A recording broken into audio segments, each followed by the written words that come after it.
Welcome back to the Midnight Mysteries sleeping experience. We're here to help you have the best night's sleep you've ever had. But first, like the video and comment where you're watching from as well as how late you're watching. Now get comfortable and have a nice night. There's something eerie about a plane with no passengers. A machine meant to carry hundreds of people, now sitting idle, its engines silent, its cabin empty. The Boeing 727-223 at 4 de Fevereiro Airport in Luanda, Angola, had been sitting there for over a year. Unpaid airport fees kept it grounded. No flight attendants bustled through its aisles. No captains checked their instruments. Just dust, settling quietly over the aircraft's faded American Airlines stripes. This particular 727 had seen better days. Built in the 1970s, it once soared across the United States, carrying businessmen, families, and dreamers. But time had stripped it of its prestige. By the early 2000s, it was purchased by an American businessman named Miami-based Keith Irwin, who leased it to an Angolan airline for fuel-hauling operations. Its new role? A flying gas station, refueling remote locations where fuel trucks couldn't go. But things weren't going smoothly. The aircraft sat unpaid, unwanted, and unmoving. Mechanics worked on it sporadically, hoping to get it flying again. But bureaucracy and financial troubles kept it stuck on the tarmac. It became just another forgotten plane in an airport full of them. Until one quiet evening in May 2003, when it did something no one expected. Without warning, the 727 powered up. Its once dead engines rumbled to life, sending a low vibration through the concrete beneath it. Airport workers paused, confused. There had been no flight plan filed, no clearance, no crew had officially boarded. Yet, there it was, moving. As the plane began to taxi, its lights remained off. No communication with the tower, no acknowledgement of commands, just the deep growl of its engines as it turned toward the runway. By the time air traffic control realized what was happening, the Boeing 727 was already accelerating. Within seconds, its wheels left the ground, and the massive aircraft soared into the darkening sky. No distress calls, no transponder signals, just silence. One of the world's largest commercial jets had just vanished into thin air, and no one knew why. At least not yet. The sky was beginning to darken over Luanda, the air thick with the lingering warmth of an African evening. The hum of airport activity had started to quiet, but on the runway, something unusual was happening. The Boeing 727, long grounded and collecting dust, was moving. Its engines, once lifeless, now roared with a low, steady rumble. It wasn't scheduled for departure. No flight plan had been filed, no pilots had requested clearance. But here it was, slowly taxiing toward the runway, as if it had a mind of its own. Airport workers turned to watch. Some assumed it was a maintenance check, maybe a simple repositioning. But something felt off. The aircraft's exterior lights remained off, making it difficult to track in the growing darkness. No calls came through the radio. No one in the control tower had authorized the movement. Inside, if there was a pilot at all, they were flying blind. The 727 was a complex machine, typically requiring a 3-person flight crew to operate. A captain, a first officer, and a flight engineer. Yet, according to every log, no qualified flight crew had boarded that evening. The only 2 people suspected of being on the aircraft were Ben Charles Padilla, an American aircraft mechanic with some piloting experience, and John Mutantu, a Congolese aviation technician. Neither was licensed to fly a 727 solo, yet somehow the plane accelerated down the runway. Then, in a rush of displaced air and roaring engines, the massive jet lifted off the ground. Control tower operators scrambled to make contact. Unidentified aircraft, please respond. Silence. State your flight number and intentions. Nothing. The aircraft climbed westward, heading toward the Atlantic Ocean. It passed over the coastline, growing smaller and smaller, fading into the horizon. Then, it was gone. No distress calls. No emergency transponder signals. No radar track beyond a certain point. A 200,000-pound aircraft had just disappeared, and the world would never see it again. The night air over Luanda settled into a thick, humid stillness. The Boeing 727 had disappeared beyond the horizon, swallowed by the vast Atlantic. Yet inside the control tower, the confusion lingered like a fog. Officials scrambled to make sense of what had just happened. A commercial airliner had taken off with no clearance, no lights, and no communication. That alone was an aviation nightmare. But worse, no one could confirm who had been at the controls. The last known individuals connected to the aircraft were Ben Charles Padilla and John Mutantu, but neither had been scheduled to fly. Padilla was a skilled mechanic and a licensed pilot for small aircraft, but he wasn't qualified to operate a 727 alone. The aircraft required a flight crew trained in complex systems, someone with experience in a large multi-engine commercial jet. So how did it take off so smoothly? Some in the airport speculated that Padilla and Mutantu were not alone. Had a third person, perhaps a skilled pilot, been secretly involved? If so, who were they, and where had they gone? Immediately, officials in Angola reported the missing aircraft. But there was little they could do. The plane had left national airspace. Once it flew over the ocean, it became a ghost. In the following days, the U.S. government took an interest. It was 2003, and in the post-9/11 world, an unidentified commercial jet suddenly going off the grid set off alarms. The FBI, CIA, and even the National Security Agency, NSA, started monitoring possible sightings. Had the plane been hijacked? Was it being repurposed for something sinister? A Boeing 727 wasn't exactly easy to hide. It was nearly 50 meters long and weighed over 100 tons when fully fueled. Yet, as the days passed, there were no sightings. No distress signals. No reports of a crash. It was as if the plane had never existed. Authorities issued international alerts. Air traffic controllers around the world were told to be on the lookout for any unidentified Boeing 727s. Security was tightened at airports in Africa, South America, and the Middle East. But the missing aircraft never turned up. It had vanished without a trace. The disappearance of the Boeing 727 quickly escalated beyond a local aviation mystery. Within hours, intelligence agencies around the world were paying attention. A fully loaded commercial airliner, capable of carrying 10,000 gallons of fuel, had taken off without authorization, without communication, and without a clear destination. In the post-9/11 era, this was more than just a missing aircraft. It was a potential security threat. If the plane had been stolen, what was its purpose? Was it being repurposed for smuggling? A terrorist attack? A military operation? The questions mounted, but the answers were nowhere to be found. The U.S. government immediately launched an investigation. The CIA, FBI, and NSA began tracking any possible sightings, while the Federal Aviation Administration, FAA, issued an international alert. Any Boeing 727 matching the stolen aircraft's description had to be stopped and searched. But stopping an aircraft that didn't want to be found was no easy task. Unlike modern jets, the 727 didn't rely on satellite-based tracking systems. Instead, it used older transponder technology, which meant whoever was flying, it could turn it off at any time, and that's exactly what had happened. With no transponder signal, the plane had disappeared from radar almost immediately after takeoff.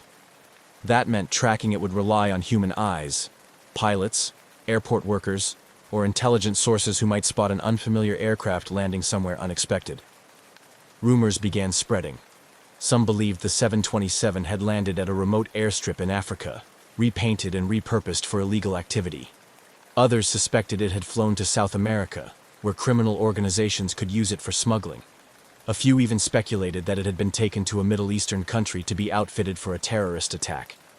But despite weeks of searching, no confirmed sightings ever surfaced.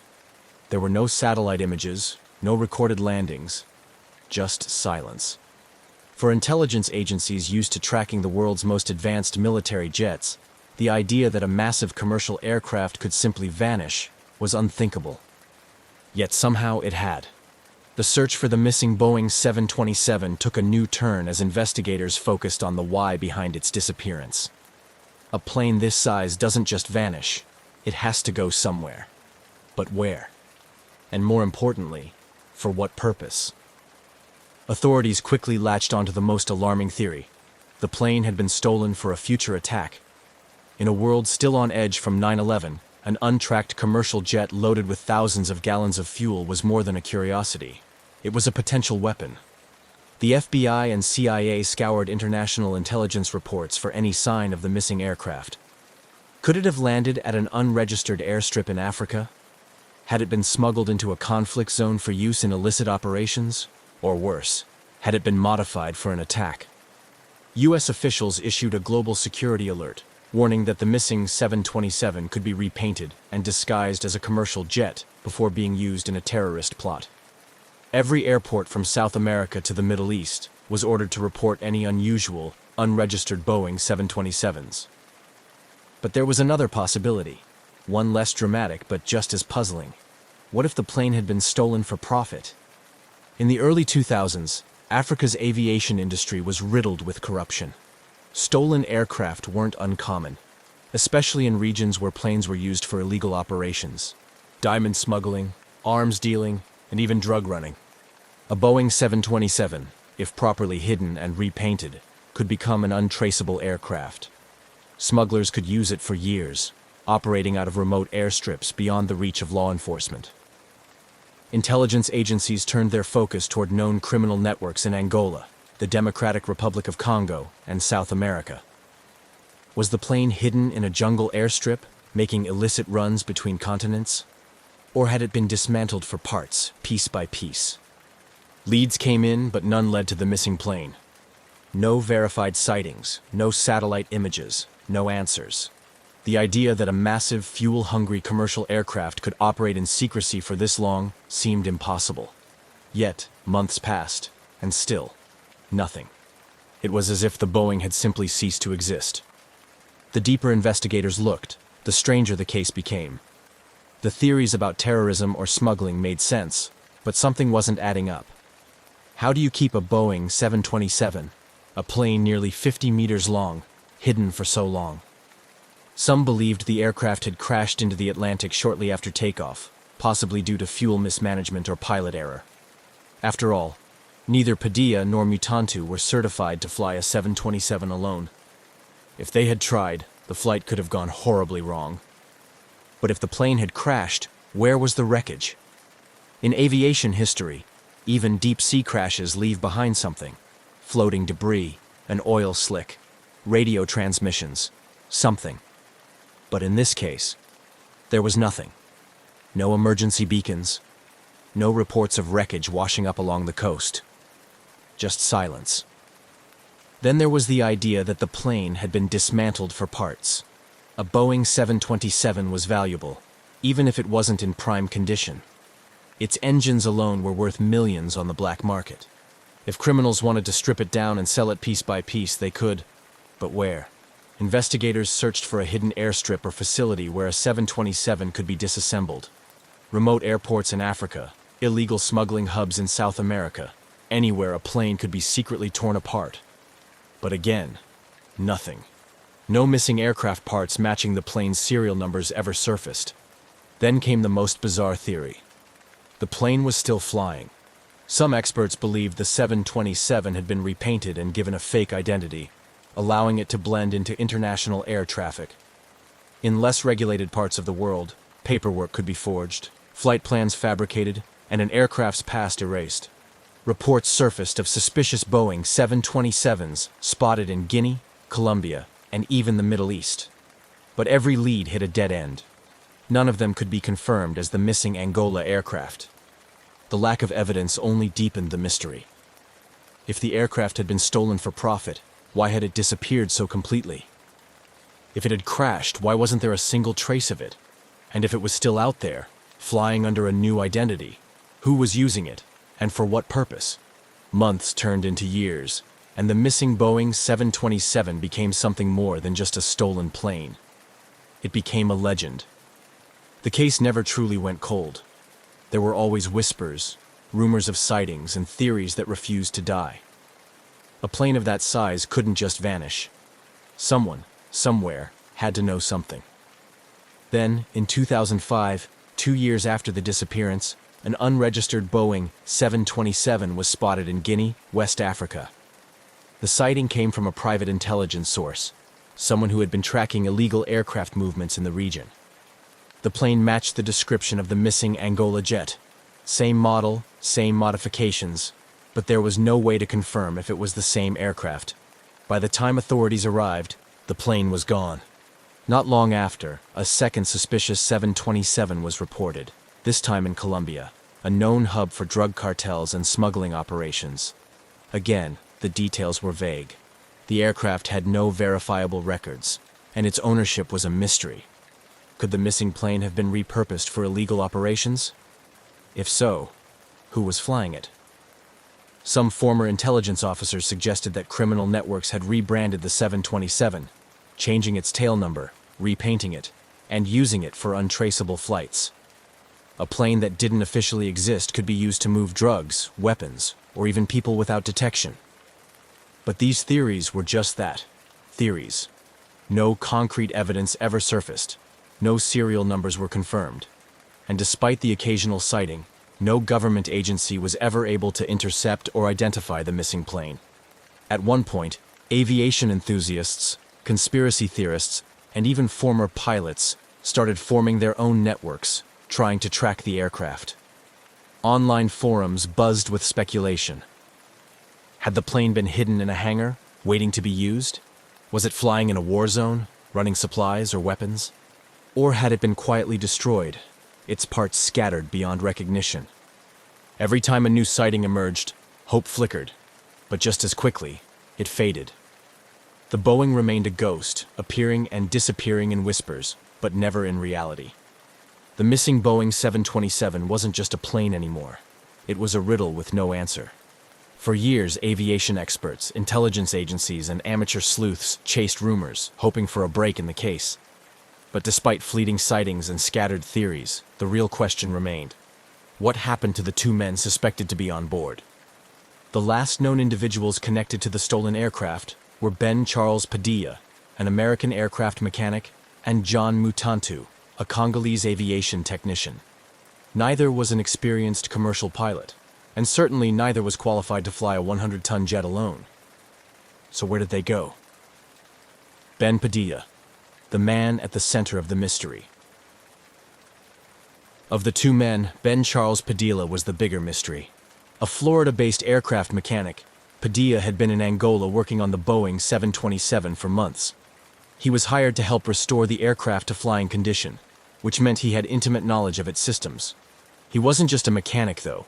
He had some flight experience, though far below what was needed to operate the 727 safely. Padilla's family refused to believe he had stolen the plane on his own. His sister, Benita Padilla Kirkland, insisted that he was not a criminal and had no reason to steal the aircraft. In her eyes, something had gone terribly wrong. Ben had either been forced to take off or had been taken against his will. She believed he was dead. According to Padilla's family, the most plausible scenario was that someone else hijacked the plane, forcing Padilla to fly it before eventually disposing of him. But if that was the case, where was the wreckage? Where was the aircraft? The Mutantu enigma. Less was known about John Mutantu, the Congolese aviation technician also believed to be on board. Mutantu had no piloting experience and had only been working on the aircraft in a maintenance capacity. Unlike Padilla, Mutantu had no family or contacts advocating for him in the search. His name faded from most reports, and it seemed that whatever had happened to him was an afterthought in the larger mystery of the missing aircraft. If Mutantu had been involved, what was his role? Was he simply in the wrong place at the wrong time, or did he know more than anyone suspected? What if they never took off alone? There was always another possibility, that neither man had anything to do with the disappearance. Some theorists believed that a third party had been involved. Could a group of trained pilots have hijacked the aircraft, forcing Padilla and Mutantu to cooperate? Some details seemed to support this idea. The aircraft took off smoothly, with no signs of struggle. It climbed westward into the Atlantic as if following a planned flight path. No distress signals or mayday calls were made. If Padilla had been piloting against his will, why hadn't he found a way to communicate with the tower? Was he already dead before takeoff? Others speculated that the aircraft had already been prepped for theft, and Padilla and Mutantu were mere pawns in a larger operation. If this was an organized crime effort, the true pilots could have been waiting nearby, taking control at the last moment. No bank activity, no calls, no traces. For months, investigators kept tabs on Padilla's finances, phone records, and personal connections. If he had stolen the plane, wouldn't he need money, new documentation, or a way to survive? Yet, nothing surfaced. No bank activity. No communication with his family. No confirmed sightings. If he was alive, he had vanished just as completely as the plane itself. This deepened the mystery even further. If he had stolen the aircraft willingly, where did he go? If he had been killed, where was the body? For all the governments, intelligence agencies, and independent researchers involved in the search, not a single solid clue led to his whereabouts. A pattern in aviation. Mysteries? Strangely, this wasn't the first time an aircraft had disappeared so completely. Amelia Earhart's disappearance in 1937 had left the world wondering for decades. Flight 19's loss in the Bermuda Triangle, 1945, still defied explanation. Even Malaysia Airlines Flight MH370, 2014, which vanished in modern times with all the world's tracking technology, still had major unanswered questions. Could the Boeing 727 disappearance be part of this long history of unsolved aviation mysteries? Or was it something entirely different, a theft or hijacking that simply succeeded? A final dead end. By 2004, the case had all but stalled. No governments reported the 727 landing in their jurisdiction. No wreckage surfaced. No black market parts were linked back to the missing aircraft. And most unsettling of all, Padilla and Mutantu were never heard from again. Their families never received closure. No remains were found. No records indicated they had started new lives under different identities. It was as if they had been erased. Even today, aviation experts still debate what happened that night in Angola. Was this a carefully planned operation, an accident that spiraled out of control, or something even stranger? No one knows for sure. And until someone, somewhere, finds that missing Boeing 727, the mystery will remain unsolved. In the quiet expanse of the Australian skies, where the vast blue meets the endless horizon, flying was more than just transportation. It was a profound expression of freedom. For 20-year-old Frederick Valentich, it was also a gateway to a future he dreamed of, one that combined his passion for aviation with a youthful fascination for the unknown, particularly his keen interest in unidentified flying objects. Frederick was not just an ordinary young man with a hobby. He was an ambitious pilot, albeit relatively inexperienced, with about 150 hours of flying time logged, a significant portion of which was solo. He was serious about turning his passion into a profession, aiming to qualify as a commercial pilot. However, his journey was marked by both enthusiasm and a few instances of overconfidence, as noted by his instructors and peers. Despite these minor setbacks, his commitment to flying was unwavering, driven by a deep-seated love for the skies. On October 21, 1978, Valentich prepared for a routine flight that was anything but ordinary. His plan was to fly from Moorabbin Airport in Victoria to King Island, a simple stretch across the Bass Strait. The purpose of the trip was partly practical. He was tasked with picking up some friends, and partly personal, a chance to log more flight hours under his belt. The weather that day was favorable, and everything seemed poised for a smooth journey. As he performed his pre-flight checks, Valentich's demeanor was calm and collected. Those who saw him that afternoon reported nothing out of the ordinary. He filed his flight plan, noting his route, expected time of arrival, and other standard details. The flight to King Island was supposed to be a straightforward one, with clear skies and gentle winds. But what transpired over the next few hours would turn this routine flight into one of Australia's most enduring mysteries. The aircraft Frederick chose for this flight was a single-engine Cessna 182, a reliable model known for its sturdy handling and forgiving nature in flight, qualities that made it a favorite among training schools and private pilots alike. This particular Cessna, however, was about to become famous not for its performance, but for its mysterious and sudden disappearance. With everything in order, Valentich took off from Mooraban at approximately 6:19 p.m. The initial phase of the flight proceeded without incident. Valentich maintained regular contact with air traffic control, providing routine updates on his position as he crossed the coastline and headed out over the open water of the Bass Strait. However, as he neared the halfway point of his journey, his communications took a strange turn. He reported encountering another aircraft, which he described as exceedingly unusual in appearance. According to transcripts of his radio communications, Valentich was initially curious, then increasingly perturbed. He described the other craft as moving at high speed, and it seemed to toy with his Cessna, appearing overhead, then vanishing only to reappear from different angles. His descriptions grew more frantic, his voice tinged with confusion and alarm. Frederick's fascination with UFOs was well known among his circle. He often spoke of them not as mere science fiction, but as a genuine interest, fueled by a string of recent sightings reported across Australia.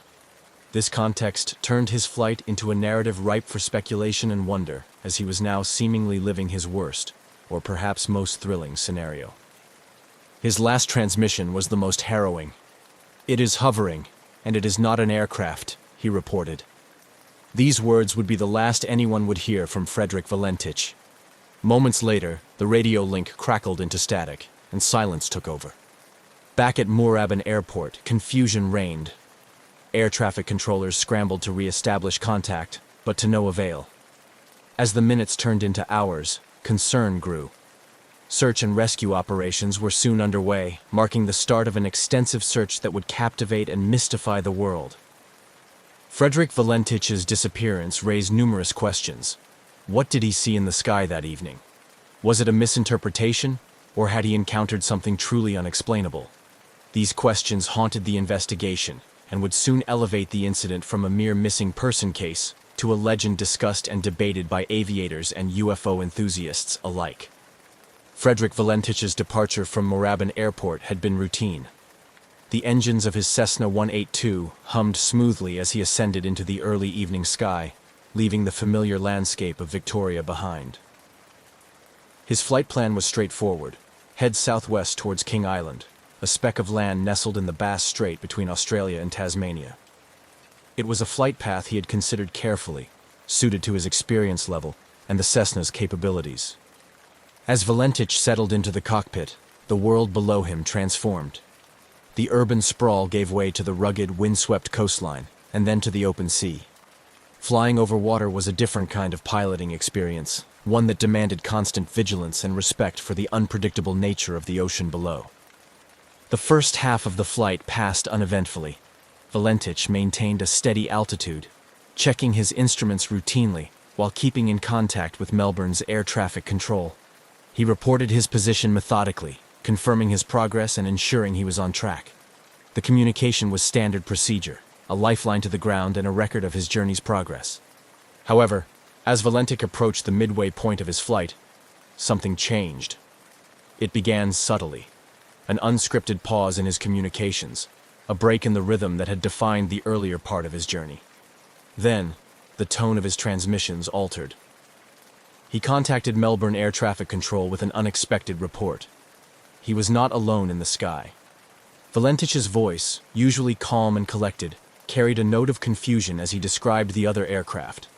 It was, he reported, an unusual sight, faster than his Cessna and far more agile. The aircraft appeared to be playing a strange game, moving at high speed, ascending past him only to suddenly appear on a different side. Each report Valentich made grew more alarmed. The craft seemed to toy with him, darting in and out of his field of vision with baffling ease. As he tried to make sense of what he was seeing, Valentich continued to describe the aircraft's maneuvers to air traffic control. His descriptions were punctuated with attempts to identify the type of aircraft, but none fit. It wasn't behaving like any conventional airplane he knew. It didn't seem to adhere to the physical limitations of human-made aircraft. The situation escalated as Valentich reported that the aircraft had approached much closer. It hovered overhead, its movements unlike anything he had encountered before. This proximity allowed him to provide more detail about its appearance. It seemed to be metallic, shiny, and was emitting a green light. His voice conveyed a mixture of awe and distress. The aircraft's behavior and capabilities were unlike anything he had studied or heard about. This part of the flight, marked by these bizarre encounters, was critical. Valentich's focus shifted from navigation to dealing with the unexpected presence. Each transmission to Melbourne became more urgent, his sentences clipped as he struggled to maintain composure and control over his aircraft. The exchange reached a climax when Valentich expressed something more than surprise or confusion. There was a palpable tension in his voice. "It is hovering, and it is not an aircraft," he stated firmly, the final words that painted a picture of something beyond ordinary understanding. Then, just as suddenly as it had begun, the communication cut off. The line went dead, leaving only static in its wake. Melbourne Air Traffic Control frantically called out to Valentich, seeking clarification, any response to indicate that he was still there. But there was nothing, only the haunting silence of an open channel with no reply. The disappearance of Frederick Valentich had begun as an ordinary flight, a young pilot in pursuit of hours and experience. But as the sun set over the Bass Strait that evening, it turned into something entirely different, a mystery that would echo through the annals of aviation history. After the chilling final transmission from Frederick Valentich, the atmosphere in Melbourne's Air Traffic Control Centre shifted from routine oversight to acute crisis management. The young pilot's last report, unsettling in its content and abrupt in its conclusion, spurred immediate action from the concerned controllers. Valentich had been clear, albeit deeply troubled, in his last communication. He described an object hovering above him, which he distinctly stated was not an aircraft. His words were marked by a firmness that suggested he was seeing something extraordinary, something that defied his understanding as a pilot. The silence that followed his final transmission was ominous, turning the routine tracking of a small aircraft into a potential search and rescue operation. With no further contact from Valentich, the controllers wasted no time in deploying standard emergency protocols. Initially, they attempted to re-establish communication, hoping for any sign that Valentich was still airborne and simply experiencing radio difficulties. Repeated calls were made, each unanswered, only amplifying the urgency of the situation. As minutes turned into hours without any response, the scope of the operation expanded. The Australian authorities were notified, and a full-scale search and rescue mission was launched by the evening. The operation involved multiple assets, including aircraft and sea vessels, tasked with scouring the area of Valentich's last known position over the Bass Strait. The search teams faced daunting conditions. The Bass Strait, notorious for its unpredictable weather and rough seas, posed significant challenges. The vastness of the area, coupled with the fading light of dusk, further complicated the efforts. Search planes swept over the water, looking for any sign of Valentich or his Cessna, while boats combed the waves below. Despite the extensive resources deployed and the urgency of the search, no trace of Valentich or his aircraft was found that night. The search continued over the following days, with additional teams joining the effort.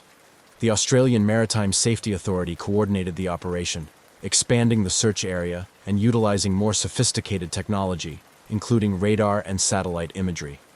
The lack of physical evidence was perplexing. No debris, oil slick, or other typical indicators of an aircraft crash were evident. The sea and air search teams reported back only the emptiness of the open water and the unyielding silence of the sky. The search efforts persisted, driven by hope and the possibility that Valentich might have landed somewhere on the water and was waiting to be rescued. But as days passed with no sign of him or his aircraft, that hope began to wane. The official search operation would eventually be called off, leaving unanswered questions and profound concern for the young pilot's fate. The disappearance of Frederick Valentich became a focal point of intrigue and speculation. It catalyzed a series of investigations, discussions, and theories, both official and among the public. The mysterious circumstances, particularly the pilot's report of an unusual object, fed into broader discussions about unidentified flying objects and their possible interactions with aviation. This chapter of Valentich's journey concludes not with resolution, but with the stark reality of his vanishing, a moment in time that would forever be etched in the annals of Australian aviation mysteries. The silence from his radio on that fateful evening marked the beginning of a story that continues to provoke curiosity and debate to this day. As the reality of Frederick Valentich's disappearance settled in, the focus shifted entirely to a comprehensive search and rescue operation. Initiated by the Australian authorities, the operation spanned several days and involved numerous assets, drawing on a broad spectrum of air and sea resources to comb through the vast, treacherous waters of the Bass Strait. The search efforts were extensive and meticulously planned. Aircraft equipped with advanced radar and thermal imaging flew grid patterns over the area, while boats with sonar capabilities scanned the depths below. The goal was to cover as much area as possible, as quickly as possible, in the hope of finding any trace of Valentich or his Cessna 182. Despite the favorable weather conditions that followed the initial disappearance, the search teams faced the inherent challenges of the Bass Strait, known for its capricious weather patterns and strong currents. These conditions often made the search efforts difficult, with waves and wind disrupting the progress of boats and limiting the effectiveness of aerial searches during certain parts of the day.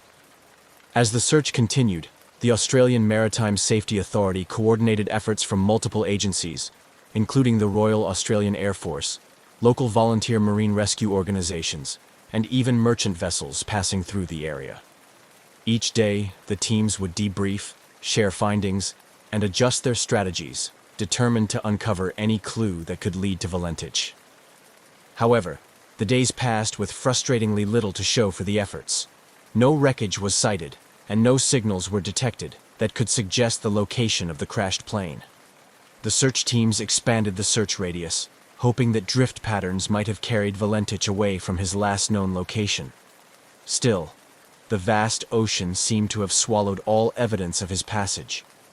The lack of any physical evidence perplexed investigators and search crews alike. In cases of aircraft crashes at sea, some debris typically surfaces, whether from the impact itself or from the interior of the aircraft. Yet, in Valentich's case, the sea offered nothing.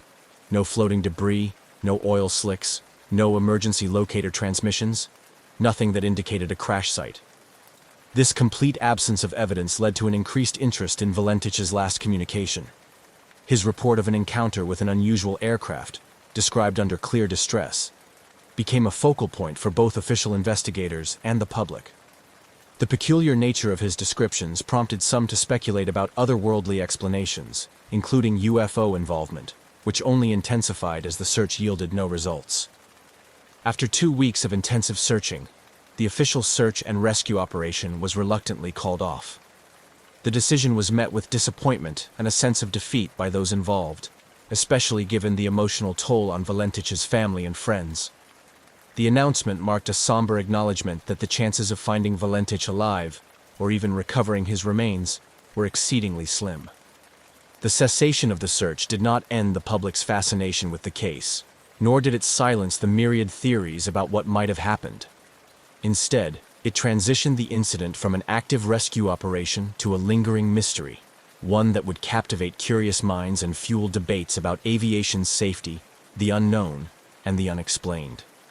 The story of Frederick Valentich's disappearance remained alive in the collective memory, a perplexing enigma of the skies that refused to be forgotten. With the official search for Frederick Valentich concluded and no tangible evidence found, the focus shifted from a rescue mission to the realm of speculation and investigation. The mysterious circumstances surrounding Valentich's last transmission led to a myriad of theories, each trying to make sense of the unexplained disappearance. Valentich's own interest in UFOs became a significant aspect of the public discourse surrounding his disappearance. His final communication with air traffic control, where he described an encounter with an unusual aircraft exhibiting extraordinary capabilities, naturally led to conjecture about extraterrestrial involvement. This theory was bolstered by reported UFO sightings in the area around the time of his flight. UFO enthusiasts and some members of the public embraced the possibility that Valentich had encountered an alien craft, which somehow led to his disappearance. These speculations were fueled by a broader global interest in UFOs, which in the late 1970s was still riding the wave of the post-Roswell fascination with flying saucers and government cover-ups. Skeptics of the UFO theory proposed more conventional explanations for Valentich's disappearance. Some aviation experts suggested that Valentich, possibly disoriented by the overwater flight at dusk, might have become the victim of spatial disorientation, a common hazard in aviation, particularly among less experienced pilots. This could have caused him to misinterpret what he saw, including mistaking his own aircraft's lights reflected on the water or on a layer of cloud as another craft. Another theory was that Valentich had staged his own disappearance. This stemmed from investigations into his background, revealing his fascination not only with UFOs, but also with stories of pilots disappearing or starting anew under a different identity. However, those close to Valentich, including family and friends, strongly disputed this, describing him as enthusiastic and serious about his aviation career. The possibility of a more mundane accident was also considered. Some speculated that Valentich's aircraft might have suffered a mechanical failure, or that he might have crashed into the sea after running out of fuel.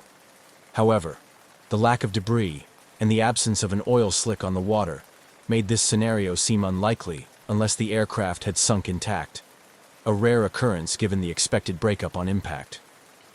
The absence of hard evidence meant that no conclusive determination could be made. The Australian Department of Transport conducted an investigation, but its findings were inconclusive, citing a lack of sufficient information to reach a definitive explanation. The mystery of Valentich's disappearance had a lasting impact on aviation in Australia, leading to increased safety protocols and more rigorous training for pilots flying over water. The case also continued to be a topic of academic and investigative interest. Researchers and documentary filmmakers periodically revisited the story, each bringing new technology and theories to bear in the hope of uncovering new information, or perhaps one day finding physical evidence that could bring closure to the case. The Valentich disappearance remains a compelling story, not just for those involved in aviation and UFO studies, but for anyone intrigued by human interaction with the unknown. It serves as a cautionary tale about the limits of human perception and the mysteries that can arise when the familiar intersects with the unexplainable.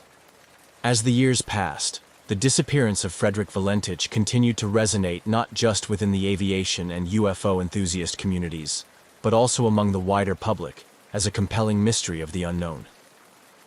The lack of closure and definitive evidence has kept the case alive in the form of books, documentaries, and continued discussions in various forums. Here, we examine the legacy and ongoing interest surrounding Valentich's mysterious flight.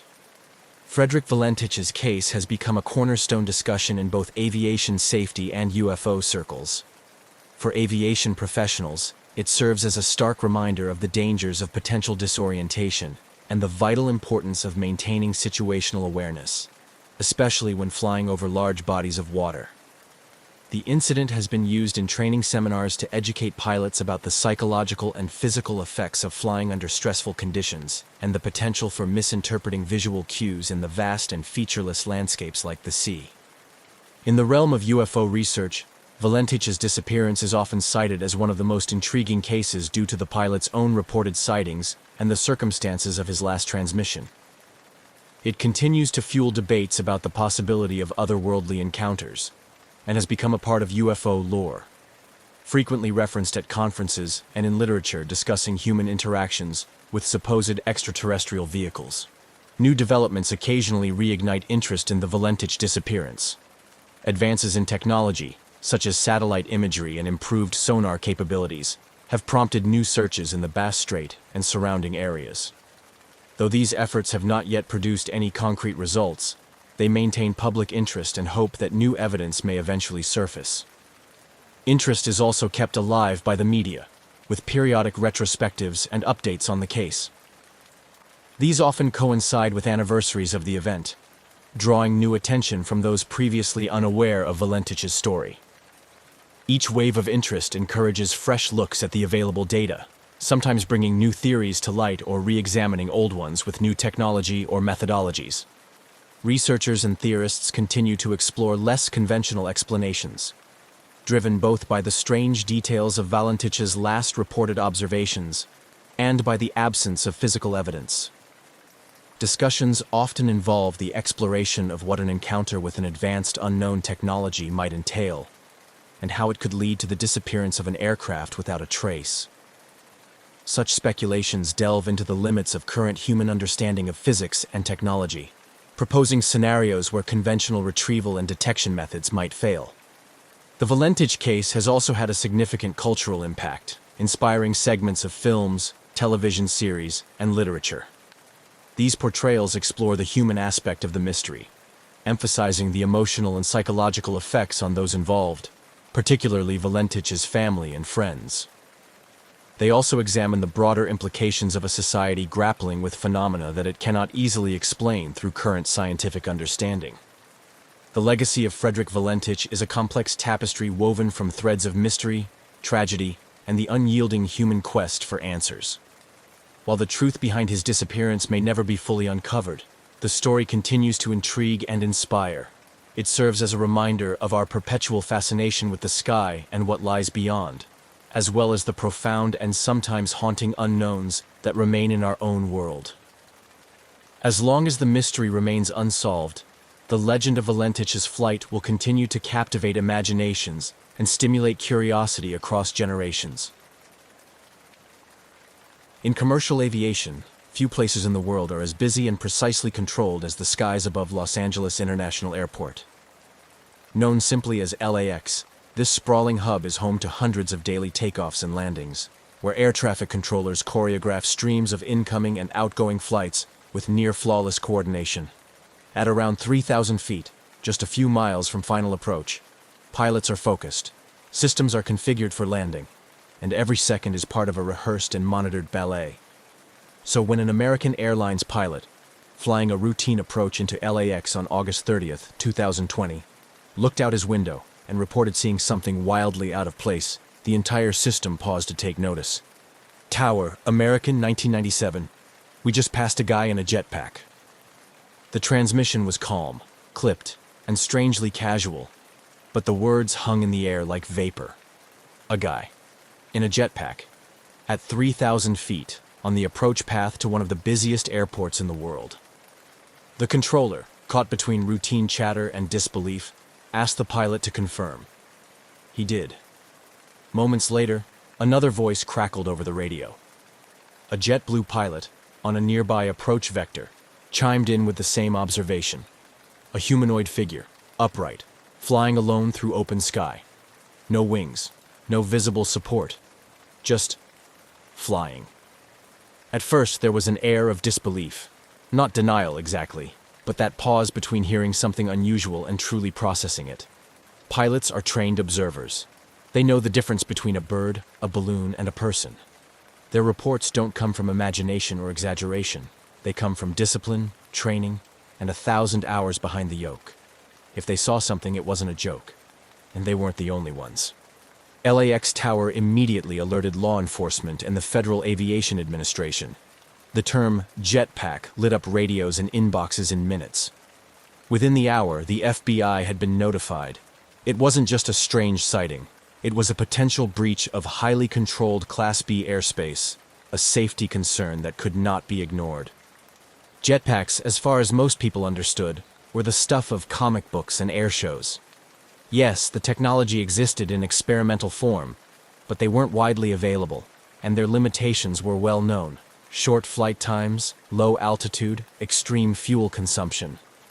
The idea of someone hovering at commercial altitudes for any length of time was, to experts, next to impossible. And yet, there were now multiple eyewitnesses from 2 commercial aircraft, all describing the same thing. LAPD dispatched helicopters to canvass the area. News crews began calling aviation authorities. The story was strange, yes, but this was Los Angeles, a place where helicopters fly low, stunts are commonplace, and the occasional oddity in the sky isn't entirely unheard of. But this was different. This was controlled airspace. This was close to final approach, where jets are vulnerable and margins are slim. And the figure, whoever, or whatever, it was, had vanished by the time aircraft were redirected to get a closer look. Back in the control tower, the recording of the pilot's transmission was already being reviewed. The audio was shared among aviation circles and online forums within hours. "We just saw the guy pass by us in the jetpack," the JetBlue pilot added later, as the transmission looped back through public replay. The reports were consistent. Upright figure, No wings, no obvious propulsion source, just flying alongside a jet. Within days, the sighting was national news. Headlines toggled between amused curiosity and serious safety concern. Was this a rogue inventor, a publicity stunt, a drone designed to look like a person, or something more advanced than what the public knew? The FAA launched an investigation, as did the FBI, citing potential violations of airspace regulations and serious risks to flight safety. But no individual came forward. No known jetpack test flight had been scheduled or cleared in the region, and no wreckage, equipment, or follow-up sighting was found that day. The skies above LAX returned to normal, but the radar logs now included a gap, a moment when something unexplainable shared airspace with a Boeing 737. For the pilots involved, it was a brief moment, an odd blip in an otherwise standard descent. But for investigators, it was the beginning of a deeper mystery, one that would repeat itself in the months to come. Because this wasn't the last time Jetpack Guy would appear over Los Angeles. In fact, it was just the first. 6 weeks after the initial report, the skies over Los Angeles once again played host to something no one could quite explain. On October 14th, 2020, another commercial aircraft, this time a China Airlines flight on final approach into LAX, reported an object strikingly similar to the one described by American and JetBlue pilots weeks earlier. The pilot's voice came through air traffic control frequencies with the same blend of calm professionalism and subtle disbelief. "We just saw a flying object. Looked like a person in a jetpack." Once again, the figure had been spotted thousands of feet above the ground, dangerously close to the descent path into one of the busiest airports in the world. The timing, the location, and the description all echoed the earlier sighting. But despite an expanded response and active surveillance by the LAPD, no trace of the jetpack-like figure was found. It was becoming harder to dismiss the incident as a one-off error or a case of mistaken identity. These weren't casual eyewitnesses. These were commercial airline pilots with thousands of flight hours logged, trained to recognize potential hazards, and required to report them with accuracy and clarity. And now, there were more of them, saying the same thing. The FAA confirmed both sightings had been officially logged. Investigators reviewed radar data, flight paths, and local air traffic activity. Still, nothing showed up on radar. No transponders were active. No known aircraft, manned or unmanned, were authorized in the area at those altitudes. If someone was truly flying a jetpack near LAX, they were doing so without coordination or clearance, a major violation of U.S. airspace regulations. Jetpack manufacturers were quick to comment, some with interest, others with frustration. The consensus among industry experts was simple: this shouldn't be possible. The technology to fly solo with a jetpack does exist, but it comes with sharp limitations. Current jetpacks can fly for only 30 seconds to a few minutes, rarely above 1,500 feet, and require highly controlled conditions to remain airborne safely, and certainly not at the altitudes and distances described by pilots in controlled airspace, above dense urban sprawl and near passenger aircraft. David Mayman, CEO of Jetpack Aviation, a Los Angeles-based company developing jetpack technology, openly stated that if someone had built a device capable of flying for extended periods at commercial altitudes, it would represent a leap beyond the current state of the art. And he would know. His company's jetpacks, while impressive, are not capable of the range, altitude, or stealth described in these incidents. As aviation authorities scrambled for explanations, the general public latched onto the mystery. News outlets began calling the figure Jetpack Guy. It became a social media curiosity. Memes and mock videos popped up, some humorous, others speculative. But behind the levity was a growing concern. Whoever, or whatever, was in the skies near LAX wasn't just turning heads. They were entering protected airspace, putting aircraft, passengers, and crews at risk. By November, the FAA and FBI had launched a joint investigation. Every agency with a stake in aviation safety was now watching closely. They reviewed reports, canvassed local airports, questioned operators of experimental aircraft, and scanned satellite imagery. Helicopters were deployed in the area with infrared and high-resolution cameras. Still, no definitive source. Then came a new lead. Around the same time as the second sighting, a video surfaced online showing what appeared to be a human-like figure drifting along the coast near Palos Verdes, south of LAX. Captured by a local flight school during a training exercise, the video showed a floating object, dark in shape and upright in posture, slowly moving through the air at around 3,000 feet. It didn't behave like a balloon, but it also didn't appear to have visible propulsion. It hovered, it drifted, and then disappeared into the haze. The footage deepened the mystery. Was this the same entity spotted by commercial pilots? Was it a drone made to resemble a person, perhaps even with a mannequin attached? Or was this simply a case of optical illusion, a stray object caught in the right light, seen from the wrong angle? Speculation began to stretch. Some experts suggested a sophisticated drone, possibly a hobbyist project gone too far. Others floated the idea of an elaborate hoax, though how such a prank could evade multiple radar systems and fly alongside aircraft without consequence remained unanswered. What was certain, however, was that this wasn't going away. LAX controllers continued to warn pilots to report any unusual aerial activity, and pilots, now aware of the prior sightings, were watching more closely. It wasn't a question of whether the jetpack guy would return. It was a question of when, and what, if anything, would be waiting for him on the ground. By early 2021, the jetpack guy had evolved from an aviation oddity into a full-blown mystery. With 3 pilot sightings logged near LAX and a growing archive of videos and speculation, the phenomenon was no longer a fleeting curiosity. It was a potential threat to flight safety. And still, there were no answers. No individual had come forward, no jetpack had been recovered, and no government agency could confirm what, exactly, was moving through controlled airspace, undetected and untraced. The Federal Aviation Administration and the FBI remained at the helm of the investigation, but their updates became increasingly scarce. The absence of solid leads was baffling. In an age of constant surveillance, radar coverage, and drone regulation, how could something, whether manned or unmanned, appear and disappear with such precision? The question wasn't rhetorical. It was one investigators were asking behind closed doors.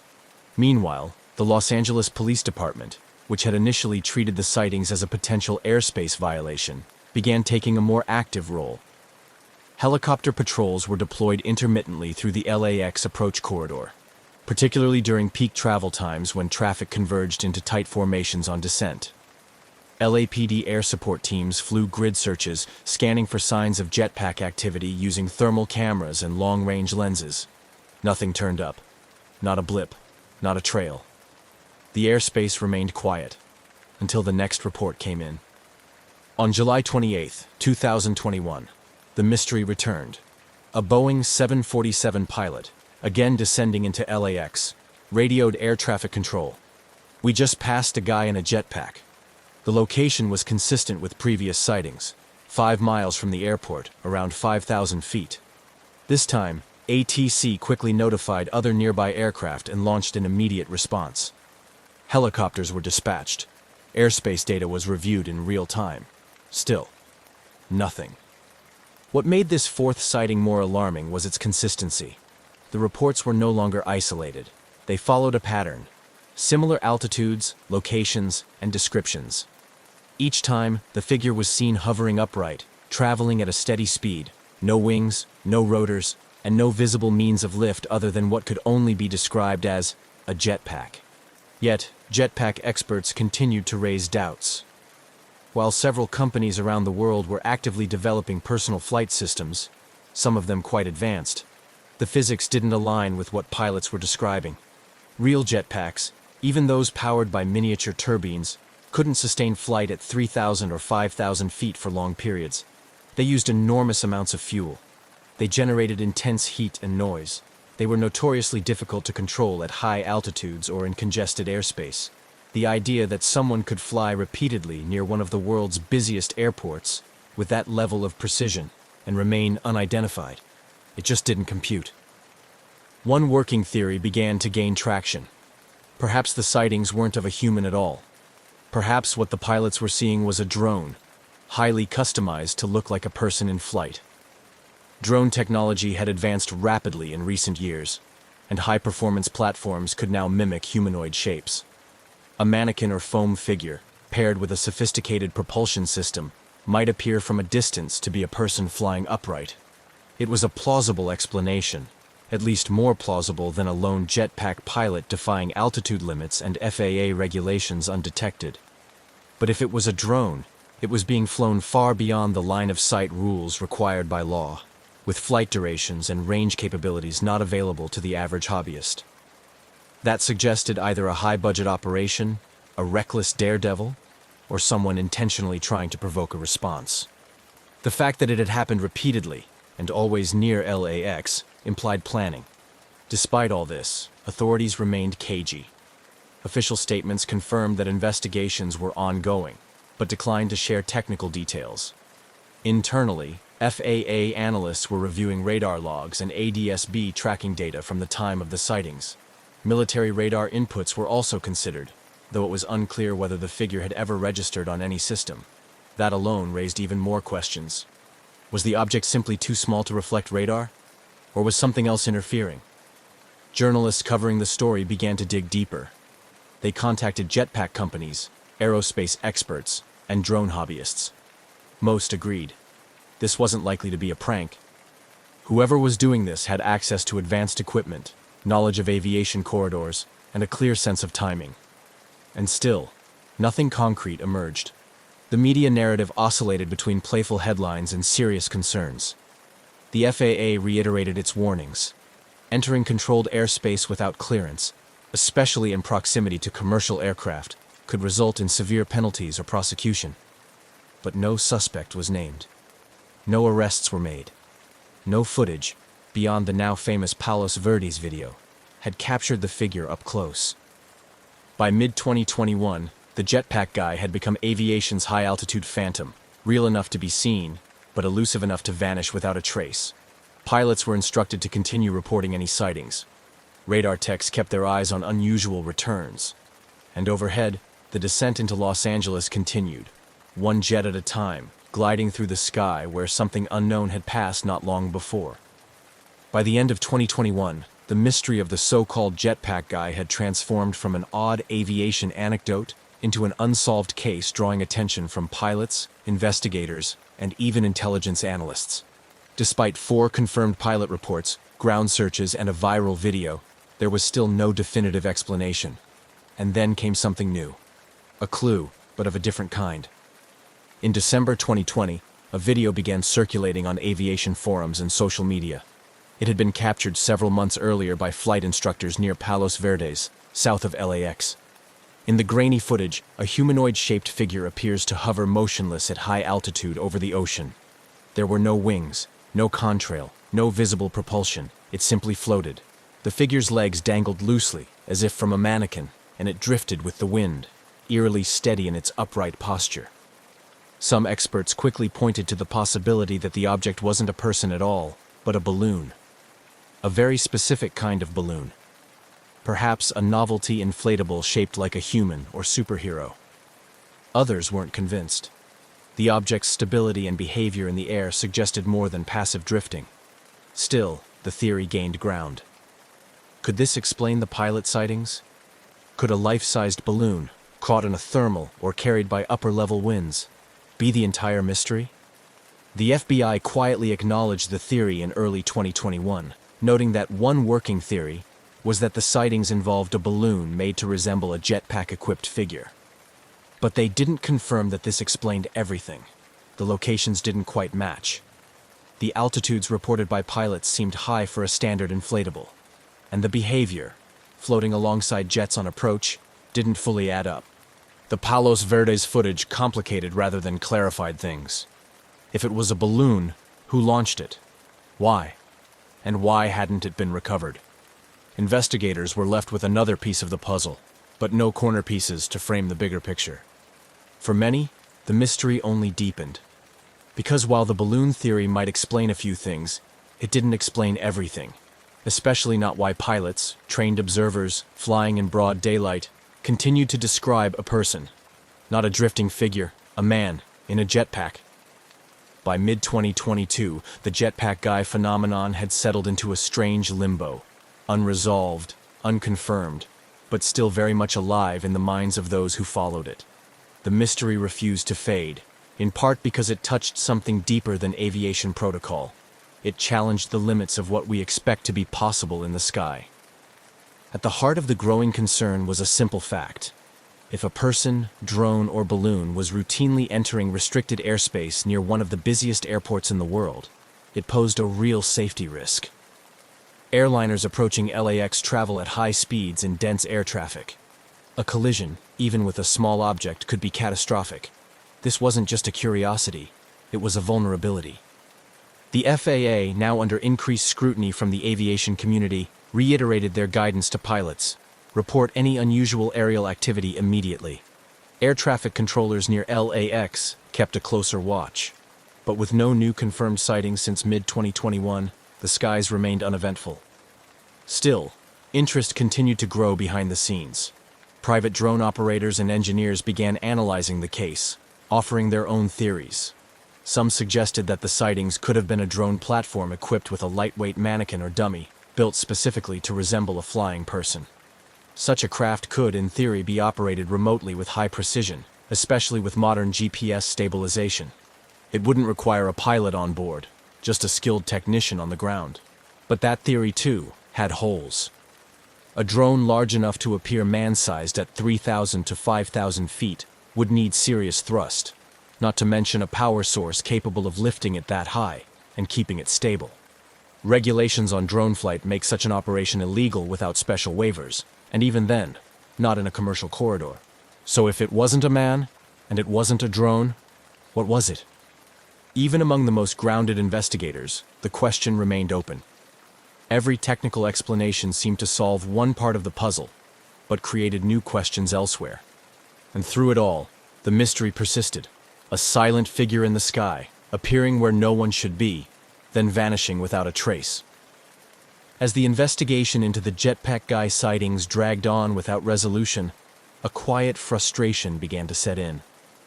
Aviation authorities were running out of conventional explanations.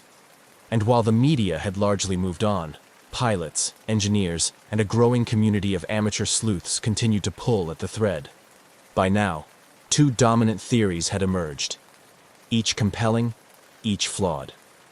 The first was the drone theory, that someone had built or modified a drone to look like a human in a jetpack, perhaps using foam, a mannequin, or lightweight materials. It would explain the upright posture, the lack of wings, and the controlled movement. But it didn't account for the altitude or the extended flight time. Most drones, even high-end custom builds, struggle to reach the heights reported, let alone hover stably there while being mistaken for a person. The second theory was the balloon explanation. A novelty balloon, shaped like Iron Man or a human figure, drifting into approach paths on upper air currents. A few of these had been known to cause confusion before, mistaken for UFOs or strange objects at a distance. And unlike drones or jetpacks, balloons require no power source, no pilot, no effort. But again, the details didn't fit perfectly. The reported behavior by pilots, flying parallel to aircraft, maintaining altitude, showing no signs of uncontrolled drift, wasn't typical of a balloon at all. And then, there were the radar returns, or lack thereof. Despite the sightings being in tightly monitored airspace, none of the figures were ever confirmed by ground radar or air traffic control systems. Not once. No transponder signal, no visible target. Just trained pilots calling out what they saw, then watching it vanish. This gap, between what was seen and what could be tracked, left room for speculation. Some online theorists proposed secret military testing. Others jumped to fringe ideas, cloaking technology, advanced flight suits, or even extraterrestrial probes. Most of these were dismissed outright, but their existence showed how far the public imagination had stretched trying to fill in the blanks. No matter how rational the conversation started, it always seemed to circle back to the same question. How could something be seen so clearly, by multiple pilots, and yet leave no trace behind? By early 2023, the jetpack guy had become more myth than man. His presence in the skies reduced to speculation and echo. There were no new sightings, no breakthroughs. The FAA stopped releasing updates, and the FBI, after a period of quiet probing, also fell silent. Whatever momentum had once propelled the investigation had faded into a holding pattern. The skies above LAX were busy as ever, but the strange visitor hadn't returned. For some, the mystery's slow disappearance was the answer itself. If it were a drone prank or an unsanctioned experiment, maybe the operator had stopped after realizing the risk, or after being quietly warned. If it was a one-off balloon incident, maybe it had been a fluke that gained more attention than it ever deserved. The absence of further appearances made a convenient case for coincidence, but others weren't so convinced. Many within the aviation world remained unsettled. Pilots who had seen the figure firsthand didn't walk away thinking they'd misjudged a balloon. These were professionals trained to identify threats in the sky, and they had described a person, upright, in motion, at altitudes where no solo flyer should be. Their stories hadn't changed, even when the world moved on. Investigative journalists revisited the case, looking for missed connections, any overlooked detail in radar logs, any unreported test flights, any quiet payoff or sealed file. Nothing surfaced. Radar operators from the original incidents remained baffled. One admitted in a later interview, "We had guys scanning the scopes live when it happened, and there was nothing there. No return at all."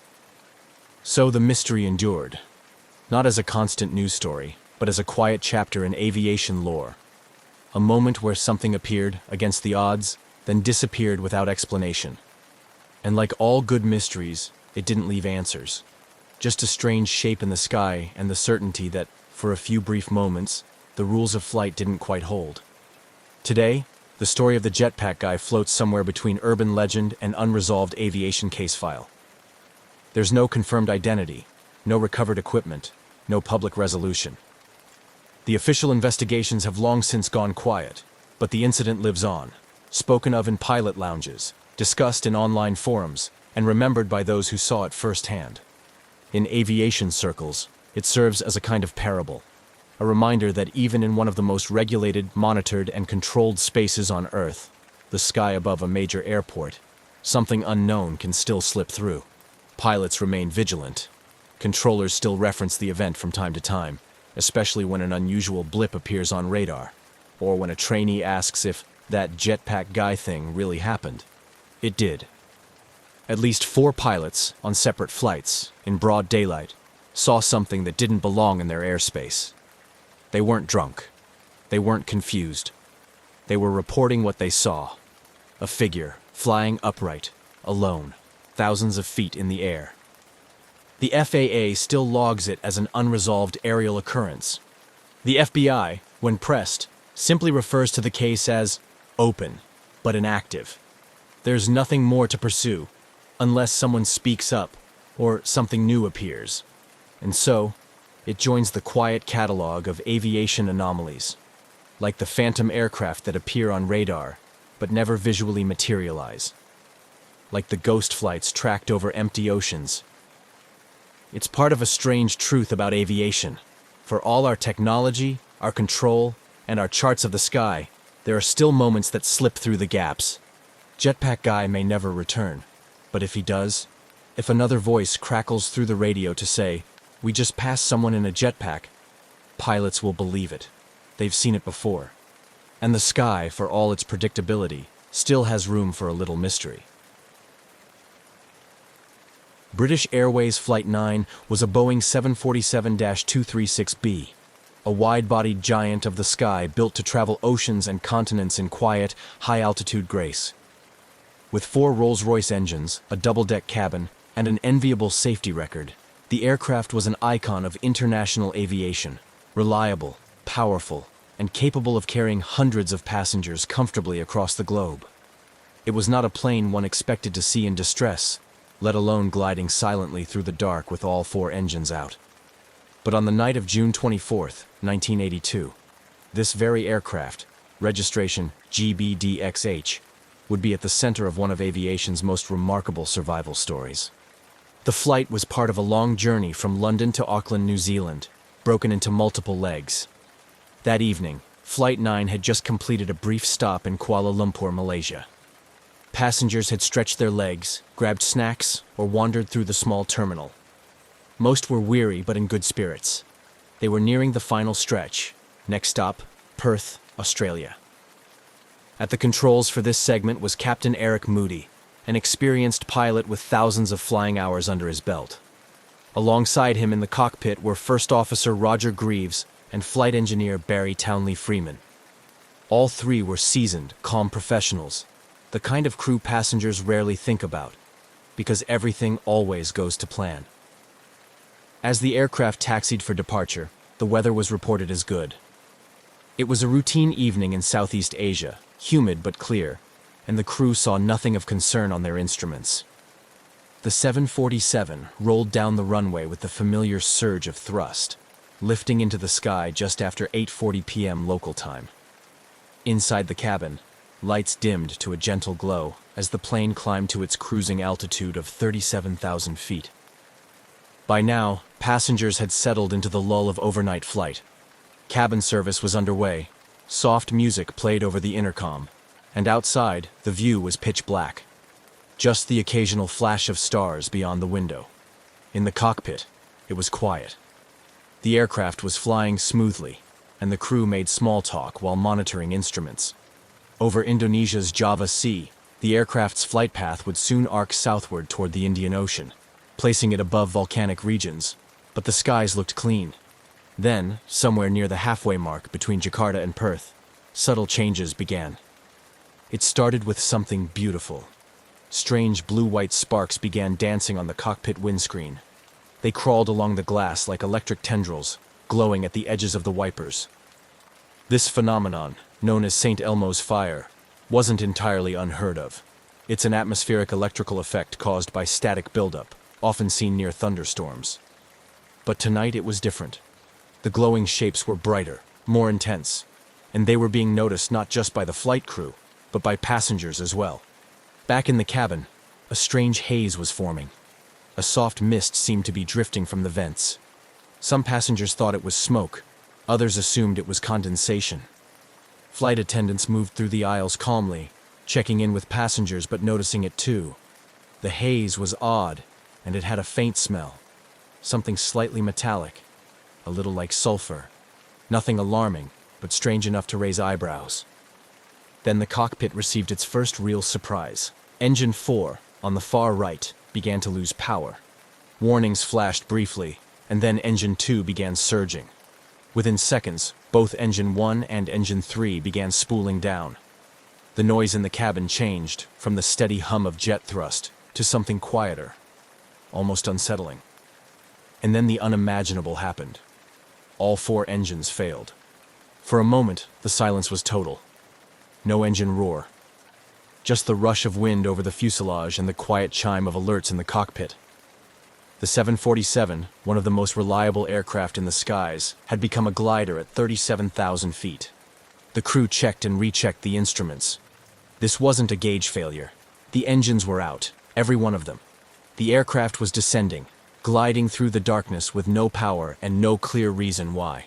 It was then that Captain Moody did something extraordinary in its calmness. He picked up the cabin PA and addressed the 263 passengers on board with the now famous words, "Ladies and gentlemen, this is your captain speaking. We have a small problem. All four engines have stopped. We are doing our utmost to get them going again. I trust you are not in too much distress." It was a voice steady as steel, offering not false reassurance, but controlled clarity.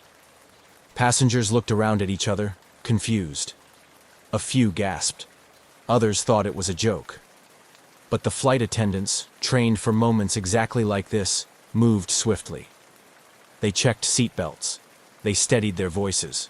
They reminded people that the plane could glide for a long distance. And up front, the crew began preparing for a descent with no engine power and no certainty about what lay ahead. Outside, the night was clear, but the sky wasn't empty. Not that anyone could see it yet. The Boeing 747 continued its silent descent through the upper atmosphere, gliding with nothing but inertia and altitude to guide it. In the cockpit, Captain Eric Moody and his crew worked through emergency checklists with quiet urgency, their training sharp, but their situation unprecedented. 4 engines out, no power, no warning, and no clear explanation. They had prepared for engine failures before, Every commercial pilot is, but never all four. It was the sort of scenario that wasn't supposed to happen. And yet, here they were, in the middle of the night sky over Indonesia, coasting downwards in an aircraft that now resembled a 350-ton sailplane. Inside the cabin, time seemed to slow. Flight attendants, despite their own uncertainty, moved efficiently through the aisles. Passengers clutched armrests and exchanged nervous glances. Some whispered prayers. Others stared out the windows into the black void. There was no screaming, no chaos, just a steady hum of confusion and unease. The mist in the cabin was still there, faintly glowing in the dim lighting. A few passengers noted an unusual brightness around the wings, like a soft, unearthly halo. This was no ordinary turbulence. Something had happened, something environmental, and completely unexpected. The crew still didn't know the source, but they were beginning to suspect it wasn't mechanical in the usual sense. As the aircraft descended past 30,000 feet, a critical clock began ticking. Oxygen. At cruising altitudes, passengers and crew need supplemental oxygen to stay conscious. The aircraft had deployed emergency oxygen masks automatically when the engines failed, but they were only designed to function for a limited time, about 15 minutes, long enough to get the plane down to breathable altitudes. Captain Moody and First Officer Greaves performed glide calculations quickly. The 747 could descend at roughly 2,000 feet per minute with no power. That gave them maybe 20 minutes before they'd be near sea level. If they couldn't restart the engines by then, they'd need a plan B. Jakarta was the nearest viable airport, but reaching it depended on distance, descent rate, and a heavy dose of luck. They began trying to restart the engines, first in sequence, then out of sequence. Fuel valves were adjusted, ignition switches recycled, airflow was monitored. Nothing. The engines refused to respond. At this point, the crew made the difficult decision to declare an emergency with Jakarta Air Traffic Control. The transmission was calm but urgent. Total engine failure. Initiating descent. Requesting immediate vectors for possible landing. The controllers, stunned, began relaying instructions, advising vectors to Halim Perdanakusuma International Airport, Jakarta's primary field. What no one in the aircraft knew was that they were flying directly through a dense, invisible ash cloud, part of a massive plume released hours earlier by Mount Galunggung, a volcano in West Java that had erupted without warning. Volcanic ash doesn't show up on traditional weather radar, and it doesn't look like a thunderstorm cloud from the outside. It's dry, fine, and composed of glass-like particles that can sandblast a windshield and choke jet engines. The volcanic ash had entered all four of the 747's engines, melting internally at high temperature, coating turbine blades, and then solidifying as it cooled. The engines had essentially suffocated, starved of clean air and jammed by glass dust. And because this phenomenon was not widely understood at the time, the crew had no idea what they were up against. Still descending, they passed through 25,000 feet, then 20,000. The lights flickered, the silence remained, and then something changed. Engine 4, on the far right, gave a cough, then a rumble, and then, against every odd, it restarted. The cockpit came alive with energy. If one engine could be revived, so could the others. Restart procedures were repeated immediately. Moments later, Engine 3 sputtered to life, then Engine 1. Within another minute, Engine 2 followed. All four engines were back, but celebration was premature. The engines had only come back online after the plane had descended beneath the ash cloud. It wasn't until they had cleared the volcanic particles that clean airflow allowed combustion again. And now, having regained power, the aircraft was still in a precarious position, descending, engines unstable, and visibility worsening by the second. The windshields, now coated with a layer of ash and microscopic debris, had been rendered nearly opaque. The crew could barely see forward. Forward lighting produced a milky white glare on the glass, like headlights in a foggy snowstorm. The approach to Jakarta would have to be managed not by sight, but by instruments, and by looking through the tiny clear strips on the side windows where the wipers had kept the view somewhat unobstructed. Passengers, meanwhile, hadn't fully grasped what had just happened. The engines had fallen silent and returned without fanfare. Most remained in a quiet daze, holding tightly to the armrests, oxygen masks dangling now, unsure of whether the danger had passed or only just begun. The crew adjusted altitude, stabilized speed, and turned toward Jakarta. The flight, once a simple overnight leg, had now become a race against further ash exposure, fuel calculations, and a difficult approach into an unfamiliar airport. With limited visibility, potential engine damage, and 263 lives in the balance. British Airways Flight 9 was no longer a glider, but it wasn't out of danger. As the crew steadied the now breathing engines and recalibrated their approach toward Jakarta, the stress inside the cockpit remained razor-sharp. The 747 had dropped from 37,000 feet to below 13,000 during the terrifying engine-out glide. With the engines back online, they were climbing slightly to maintain safe maneuvering altitude, but none of the 4 power plants could be trusted yet. Captain Eric Moody, calm as ever, knew the aircraft had passed through something dangerous. Volcanic ash still wasn't even on the flight crew's radar, literally and figuratively. But the damage it had caused was evident in every system readout. The engines were now operational, but only just. And the flight deck's view of the outside world was a ghostly blur. The front windscreen, once a clear panel offering visibility for miles, was now frosted with a fine, gritty residue, etched by the abrasive glass particles of volcanic ash. Headlights reflected off it in a white, opaque haze. From the captain's seat, forward visibility was next to nothing. They could see a little more through the outer side windows, where the wipers had pushed away enough ash to form narrow slits of clarity. But the view directly ahead was like staring into a lit fog. Instrument flight rules, IFR, would have to carry them through the landing. That meant relying entirely on gauges, sensors, radio beacons, and air traffic control guidance. It wasn't uncommon in bad weather or fog, but this was different. The ash damage added an unpredictable element to everything. From airspeed indicators to engine temperature readings, everything had to be double-checked. Meanwhile, back in the cabin, the atmosphere was a mix of subdued tension and whispered relief. The engine's return brought a noticeable change in sound, and with it, a flicker of hope. But no announcement had yet come explaining what had happened. The flight attendants, trained for every possible scenario, kept the passengers calm with measured voices and quick, practiced movements. They offered reassurances, collected used oxygen masks, and quietly passed information back to the cockpit. Then came the announcement. Captain Moody's voice crackled over the intercom, deliberate, composed, and unmistakably British. He informed the passengers that all 4 engines had temporarily failed, and that the aircraft had descended to a lower altitude before successfully restarting them. He offered no dramatics, no guesswork, just facts. He ended with a line that would later be remembered by those on board for its surreal restraint. "We trust you are not in too much distress." The tone of the announcement left many passengers blinking in disbelief. The word temporarily didn't seem to carry the gravity of what they'd just endured. But Moody's cool demeanor had its effect. Panic never truly took hold. Instead, there was a strange kind of stillness. The calm that follows when people realize they're part of something far bigger than themselves, but are being led by someone who won't let go of the wheel. Below them, the lights of Jakarta began to come into view, dim through the smeared glass of the side windows. The aircraft had been cleared for approach to Halim Perdanakusuma International Airport, a military civilian facility with a long enough runway for a wide-bodied 747. But this was no ordinary landing. With forward vision compromised and concerns still hanging over the engine's reliability, the crew approached the descent with surgical precision. The autopilot assisted in keeping their trajectory clean, while instruments guided them along the glide path.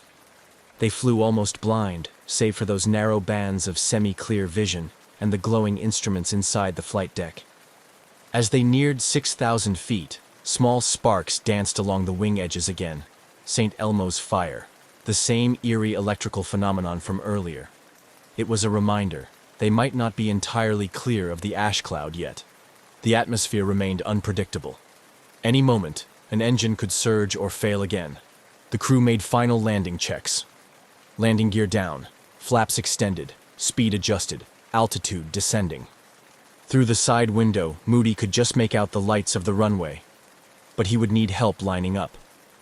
First Officer Greaves leaned to his side to aid with visuals, while Flight Engineer Townley Freeman monitored the engine's delicate parameters. It was a cockpit ballet, each man doing his part, trusting the others, moving in rhythm through one of the most demanding approaches in their flying careers.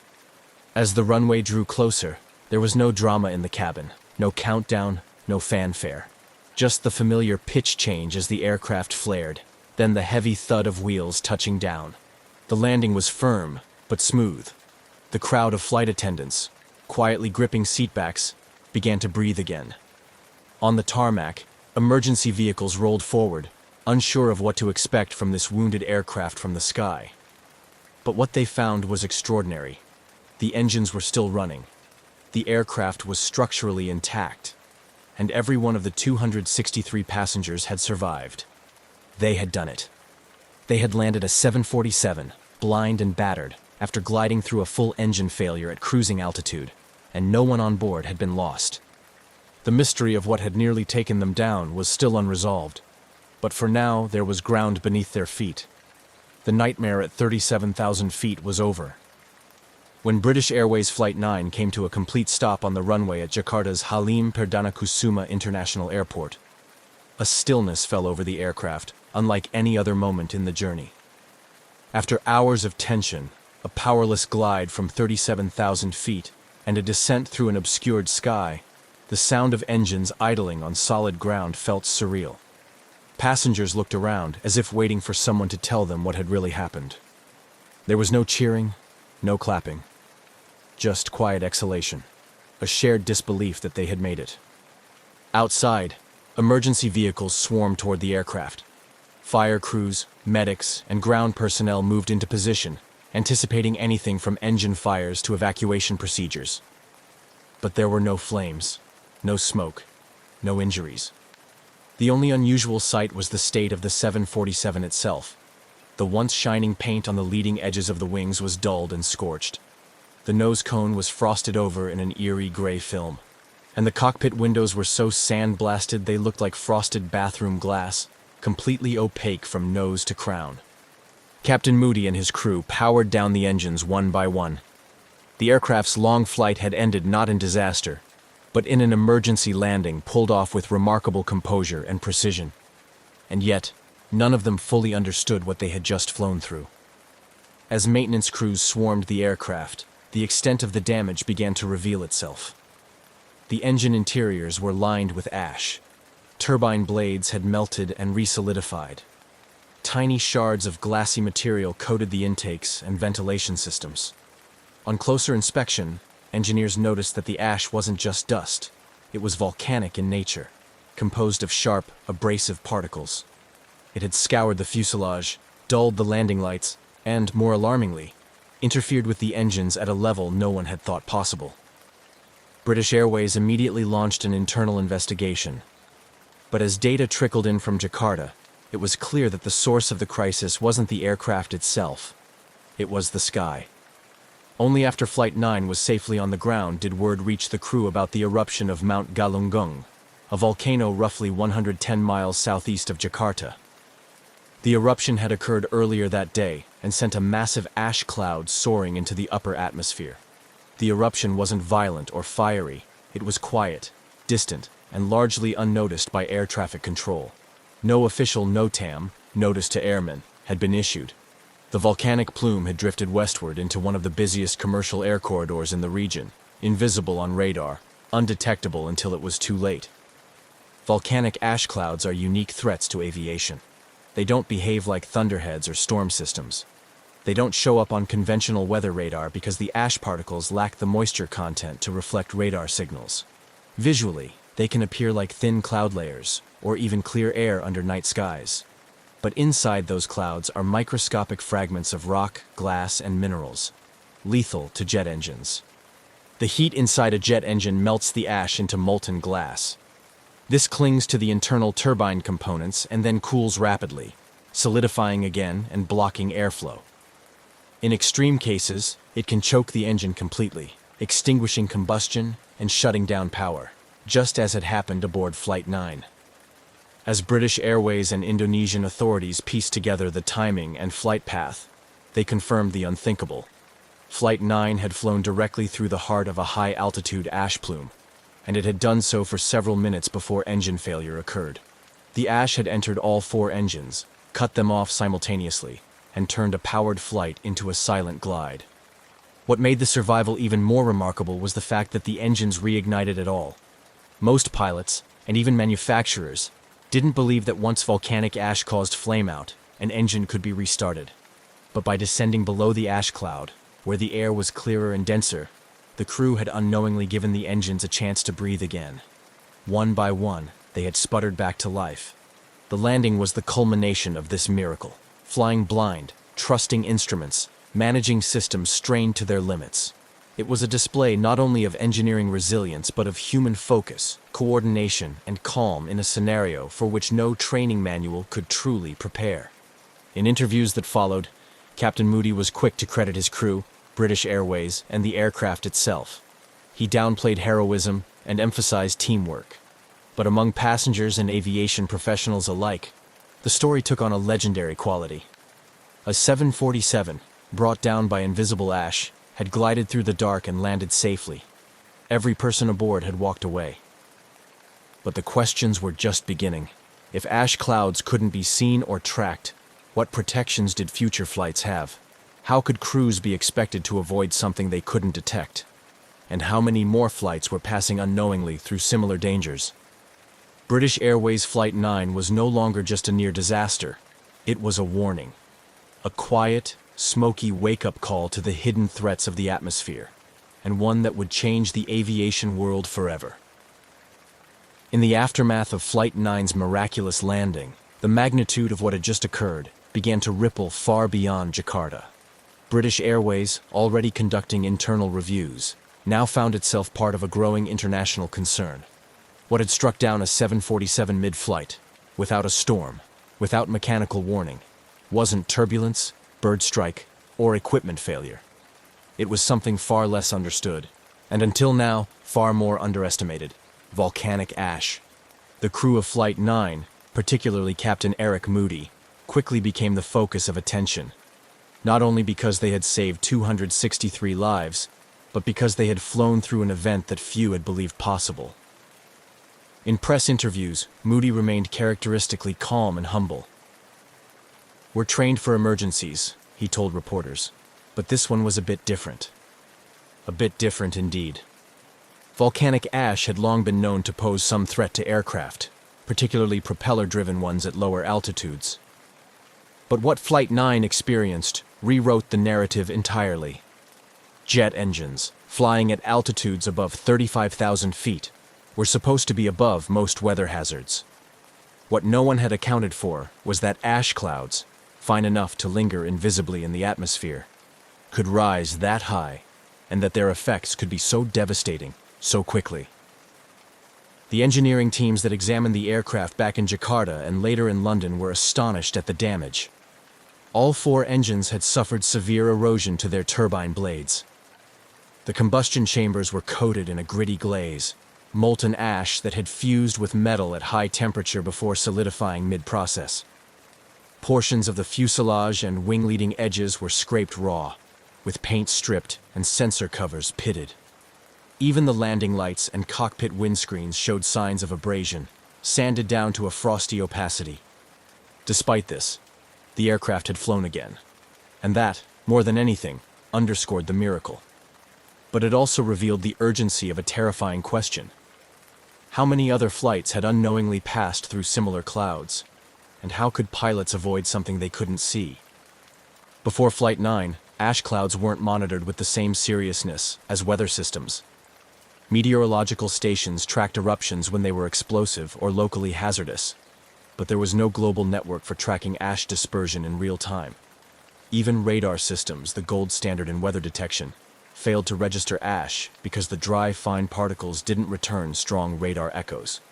In the cockpit, there was no alert, no warning. Only the ghostly glow of St. Elmo's fire and a faint burning smell. Flight 9 had highlighted a blind spot, both literal and systemic. The aviation world responded swiftly. Within weeks, International aviation bodies, including the International Civil Aviation Organization, ICAO, and major weather agencies, convened emergency meetings. Volcanologists were brought in. Ash behavior at altitude was analyzed. Flight 9 had shown that a jet could lose all engines at once, and that a modern aircraft, even one as large and robust as a 747, was not immune to a silent hazard lurking in plain air. New protocols were drafted. Airlines began training pilots to recognize early symptoms of ash encounters: the sudden static discharge, unusual smells, engine surging, and forward visibility loss. Emergency checklists were updated. Perhaps most importantly, aviation authorities started to develop the world's first volcanic ash advisory centers, VAACs, a global network designed to monitor volcanic activity and issue real-time advisories to aircraft flying in affected zones. Satellite monitoring of ash plumes also advanced significantly in the years that followed. Earth-observing satellites could now track sulfur dioxide and ash dispersal with far greater accuracy, enabling warning systems that could alert air traffic control, dispatchers, and pilots more effectively than ever before. Flight 9 had done something no one wished for, but everyone ultimately benefited from. It forced aviation to evolve. It filled a knowledge gap with a hard-earned lesson. For those aboard that night, the world carried on, but never quite the same. Passengers spoke later of a strange peace during the descent, of how calm the cabin remained even as oxygen masks fell and the engines went quiet. Many credited the demeanor of the flight attendants, who moved like clockwork, keeping passengers steady in the face of the unknown. Captain Moody and his crew received widespread recognition. Their teamwork under pressure became a case study in aviation training programs around the world. Pilots and instructors referenced Flight 9 as the benchmark for poise and process during emergencies. It was not just a near disaster, it was a masterclass in how to fly through one. And in the years to come, other flights would encounter volcanic ash. Some would divert early, thanks to new detection. Others, like the 2010 Eyjafjallajökull eruption in Iceland, would ground hundreds of flights altogether, a decision made not out of fear, but from the lessons learned aboard Flight 9. What was once invisible now had a name, a path, and a plan. The night sky was still dark, but no longer unknowable, because one flight, flying blind over Indonesia, had opened the world's eyes. While British Airways Flight 9 had returned safely to solid ground, the shockwaves from its brush with disaster continued to ripple through the aviation world. The dramatic mid-air crisis revealed vulnerabilities in modern flight that had been previously overlooked or underestimated, especially in the context of a growing global network of long-haul routes that routinely crossed volcanic regions. Jakarta Air Traffic Control, stunned by the event, began working more closely with geophysical agencies to understand what exactly had happened above their skies. It turned out that Mount Galunggung had erupted earlier on the same day as the flight, an event largely unnoticed outside local geological circles. The eruption had released a massive column of ash high into the atmosphere, and with the right combination of upper-level winds, that plume drifted silently into international airspace. The problem was, no one had known it was there. There were no alerts, no radar echoes, no warnings. The implications were sobering. In the months that followed, attention turned toward developing long-overdue protocols for how volcanic activity should be communicated to pilots. What happened to Flight 9 could not be allowed to happen again. At the time, there was no unified global method for identifying and reporting ash in real time. That changed quickly. Under pressure from ICAO and national aviation regulators, the world's first volcanic ash advisory centers, VAACs, were proposed and developed. Eventually, 9 centers would be established worldwide, each responsible for monitoring volcanic activity within a specific region and issuing alerts to aviation authorities and pilots. These centers, including those based in London, Anchorage, Tokyo, and Darwin, now serve as constant monitors of potential ash threats. Flight manuals also began to include specific guidance for recognizing and responding to volcanic ash encounters. New checklists addressed the subtle but critical warning signs: the sudden glow of St. Elmo's fire, strange engine behavior, or the faint, gritty smell of sulfur in the cabin. Pilots were taught not to rely on radar, but instead to trust the signs and act immediately. by descending, turning away, and avoiding further exposure. Flight simulators were updated to include volcanic ash failure scenarios. For the first time, engine flameouts caused by ash could be replicated in training environments. What had once seemed like an impossibility, losing all 4 engines in a 747, was now a part of the training syllabus for airline crews around the world. Engine manufacturers, too, took note.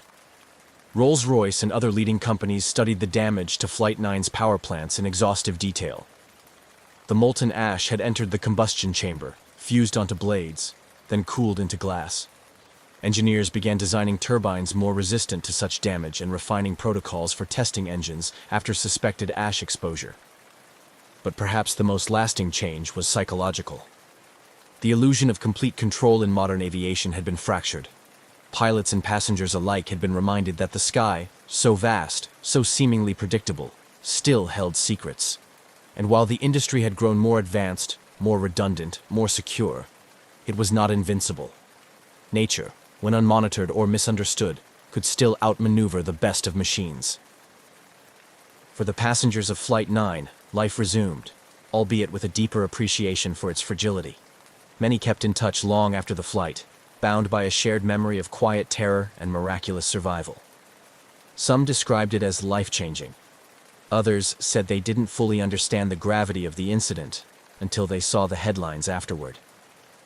As for Captain Moody and his crew, they returned to flying after a period of review and rest. They were never ones to seek the spotlight, but their actions, decisive, professional, and calm under extraordinary circumstances, became legendary.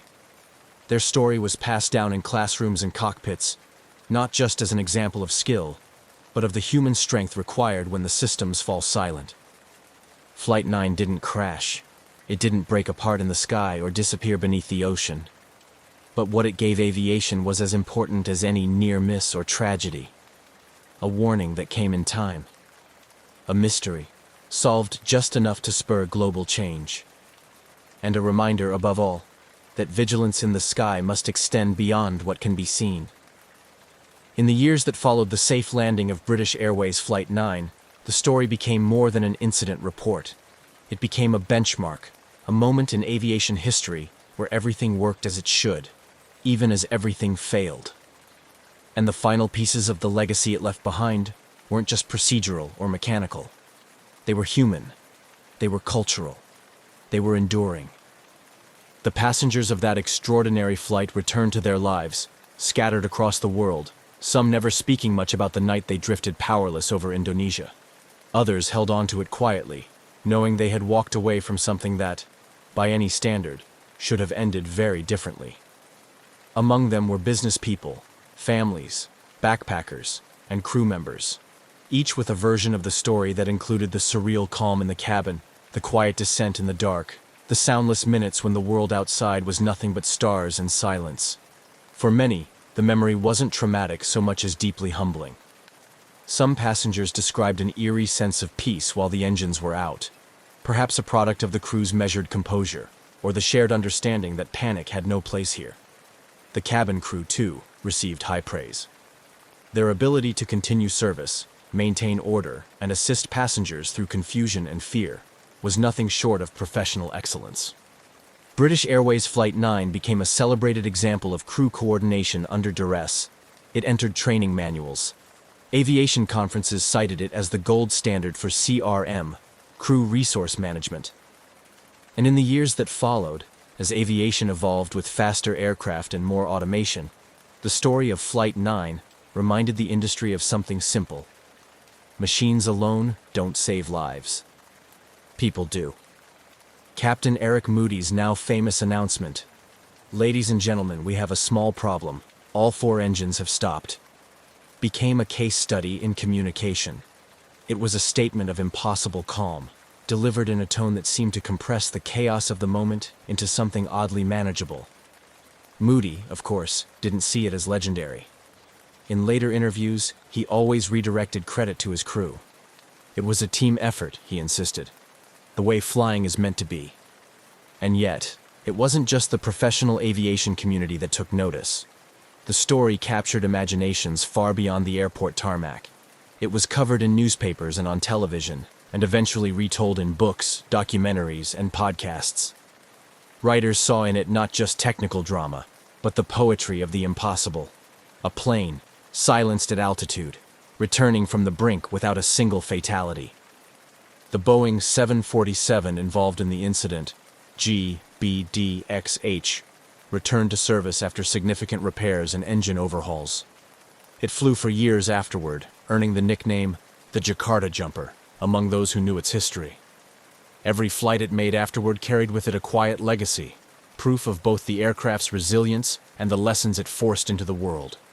And those lessons rippled out far beyond British Airways. The aviation community began to share data more freely, particularly in volcanic regions. Airspace management protocols were rewritten, and volcanic monitoring programs saw new investment.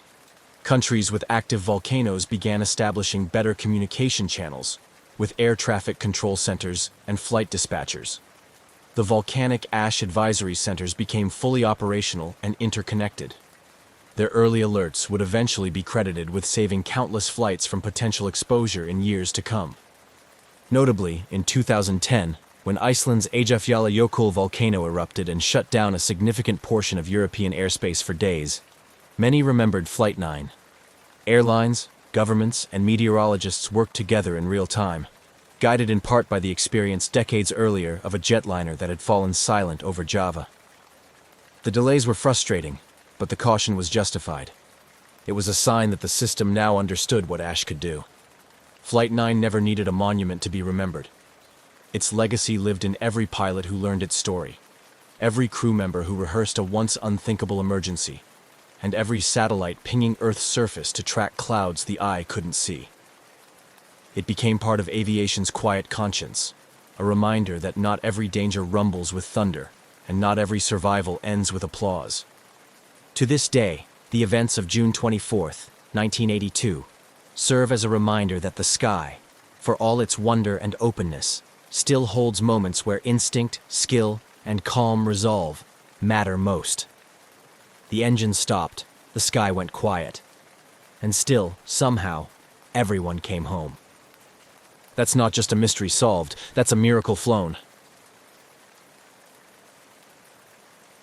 The Learjet 35 is a sleek, nimble business jet, built for speed and comfort at high altitude.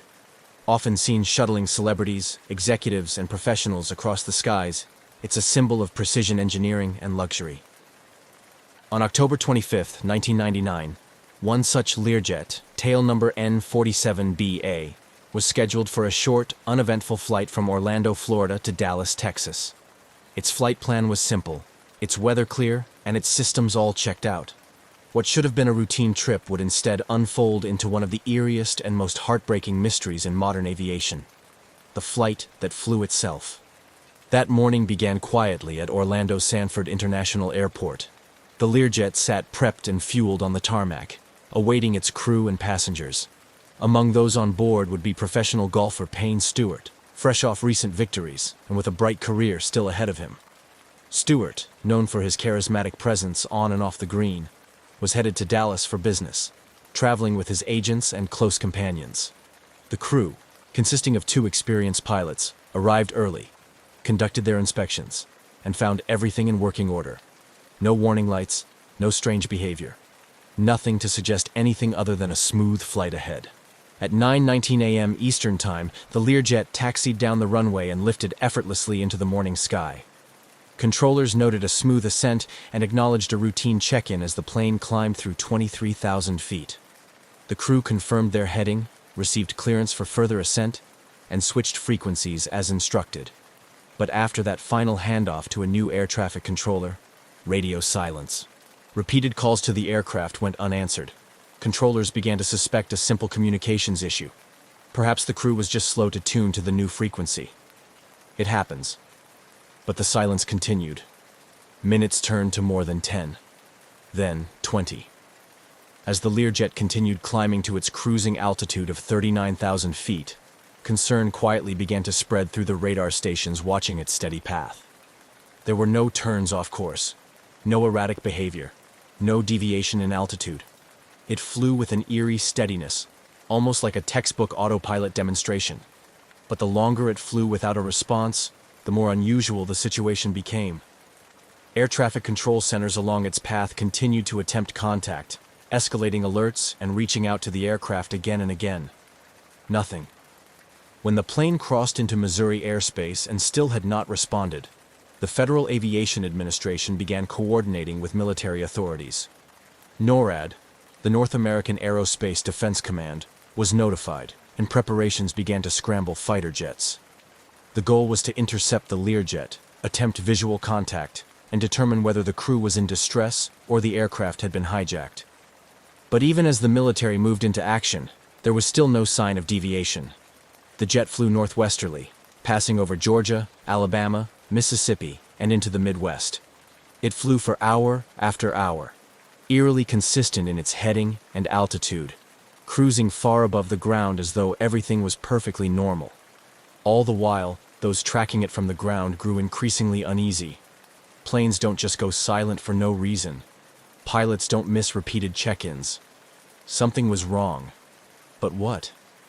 And what were the people on board experiencing at that moment, if anything at all?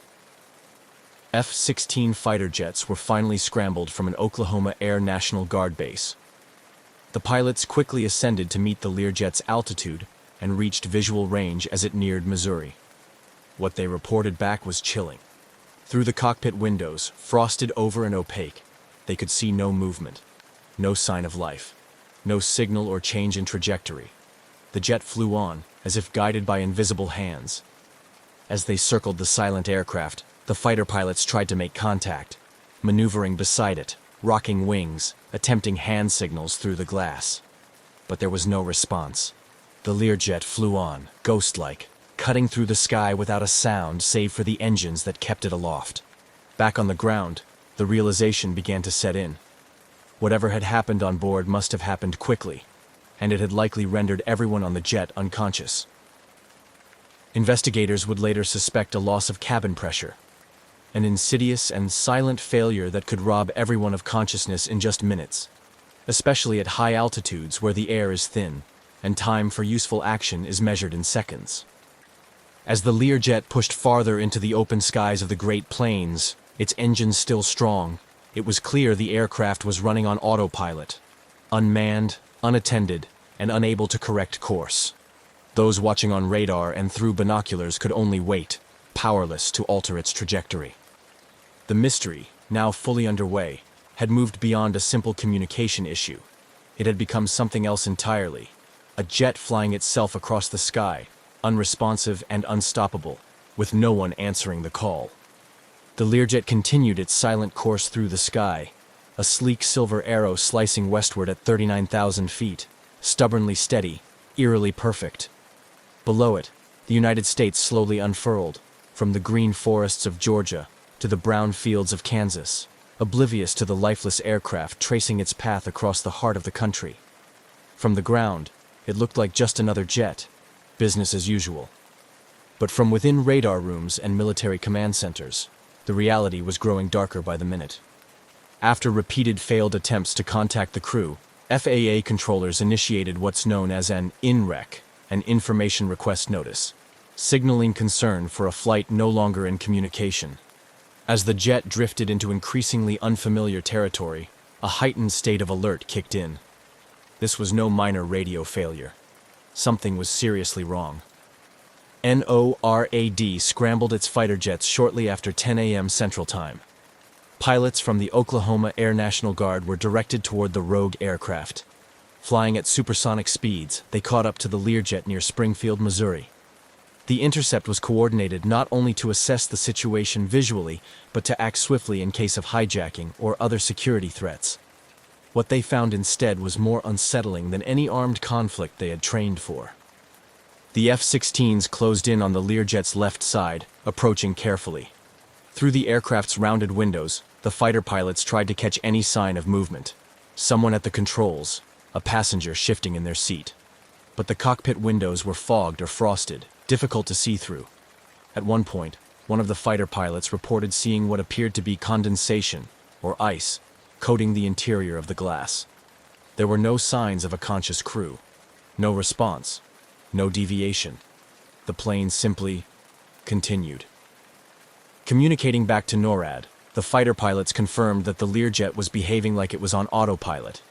It maintained altitude, speed, and heading with textbook precision, just as it had from the beginning. One pilot reported seeing what looked like the silhouette of someone slumped forward in the cockpit, still, unmoving. There was little else the military could do. They had orders not to shoot unless the aircraft was determined to pose an imminent threat to populated areas, and this one, chillingly, posed none. It was headed toward open plains, so the fighters stayed with it, shadowing its strange journey, while more jets were launched to take over escort duties further along the projected route. Back at the FAA, the focus shifted toward trying to understand what could have led to such a situation. The most immediate suspicion: hypoxia. Loss of cabin pressure at high altitude can quickly rob a person of consciousness, within 30 to 60 seconds, without supplemental oxygen. If the pressurization system had failed, and the crew didn't respond in time, the results could be tragic and quiet. In just a few short minutes, everyone on board could have slipped into unconsciousness without ever realizing the danger. The Learjet 35's pressurization system was generally reliable, but like any system, it was vulnerable to failure. Investigators already knew the dangers from previous incidents. One of the most infamous had occurred in 1971, when an airline crew suffered a similar loss of pressure and was rendered unconscious until their autopilot brought them safely, and unintentionally, back to land. But those cases were rare, and never this prolonged. With the Learjet's radio silence stretching into hours, the reality settled hard. It was almost certain that everyone on board had been incapacitated early in the flight. The only thing keeping the aircraft airborne now was its autopilot system, steadily maintaining course, oblivious to the fate of those it carried. The aircraft continued its path over Nebraska, its fuel slowly burning away. In the final hour of its flight, fighter pilots noted the jet was beginning to drift slightly off course. The autopilot may have started to falter. The systems were nearing their limits. The silence had grown louder, not a mechanical failure, not an explosion or fire, but a slow, invisible descent into tragedy. No alarms, no frantic calls, just a flight gone eerily quiet. Families of the passengers and crew had begun to receive calls from authorities. The name Payne Stewart had already reached newsrooms across the country. The media, sensing something serious and strange, began circling. But for now, no one could confirm what had happened. Only that a jet with 6 souls on board was high in the sky, unresponsive, and on a steady heading toward nowhere. The flight that began with such normalcy had now passed its halfway mark, ghosted by jets and trailed by questions. All anyone could do was wait. Wait for the inevitable end, and for the investigation that would follow. Whatever had happened up there, it was unfolding at 500 miles an hour, far above the ground, inside a cabin where no one could speak to the outside world. The Learjet soared high over the Midwestern sky, the sun glinting off its polished fuselage as it maintained its unbroken, unwavering path. From the ground, it looked like any other business aircraft, calm, fast, efficient. But to those following it from control towers, military radar stations, and the cockpits of the F-16s assigned to monitor it, the jet had taken on an eerie quality. It was now deep into its ghost flight, heading toward the vast open spaces of South Dakota, a plane flying perfectly, without a soul guiding it. By this point, the Learjet had been airborne for over 3 hours. Fighter jets had tailed it since Missouri, taking turns from different Air National Guard units along its projected route. Their reports remained consistent. No response to radio calls, no movement visible inside, no signs of life. The cockpit windows remained frosted. Through the cabin windows, some F-16 pilots claimed to see what looked like passengers slumped in their seats, unmoving. The cabin pressurization theory now felt less like a hypothesis and more like a tragic certainty. The aircraft's route, originally intended to deliver its passengers from Orlando to Dallas, had long since been left behind. Without human input, the autopilot had locked onto a stable heading and kept the aircraft flying almost due northwest. It crossed Kansas, then Nebraska, and crept steadily toward the sparsely populated regions of South Dakota. There was no deviation, no descent, no flare, just smooth, steady, silent flight. Those aboard likely lost consciousness within minutes of the presumed cabin pressure loss. At 39,000 feet, the air is far too thin for human survival without pressurization or supplemental oxygen. If the system had failed and the crew hadn't quickly donned their oxygen masks, they would have slipped into unconsciousness before even fully realizing what was happening. Hypoxia doesn't come with flashing warning lights or piercing alarms. It arrives like a soft veil. Confusion, fatigue, and then nothing.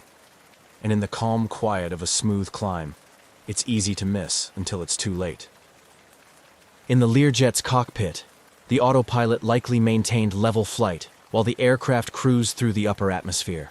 There were no inputs from the pilots, no course corrections, no descent planning. It simply flew, mechanically perfect and unnervingly indifferent to the condition of the people on board. The fighters assigned to shadow it could do little but watch. They flew alongside at a respectful distance, occasionally adjusting positions to recheck for visual clues. Radio calls continued, but no response ever came. With the Learjet not exhibiting any signs of aggression, deviation toward populated areas, or threat to national security, there was no justification to intervene physically. NORAD issued strict standing orders: do not shoot. Meanwhile, across the country, the story had begun to emerge. News outlets picked up on reports of a plane flying unresponsive across several states. As word spread, the name Payne Stewart entered headlines and broadcasts. The golfing world, already buzzing with his recent success at the US Open, was stunned. Fans, colleagues, and sports journalists held their breath, hoping for a miraculous explanation, or at least a safe landing. But aviation experts understood what the signs meant. This was not a survivable scenario. Just after 12 p.m. Central Time, fuel began running low. The jet, having traveled over 1,500 miles, had nearly exhausted its supply. Those tracking it braced for the inevitable. The aircraft could no longer stay aloft. There would be no emergency landing, no radioed mayday. There were no conscious hands at the controls. It was only a matter of time. Radar data showed the Learjet slowly beginning to descend. At first, it seemed like a typical programmed descent, the kind you'd expect from an autopilot approaching a destination. But it wasn't under control. It was a quiet fall. Engines sputtering. No flaps, no gear, no course correction. A graceful but terminal arc toward the ground. At 12:13 p.m., in a remote field near Mena, South Dakota, the Learjet crashed. There were no survivors. The jet impacted the earth at high speed, creating a deep, smoking scar in the soil and scattering debris in a tight pattern. Local authorities and emergency responders were quickly on scene, but the outcome was as expected. The aircraft had completed its journey with tragic precision, flying itself right to the end. The news was swift and sobering. The wreckage confirmed what had already been feared. Among the 6 lost were Payne Stewart, his 2 agents, and the 2 experienced pilots who had flown many such routes before. The country mourned. The aviation world reeled. But more than grief, what followed was a haunting sense of disbelief. A modern aircraft with a seasoned crew, perfect weather, and no distress call, simply vanishing into radio silence and flying on until it could fly no more. Now, the questions began. What exactly had happened inside that cabin? Could anything have been done to save the crew? And how, in the age of radar and redundancy, could a plane become so utterly silent and still so deadly? The crash site investigation would soon begin, but the mystery and the sense of quiet horror had already settled in. The crash site near Mena, South Dakota, was eerily quiet. In the middle of a wide, open pasture, far from any major town or highway, a long scar marked the spot where the Learjet 35 had come to rest. Investigators arrived to find wreckage strewn across the field, much of it buried or fragmented from the high-speed impact. There was no fire, no smoke clouding the horizon, just twisted metal and solemn stillness, a fitting end to a flight that had unfolded in haunting silence. The National Transportation Safety Board, NTSB, quickly secured the site. Their investigators began methodically collecting debris, photographing the scene, and marking the positions of recovered parts. The aircraft had disintegrated on impact, and there were no survivors to offer insight into what had happened in the sky above. But even in devastation, patterns emerge. Investigators knew that answers could still be found, if not in the wreckage itself, then in the systems that had quietly guided the aircraft on its final path. Within days, the flight data recorder, FDR, and cockpit voice recorder, CVR, were recovered. These devices, often referred to as the plane's black boxes, were damaged but largely intact. The FDR contained a record of the aircraft's performance, altitude, heading, engine parameters, over the final minutes of the flight. The CVR held up to 30 minutes of cockpit audio, continuously overwritten unless something triggered a need to preserve it. What they found on the voice recorder was unsettling in its emptiness. For the vast majority of the tape, there was no conversation. No last-minute panic, no emergency troubleshooting, no calls for help. Just the quiet hum of avionics, the occasional autopilot engagement tone, and eventually, nothing at all. The silence on the CVR confirmed what had already been suspected. The crew likely lost consciousness early in the flight. The remaining hours, the jet had flown itself. Further analysis of the flight data showed that the aircraft had performed normally for the first few minutes after takeoff. The climb was steady, the speed within normal limits, and all signs pointed to a well-handled departure. But around the time the aircraft reached its cruising altitude, 39,000 feet, everything stopped changing. The jet leveled off and held that altitude for the remainder of the flight, until the engines flamed out from fuel exhaustion hours later. The most probable cause was now becoming clear: a loss of cabin pressurization, which had gone unnoticed or unaddressed by the crew in the critical early moments. Without pressurization at that altitude, the atmosphere inside the cabin would have thinned rapidly. Hypoxia would have set in, quietly, lethally. Hypoxia is one of aviation's most insidious dangers. At 39,000 feet, the time of useful consciousness without supplemental oxygen is around 15 to 30 seconds. Pilots are trained to recognize its symptoms: lightheadedness, euphoria, impaired judgment, tunnel vision. But those early signs are subtle, easy to misinterpret or miss entirely, especially in a routine flight with no warning alarms. If the pressurization failure was gradual and the oxygen masks weren't deployed immediately, both pilots could have become incapacitated before they even realized what was happening. With the pilots unconscious and the passengers likely affected just as quickly, the aircraft's autopilot became the only force keeping the Learjet in the air. And it did exactly what it was programmed to do: maintain heading, altitude, and speed.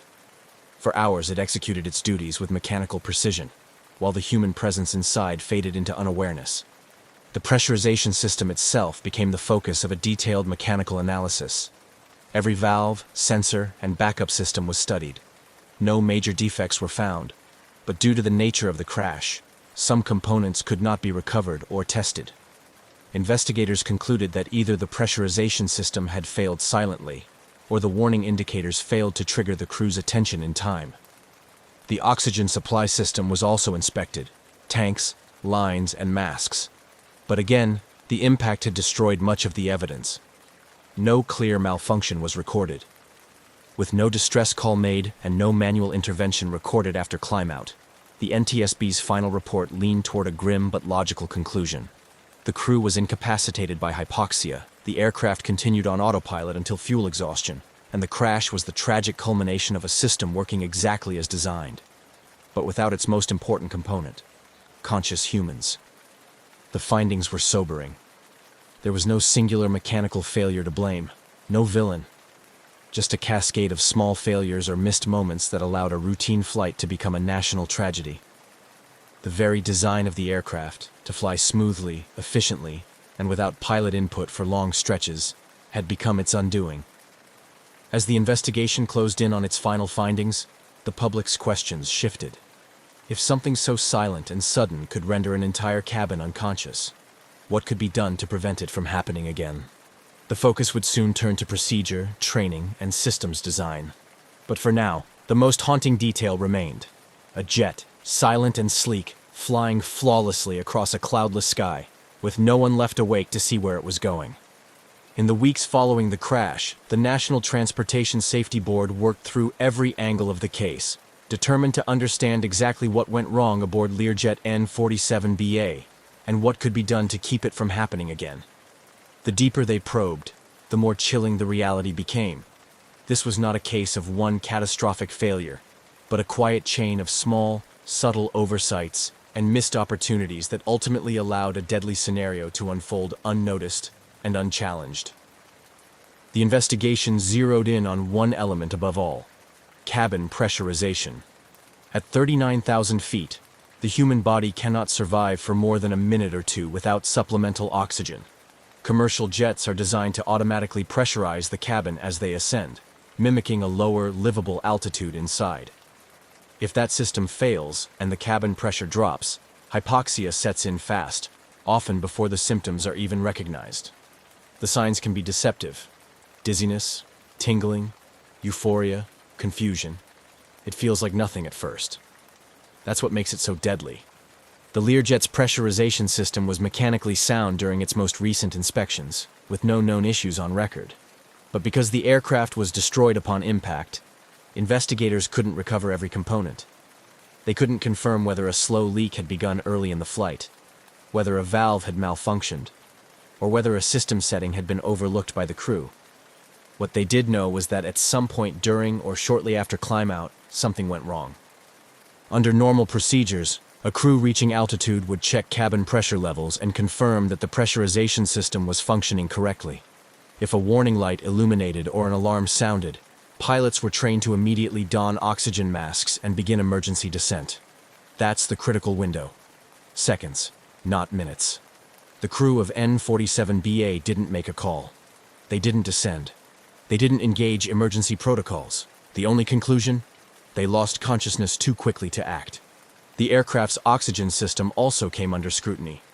Investigators wanted to know if the emergency supply, stored in high-pressure tanks and delivered through masks, had failed in some way. But there was no way to verify whether the masks had deployed or whether they had been used. The voice recorder revealed no conversation indicating trouble, no sounds of masks being donned, no struggle, no effort to troubleshoot. Just silence. This raised unsettling questions. Had the crew ignored early warning signs? Had they mistaken hypoxia's onset for simple fatigue or pressure changes? Or had the failure been so sudden and complete that they never stood a chance? The flight data reinforced a consistent pattern. Once the jet reached cruising altitude, it never deviated. Autopilot held the aircraft at 39,000 feet for nearly 4 hours. This indicated that the autopilot had been set properly before the crew lost awareness, but also that it had never been disengaged or overridden afterward. The aircraft remained in a perfectly stable cruise, flying as it was told, right up to the moment its engines gave out from fuel starvation. The NTSB's findings, while incomplete in hard physical evidence, pointed with overwhelming probability to a gradual loss of cabin pressure and a failure to react in time. It wasn't negligence. It wasn't sabotage. It was a quiet breakdown in human response, masked by the reliability of technology and the subtle danger of altitude. The report's conclusion was concise but grave. The probable cause of this accident was incapacitation of the flight crew members as a result of their failure to receive supplemental oxygen following a loss of cabin pressurization for undetermined reasons. It was a hard truth. This was an aircraft that did exactly what it was built to do. It flew straight and smooth, held its course, and executed every function as designed. And that was part of the problem. In the absence of human oversight, automation had no way of recognizing or responding to the unfolding crisis. The industry had long viewed automation as a safeguard, a way to reduce human error and lighten pilot workload. But this incident revealed an unsettling paradox. When the human element disappears, automation does not replace it. It simply keeps going. For pilots across the aviation world, the case became a cautionary tale. It emphasized the importance of early response to pressurization warnings, the need to remain vigilant even in routine climbouts, and the real present danger of hypoxia. In training programs, simulators were updated to reflect hypoxia scenarios more realistically, showing just how quickly a routine flight can spiral into silent catastrophe. For the families of those lost, the report offered little comfort. There was no villain, no mechanical flaw to fix. Just a small window of time that closed too quickly, and a flight that became one long, quiet drift into darkness. What remained was the sobering understanding that modern flight, for all its sophistication, is still deeply vulnerable to the unseen. At 39,000 feet, a missed cue or a failed system doesn't come with chaos. It comes with silence. And sometimes, that silence is the loudest warning of all. The crash of Learjet N47BA, while tragic, left behind more than a trail of wreckage. It sparked change. In the months following the investigation, the aviation industry began taking a closer look at how it trained pilots to recognize and respond to hypoxia, and how it designed safety systems to account for the very scenario that had unfolded across America's skies. Simulators were updated to emphasize rapid onset hypoxia situations, showing pilots just how subtle and dangerous the symptoms could be. Training programs stressed that reaction time is everything. New emphasis was placed on immediate oxygen use at the first sign of cabin pressure loss, even before verifying the problem. Aircraft manufacturers and regulators reviewed pressurization systems and the alarms associated with them. The aim was to create clearer, more urgent warnings, both visual and audible, so that no early sign would go unnoticed or dismissed. Some aircraft began including additional automation that could descend a plane automatically in the event of pilot incapacitation. But perhaps the most lasting impact was in the collective mindset of aviation professionals. The Learjet incident reminded the industry that high-altitude flight isn't just about navigating clear skies. It's about respecting the invisible risks that come with them. At 39,000 feet, there is no room for hesitation, no second chances.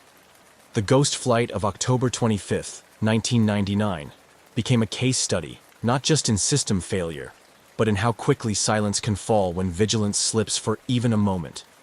It wasn't just a story of a jet that flew itself. It was a quiet call to action that rippled through the aviation world, changing how pilots prepare, how aircraft are designed, and how deeply the human element matters, even in the most advanced flying machines. News of the ghost flight spread rapidly in the hours after the crash. By the time the Learjet came to its tragic end in a South Dakota field, the story had already gripped the nation. It wasn't just that a high-profile figure like Payne Stewart was aboard. It was the deeply unsettling nature of what had occurred. A plane, flying perfectly straight for hours, with no one in control. The public response was swift, emotional, and widespread. Vigils were held across the country. Golf fans, friends, and colleagues gathered not only to honor Stewart's legacy, but to try and process the surreal nature of the event. He had been more than a champion athlete. He was a personality known for his charisma, his old-school attire, and his spirit.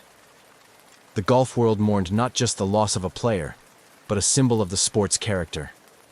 Tributes poured in, from fellow athletes to fans who had never met him. Golf tournaments observed moments of silence. Flags at PGA events flew at half-staff. Beyond the personal grief, the crash triggered a deep fascination with the incident itself. People were drawn not just to the tragedy, but to the mystery, the unsettling idea of a plane in flight, silently continuing its journey with no human hand guiding it. It became the subject of intense media coverage, panel discussions, and late-night conversations. The phrase ghost plane entered the public lexicon, carrying with it a strange blend of technological wonder and human fragility. As the months passed and the investigation concluded, the public's focus turned to the legacy of the event. Families of the victims worked with aviation safety groups, pushing for reforms and sharing their stories. They didn't just want answers. They wanted to ensure that future flights wouldn't suffer the same fate. Their advocacy added a human face to the technical changes that would follow. And so, the story of the Learjet 35 that flew itself came to rest not only in a quiet field in South Dakota, but in the minds of millions who followed its journey. It served as a modern parable of how even the most precise machines depend on fragile human systems. A reminder that, in aviation, silence isn't always a sign of calm. It can be the first whisper of something going terribly wrong. In the years since, the incident has remained one of aviation's most haunting modern mysteries. It is taught in flight schools, discussed in safety briefings, and referenced in conversations about the evolution of autopilot systems and cockpit protocols. The aircraft's flight path has been recreated in simulations, studied in classrooms, and depicted in documentaries. But above all, it endures because it touched a nerve, a flight that began like any other, guided by trusted hands and bound for familiar skies, only to drift slowly into the unknown. The final chapter of N-47BA wasn't written by turbulence or storm, nor sabotage or chaos, but by stillness. A quiet cabin, a plane flying itself through clear skies, and a world below, watching, wondering, and learning. On a humid morning in early March 1962, the tarmac at Guam's airport was bustling with activity. Amidst this, a Lockheed L-1049 Super Constellation, a long-range aircraft revered for its capabilities, was being prepared for a significant journey. This aircraft, operated by the Flying Tiger Line, was chartered by the U.S. military to transport troops and their equipment to Clark Air Base in the Philippines. The flight, numbered 739, was one segment of a multi-leg journey that had begun in California and was to ultimately end in Saigon. The Lockheed Constellation, known affectionately as the Connie, was a sight to behold with its distinctive triple-tail design and dolphin-shaped fuselage. On this day, it stood ready, its gleaming exterior reflecting the morning sun, as ground crew busily loaded the last of the cargo. The atmosphere was charged with a sense of purpose and urgency, common to military operations, yet there was an undercurrent of casual camaraderie among the crew and passengers. Flight 739 was carrying 93 U.S. soldiers, 3 South Vietnamese, and 11 civilian crew members. The military personnel were mostly engineers and technical specialists, tasked with setting up communication and logistics bases in Vietnam. The flight crew, seasoned and skilled, were well versed in the demands and responsibilities of such important missions. The captain of the flight, an experienced pilot with years of flying with both commercial and military charters, performed a final walk-around inspection of the aircraft. He checked under the wings, examined the tires, and glanced over the engines, ensuring everything was in order before the long overwater flight. His co-pilot and navigator were already inside the cockpit, going through the pre-flight checklist, their voices a mixture of professional focus and occasional light-hearted remarks. Inside the cabin, the flight attendants briefed the soldiers on safety procedures. Although the mood among the troops was generally relaxed, many of them used to the routines of deployment. The flight attendants noted the attentive seriousness with which the soldiers listened to the emergency instructions. In the cargo hold, the last pieces of equipment were secured, the manifest checked and rechecked, to ensure that all was accounted for. Once boarding was complete, the crew closed the doors, and the captain made his way to the cockpit, signaling to the control tower their readiness to depart. Clearance was given, and the engines roared to life, a powerful, reassuring sound to both passengers and crew. The aircraft taxied to the runway, the early morning light casting long shadows on the ground. As the Super Constellation lined up on the runway, the captain made a final announcement over the intercom, his voice calm and confident. He reviewed the flight plan with the passengers, noting the expected flying time and weather conditions, which were favorable. There was a palpable sense of anticipation as the aircraft's engines revved up, the propellers spinning faster until they were just blurs. With a smooth surge forward, the plane began its takeoff roll, quickly gaining speed. The soldiers watched through the windows as Guam's landscape began to blur, the sensation of liftoff bringing a momentary weightlessness that contrasted with the heavy reality of their mission. As the aircraft climbed into the clear blue sky, it banked gently towards the west, setting course over the vast expanse of the Pacific Ocean. The flight was expected to be routine, with hours of flying over open water. The crew settled into their roles, monitoring the aircraft's systems and maintaining regular communication with air traffic control. Below them, the Pacific stretched out endlessly, its surface a deep blue, occasionally broken by the white caps of waves. As Flight 739 reached cruising altitude, the captain switched on the autopilot, the aircraft humming steadily along its charted path. In the cabin, soldiers dozed or chatted quietly, the drone of the engines a constant backdrop. Everything seemed normal, the flight progressing as countless others had before. Yet, unbeknownst to those on board, this would be the last time Flight 739 would be seen or heard from. In the hours to follow, somewhere over the vast, mysterious depths of the Pacific, the aircraft and all its passengers would vanish without a trace, leaving behind only questions and a lingering sense of unease that would echo through the annals of aviation history. As Flight 739 steadily ascended to its cruising altitude, the vast Pacific Ocean unfolded below, a seemingly endless expanse of blue. The Lockheed L-1049 super constellation, a marvel of its time, was designed for long-range missions just like this, equipped with state-of-the-art navigation systems and powerful engines that hummed rhythmically, reassuringly. Inside the cockpit, the crew engaged in routine monitoring of their instruments, ensuring all systems operated within normal parameters. The flight path from Guam to the Philippines was a well-traveled route, typically uneventful, yet requiring constant vigilance due to its vast overwater stretches. The captain, a seasoned pilot with extensive experience in both commercial and military aviation, occasionally exchanged light-hearted banter with his co-pilot, breaking the monotony of the flight. However, their professionalism never waned. Each gauge and radar sweep was diligently observed, each communication with air traffic control crisp and clear. Inside the cabin, the mood among the passengers, mostly U.S. soldiers accustomed to the rigors of deployment, was one of subdued anticipation. Some tried to catch some sleep, resting against the rumble of the aircraft, while others read books or played cards, making the best of the hours ahead. The flight attendants moved quietly along the aisles, offering refreshments and checking on their charges with practiced smiles and gentle reassurances. Approximately 2 hours into the flight, as Flight 739 approached the midpoint of its journey over the open water, the captain made routine contact with air traffic control. Reporting their position, altitude, and status, everything was confirmed to be on track, with no deviations from the flight plan. The skies were clear, and weather reports indicated smooth sailing ahead. The controller at the other end acknowledged the update with a standard response, wishing them a continued safe journey. This communication, routine and unremarkable, would later be scrutinized and replayed, as it was the last confirmed transmission received from Flight 739. At the time, however, there was no indication of anything amiss.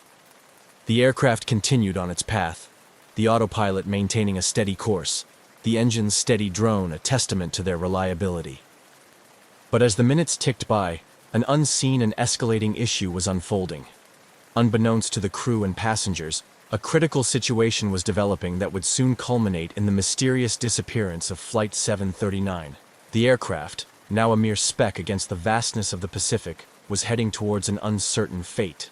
The last radar contact with the aircraft showed it continuing along its intended flight path. Then, inexplicably, the blip that represented the mighty constellation faded from the radar screens, vanishing without a trace. The disappearance was so sudden, so complete, that air traffic controllers initially doubted their equipment, frantically adjusting settings and calling out to the aircraft with growing urgency. "Flight 739, this is Control. Please come in," crackled over the radio, the controller's voice betraying a hint of concern. There was no response, only static filled the airwaves. Repeated calls, each more desperate than the last, met with the same eerie silence. As the realization set in that the aircraft was no longer on radar and not responding to communications, a chill ran through the control room. Emergency protocols were swiftly enacted. The disappearance of a military-chartered aircraft, especially one carrying over 100 souls, was a critical incident. The U.S. military, along with local aviation authorities, began coordinating an immediate response. Search and rescue operations were mobilized, with aircraft and ships directed to the last known location of Flight 739. As the news of the disappearance began to spread, the families of those on board, the military community, and the aviation world held their breath, hoping for any news of the aircraft.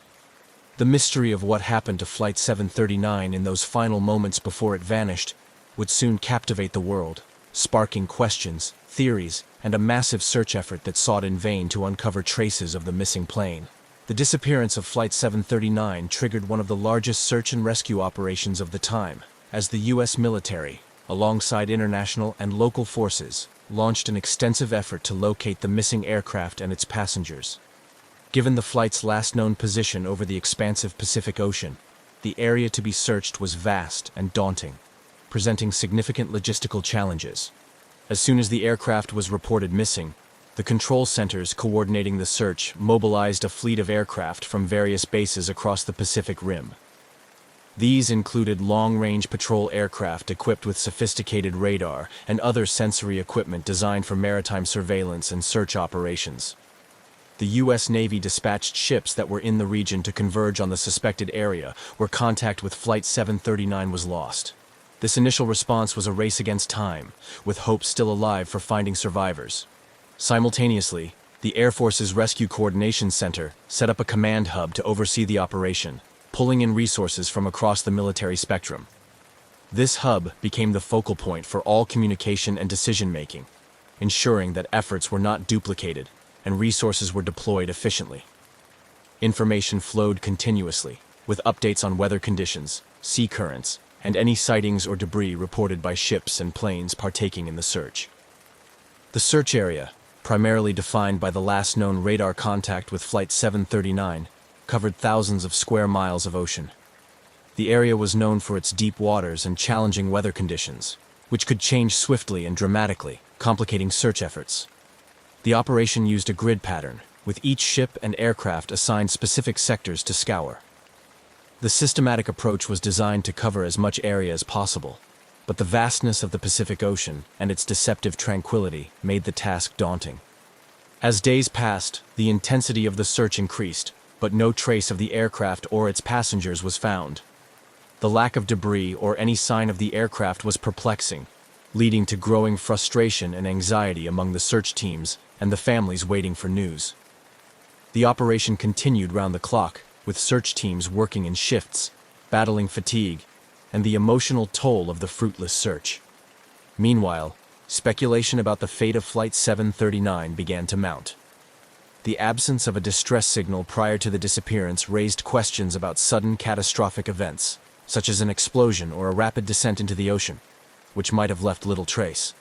The possibility of a hijacking or a deliberate diversion was considered but seemed less likely without any communication or ransom demands. Experts from various fields were brought in to analyze the flight's last known parameters and environmental data to model potential crash scenarios. These models were used to adjust search patterns, taking into account ocean currents and wind conditions that might have moved debris away from the initial impact site. Satellite imagery was scrutinized for any anomalies that could indicate a crash site, and other nations with satellite capabilities were requested to review their data. As the search extended into weeks, the hope of finding survivors waned, and the mission gradually shifted from rescue to recovery. The focus became finding any wreckage that could provide clues to what happened during the final moments of Flight 739. This was crucial not only for solving the mystery, but also for providing closure to the families and ensuring that any potential safety issues affecting other flights could be addressed. Despite the extensive efforts, the search was eventually scaled back. The decision was heart-wrenching for all involved, particularly for the families of those on board. Memorials were held in various locations, attended by military personnel, family members, and representatives from the Flying Tiger Line. The gatherings were somber, with attendees clinging to each other for support, sharing memories of their loved ones, and grappling with the unresolved fate of Flight 739. The official end of the search marked a painful closure of this chapter, leaving a lingering mystery in the annals of aviation history. The disappearance of Flight 739 remained a topic of fascination and speculation, inspiring investigative reports, documentaries, and continued amateur sleuthing. The lack of concrete evidence or wreckage allowed for numerous theories to flourish, from alien abductions to secret military experiments, each adding layers to the enigma of the vanished aircraft.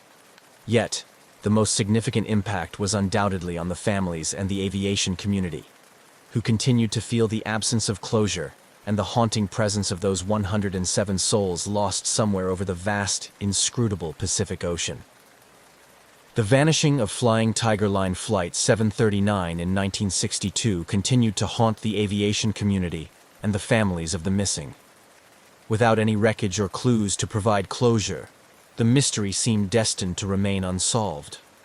But behind the scenes, various theories were actively being explored, each proposing a different scenario that might explain the sudden disappearance. One prevailing theory was a catastrophic mechanical failure.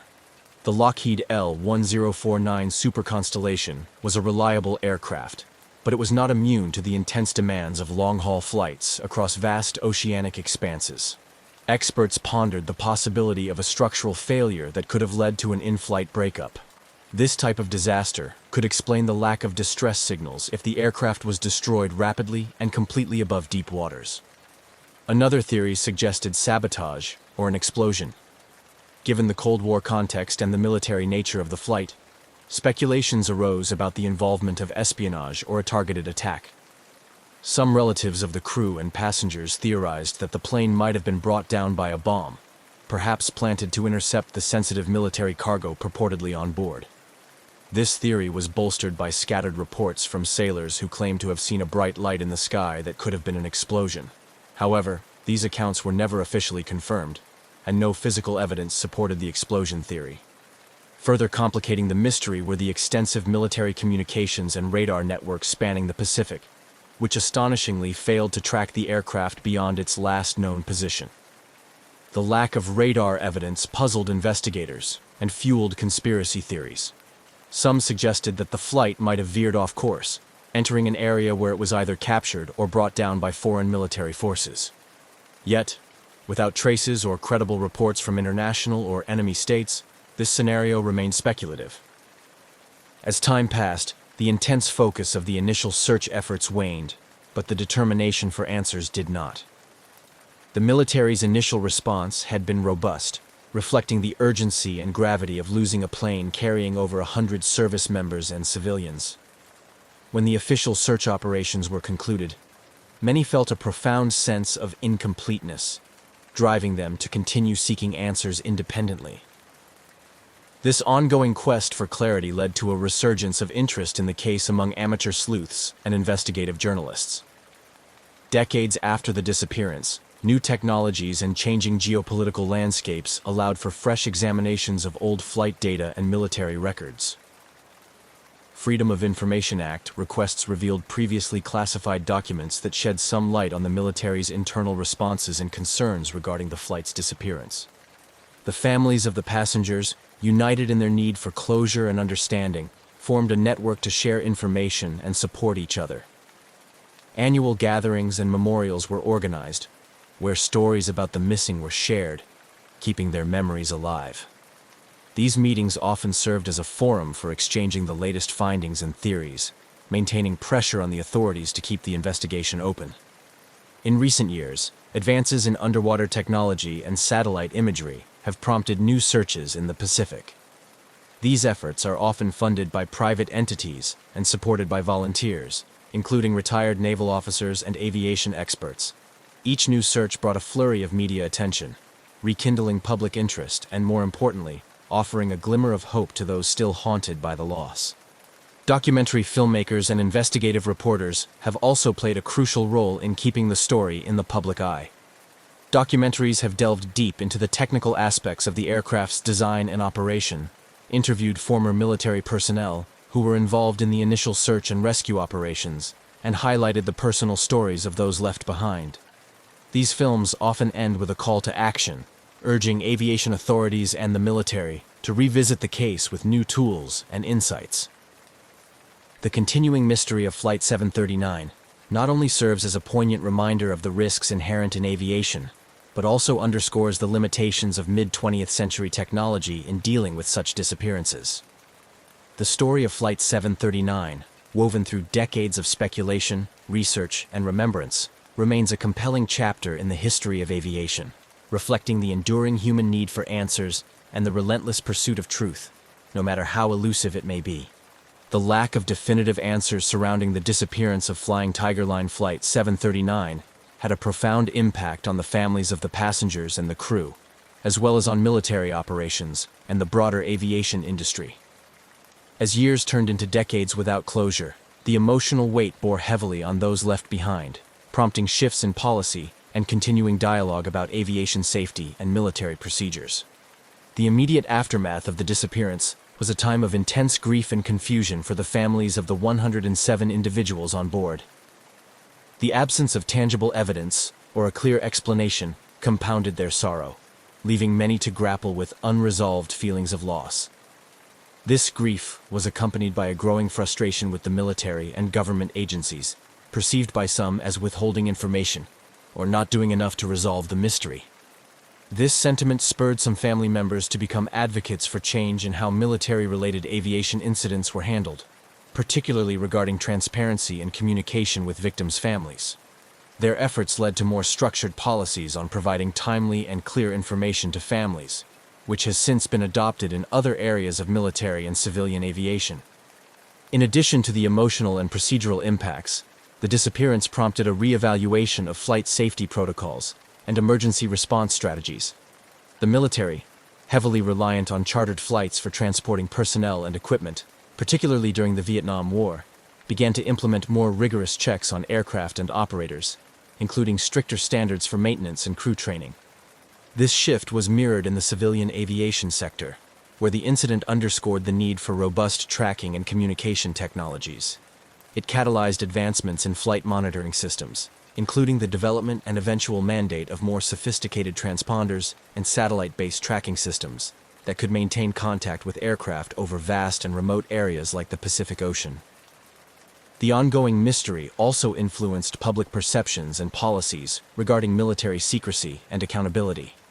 The initial secrecy surrounding the flight's mission and cargo fueled conspiracy theories and public speculation, leading to calls for greater transparency in military operations involving civilian contractors and equipment. As the decades passed, the families of those lost on Flight 739 found various ways to honor their memories. Memorials were established, and annual remembrances were organized, allowing relatives, friends, and former military colleagues to gather and share memories of their loved ones. These events also served as platforms for continuing advocacy for improvements in aviation safety and military accountability. The unresolved nature of the disappearance continued to inspire investigative journalists, researchers, and filmmakers, leading to periodic resurgences of interest in the case.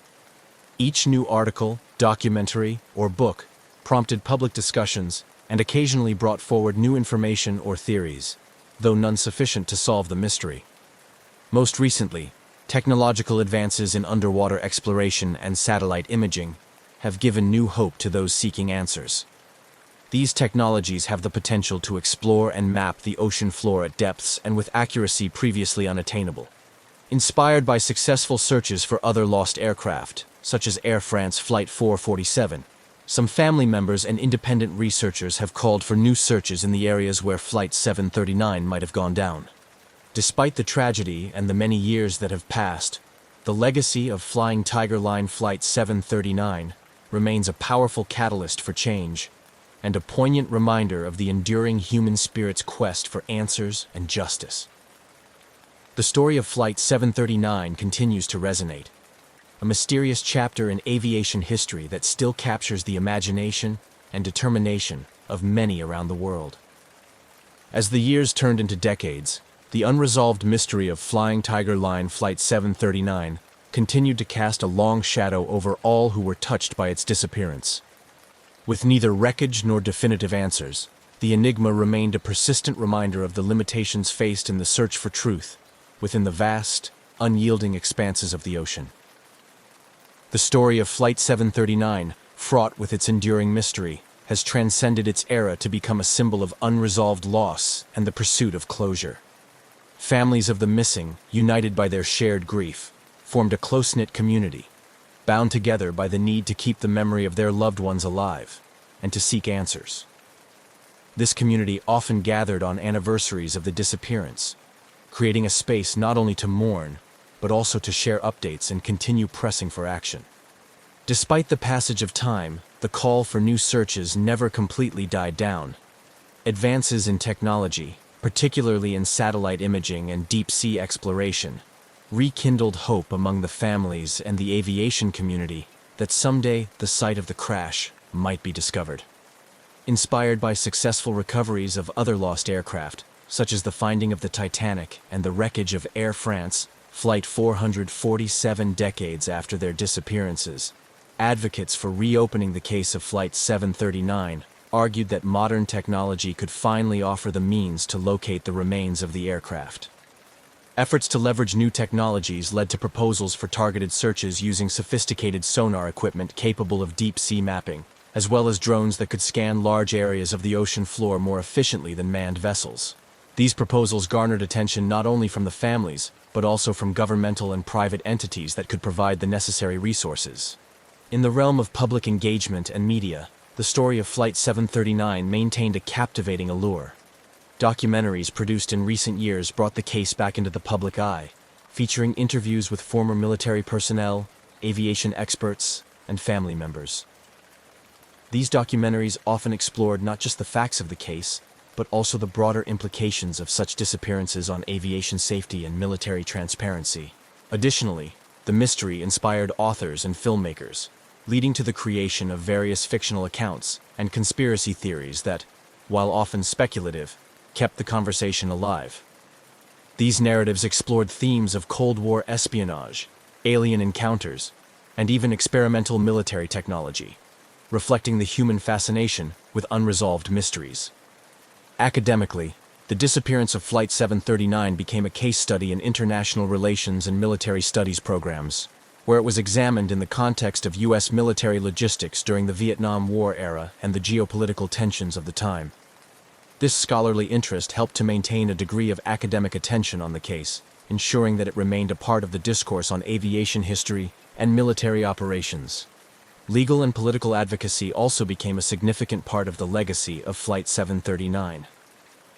Family members and their supporters often lobbied for changes in laws regarding the military's accountability to civilian families and the transparency of information concerning accidents involving military personnel and equipment.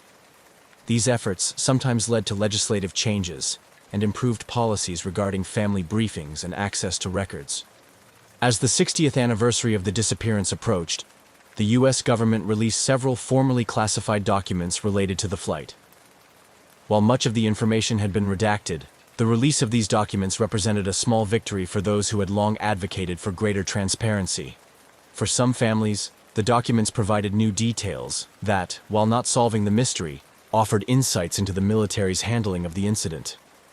The ongoing quest for answers about Flight 739 also highlighted broader issues related to the recognition of service personnel and civilians involved in covert or classified operations. This led to discussions about the ways in which such individuals are memorialized and honored, culminating in more inclusive memorials that acknowledge their contributions and sacrifices. Today, the legacy of Flying Tiger Line Flight 739 is multifaceted. It is remembered as a poignant story of loss and the relentless pursuit of truth, a narrative that has impacted aviation safety regulations, military accountability, and the technologies used in search and rescue operations. For the families of those who vanished along with the aircraft, it remains a deeply personal story of waiting and hoping for closure. In a broader sense, the mystery serves as a reminder of the vulnerabilities in human endeavors, particularly in the face of vast and indifferent natural forces like the deep ocean. Yet, it also illustrates the human capacity for resilience, the enduring quest for knowledge, and the unyielding desire to find answers, no matter how elusive they may be. The profound impact of Flying Tiger Line Flight 739's disappearance stretched beyond the immediate shock and continued to resonate through the subsequent years, driving changes and fostering developments across multiple facets of society, from aviation technology to family advocacy and public policy. As the narrative of Flight 739 moved forward, it beckoned a broader contemplation on the themes of memory, technological progress, and the pursuit of closure, a pursuit that never seemed to diminish in intensity or necessity. Even decades after the disappearance, the commitment to finding Flight 739 was reinvigorated by technological advancements that offered new hope.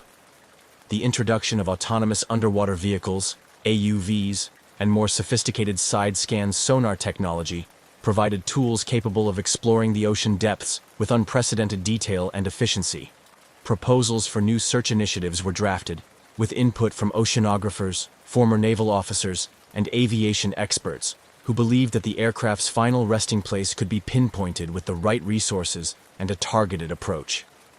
Family members and advocacy groups, empowered by these technological promises, renewed their calls for action. They organized conferences, and engaged with experts in maritime search and recovery to outline feasible search plans. These plans were then presented to governmental and private agencies capable of funding and executing such ambitious undertakings. The dialogue between these families and potential supporters became a testament to the enduring hope that modern technology could finally unravel the mystery that time had not forgotten.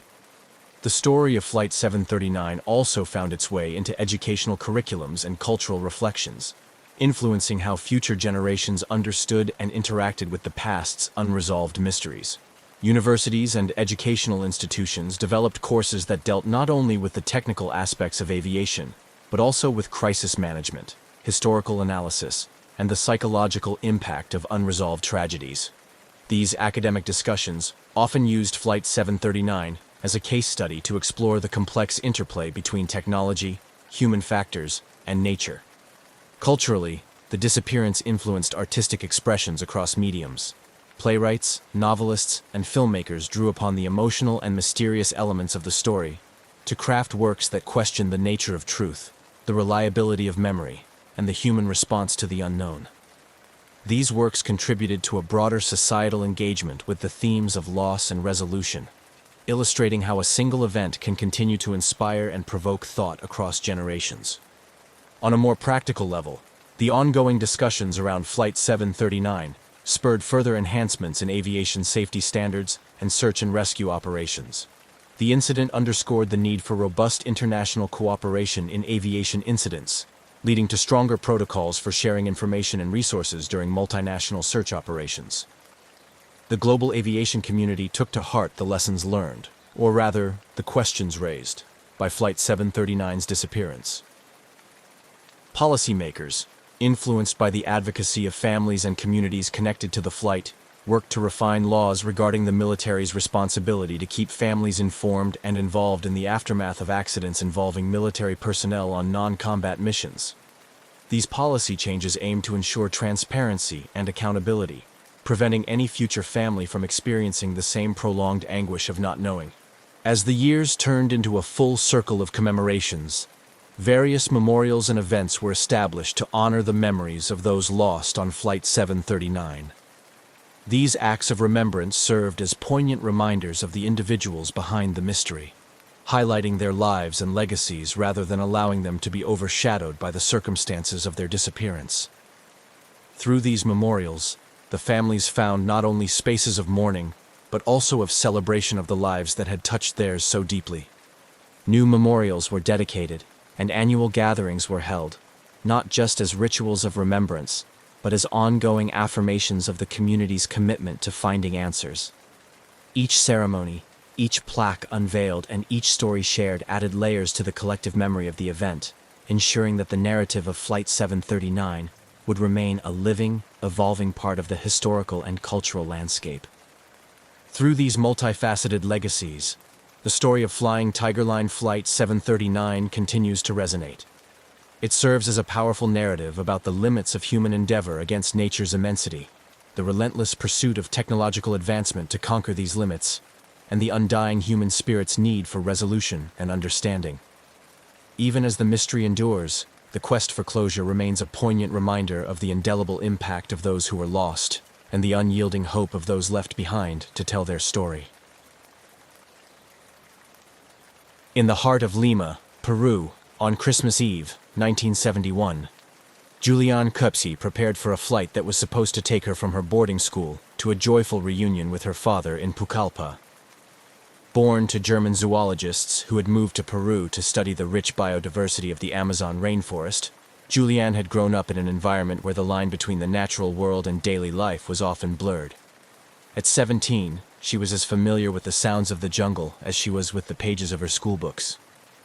Julianne's early years had been spent in the rainforest, where her parents, Maria and Hans Wilhelm Köpke, ran the Panguana Ecological Research Station.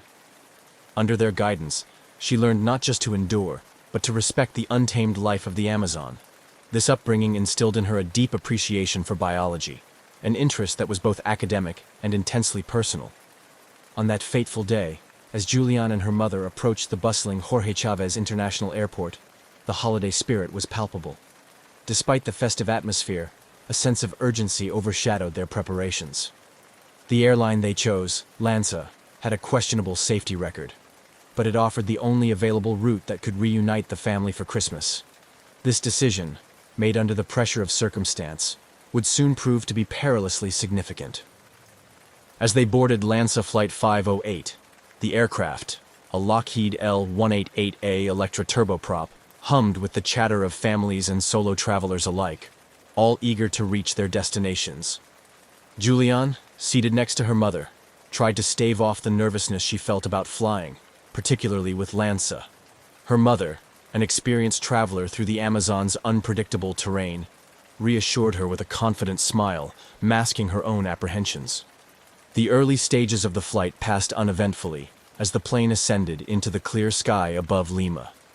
Julianne gazed out the window, watching the cityscape give way to the sprawling greenery of the Amazon. But as the plane approached the Andes, the weather took a sudden turn. Dark clouds loomed ahead, signaling the onset of a severe thunderstorm. The aircraft began to shake violently as it entered the storm, with lightning flashing ominously close. The pilots struggled to navigate through the worsening weather, the atmosphere among the passengers shifting from nervous to fraught. Julianne's grip tightened around her mother's hand, the comforting connection a stark contrast to the chaos unfolding around them. Then, without warning, a deafening sound tore through the cabin as the right wing of the plane was struck by lightning. In an instant, the aircraft began to break apart. Screams filled the air as the fuselage fragmented, and passengers found themselves plummeting towards the earth. Miraculously, Julianne remained strapped to her seat, her body hurtling through the open sky amidst the wreckage. As she lost consciousness, the last thing she saw was the canopy of the Amazon rushing towards her, a sight both terrifying and oddly familiar. Regaining consciousness, Julianne found herself alone in the dense undergrowth of the jungle. Her seat had cushioned her fall, a stroke of improbable luck that allowed her to survive the 2-mile drop. Dazed and injured, she realized the gravity of her situation. She was lost in the vast Amazon, with no sign of other survivors. Drawing on her childhood experiences and the survival skills her parents had taught her, Julianne knew she had to find water first. Recalling her father's advice that following water would eventually lead to civilization, she found a small stream. With a determination fueled by her instinct to survive and the hope of finding her mother and other passengers, Julianne began the arduous journey through the Amazon. Her trek was fraught with challenges. Each step took her deeper into the heart of the jungle, where every sound seemed amplified and every shadow could conceal a predator. However, Julianne's intimate knowledge of the rainforest became her greatest ally.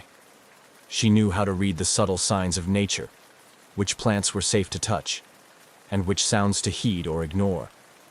As days turned into an exhausting blur, Julianne's physical strength waned, but her resolve strengthened, driven by the memories of her parents' teachings and the profound connection she felt to the rainforest. Her journey through the Amazon not only tested her survival skills but also deepened her understanding of the natural world, a harsh, unforgiving, yet profoundly beautiful realm that had shaped the course of her life from the very beginning. On the ill-fated day of December 24, 1971, as LANSA Flight 508 ascended into the increasingly turbulent skies above the Peruvian Amazon, none aboard could have predicted the extent of the disaster about to unfold. The Lockheed L-188A Electra, already buzzing with the low murmur of passengers' conversations mixed with the sounds of the storm outside, faced an immediate and grave threat. The flight began routinely, with the aircraft climbing through the layers of clouds. As the plane approached the dense storm clouds, the pilots increased their altitude in an attempt to navigate above the worsening weather. Julianne Köpke, seated next to her mother, looked out the window, watching the lightning dance across the sky, her heart racing with each flash that illuminated the cabin. The storm intensified, enveloping the aircraft in a violent torrent of rain and gusting winds. Turbulence shook the cabin as the pilots fought to maintain control. Passengers tightened their seatbelts, gripping armrests, and each other, as the plane pitched and rolled. The flight attendants moved quickly down the aisles, reassuring passengers, their voices calm but strained against the roar of the storm and engines. Suddenly, a tremendous bolt of lightning struck directly at the aircraft. The impact was catastrophic, instantly severing the right wing and causing an explosive decompression. The fuselage began to break apart mid-air, the structural integrity of the plane compromised beyond the pilot's control. In moments, the aircraft transformed from a controlled environment into a chaotic maelstrom of wind, debris, and terrified passengers. Julianne, still strapped to her seat, found herself in a surreal situation as the cabin disintegrated around her. The roar of the wind and engines gave way to the sounds of tearing metal and the screams of passengers. The last thing Julianne saw before losing consciousness was the rainforest canopy spiraling towards her, a dizzying green expanse rushing up to meet her. The aircraft crashed into the dense jungle, scattering wreckage and debris across a wide area. The violence of the crash was such that survival seemed impossible. Yet, amidst the devastation, Julianne miraculously survived. When she regained consciousness, she found herself alone, surrounded by wreckage, in the deep jungle. Her survival was a stark contrast to the fate of the other 91 souls aboard, who perished in one of the deadliest aviation disasters in history. The immediate aftermath of the crash was marked by an eerie silence in the jungle, broken only by the sounds of nature quickly reclaiming the space. For Julianne, the shock of the crash soon gave way to the realization of her dire situation. Injured, dazed, and isolated, she faced the daunting reality that her survival depended on her ability to navigate through one of the most challenging environments on Earth. With no rescue in sight, Julianne drew upon her unique upbringing in the rainforest, recalling the lessons from her parents about survival in the wild. She knew she needed to find water and shelter, basic necessities for survival. Leveraging her knowledge of the rainforest's flora and fauna, she began to plan her next steps, understanding that her journey to safety was only just beginning. As she prepared to leave the crash site in search of help, Julianne's thoughts were with her mother and the other passengers, hoping against hope that others might have survived. Her journey through the Amazon would test her physical limits and emotional resilience, shaping into an epic tale of survival against all odds. Miraculously surviving the 2-mile plummet to the earth, Julianne Kupka found herself alone amidst the wreckage, still strapped to her row of airplane seats. The initial moments following her awakening were clouded with confusion and pain, but the urgency of her situation quickly dawned on her. She was deep in the Peruvian Amazon, one of the densest and most dangerous jungles in the world, and her survival depended on her immediate actions. As she unbuckled herself from the seat, Julianne assessed her physical condition. Remarkably, her injuries were minor considering the severity of the crash. A broken collarbone, a deep gash on her calf, and an eye swollen shut. The adrenaline coursing through her body temporarily masked the pain, allowing her to focus on her next steps. Her survival instincts, honed from years of living at a research station in the jungle with her biologist parents, began to take over. Knowing that clean water was critical, Julianne recalled her father's advice that finding a stream or river could lead to rescue, as waterways often ran past civilization. She heard the faint sound of running water nearby and used the noise to guide her through the dense undergrowth. Her progress was slow and painstaking due to her injuries and the challenging terrain filled with thick vines and hidden roots that made walking difficult, especially since one of her sandals was lost during the fall. Julianne's knowledge of the rainforest was a vital asset. She knew which plants were safe to eat and which to avoid, information that became crucial as her journey extended and food sources became a necessity. Her understanding of the rainforest's ecology helped her avoid poisonous plants and dangerous animals, skills not possessed by the average person lost in such an environment. As she navigated through the jungle, Julianne also had to deal with the psychological toll of her situation. The isolation and uncertainty could be overwhelming, but she kept her focus by setting small, manageable goals each day. Her immediate aim was to find help, but her broader goal was to stay alive long enough to be found or to find rescue. Memories of her family and her life back at the research station provided the mental strength she needed to push forward. Despite the lush greenery around her, the Amazon was not a benign environment. Julianne encountered numerous hazards that posed constant threats to her safety. She had to be vigilant of dangerous wildlife, from venomous snakes slithering through the underbrush to predatory jaguars whose roars pierced the night air. The ever-present insects, particularly mosquitoes, were not only a nuisance, but also a vector for disease, making her vulnerable to illnesses like malaria. The dense canopy often made navigation difficult, obscuring the sky for most of the day. This made it hard for Julianne to keep track of time and direction. Her only tools for navigation were the sun's position when visible and the flow of water in the creeks and rivers she followed. Her strategy was simple but effective. Follow the water downstream, hoping it would lead to a larger river and eventually to people. Despite the overwhelming odds, Julianne's determination and unique survival skills kept her moving forward. Each step took her closer to salvation, but also deeper into the physical and mental challenges of the Amazon.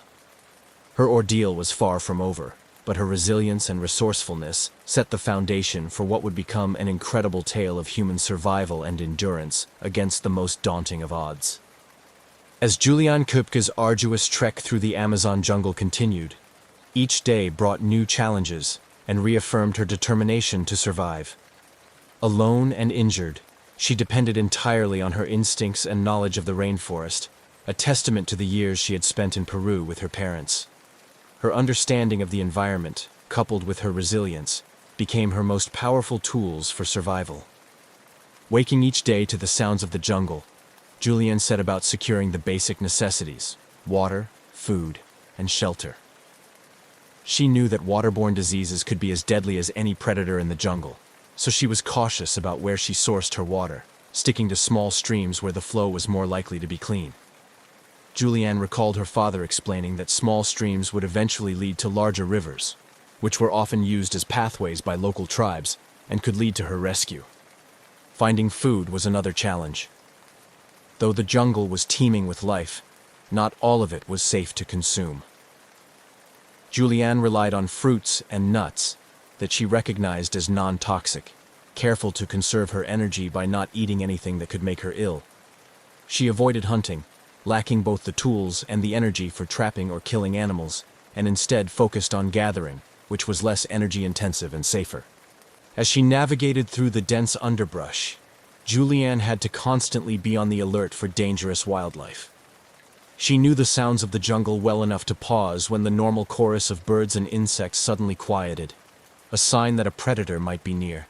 Snakes, which could be camouflaged in the leaf litter, posed a significant threat, and Julianne used sticks to rustle the foliage ahead of her as she walked, giving any hidden snakes time to slither away. The physical demands of her journey were immense. Her injuries, though not life-threatening, made movement painful and exhausting. Her broken collarbone limited her ability to use one arm fully, complicating even simple tasks like collecting food or clearing a path through thick vegetation. The gash on her leg was a constant concern, as any infection could quickly turn deadly without medical treatment. Despite these hardships, Julianne's spirits were buoyed by moments of beauty and a deep-seated connection to the natural world. The lush canopy, the chorus of birds at dawn, and the clear, starry nights reminded her of the time she spent with her parents in the jungle. These moments of reflection were crucial, providing mental respite from the constant challenges of survival. As days turned into a week, the physical toll on Julianne increased. Fatigue, hunger, and the onset of infections began to wear her down. She knew she had to find help soon. Determined to increase her chances of rescue, Julianne started leaving markers along her path, hoping they would catch the attention of any search parties or local tribespeople. She also began to practice shouting for help during the day, when the noise of her voice could carry far in the quiet moments of the jungle. Her persistence paid off. On the 11th day of her ordeal, Julianne stumbled upon a small hunting camp, deserted but clearly recently used.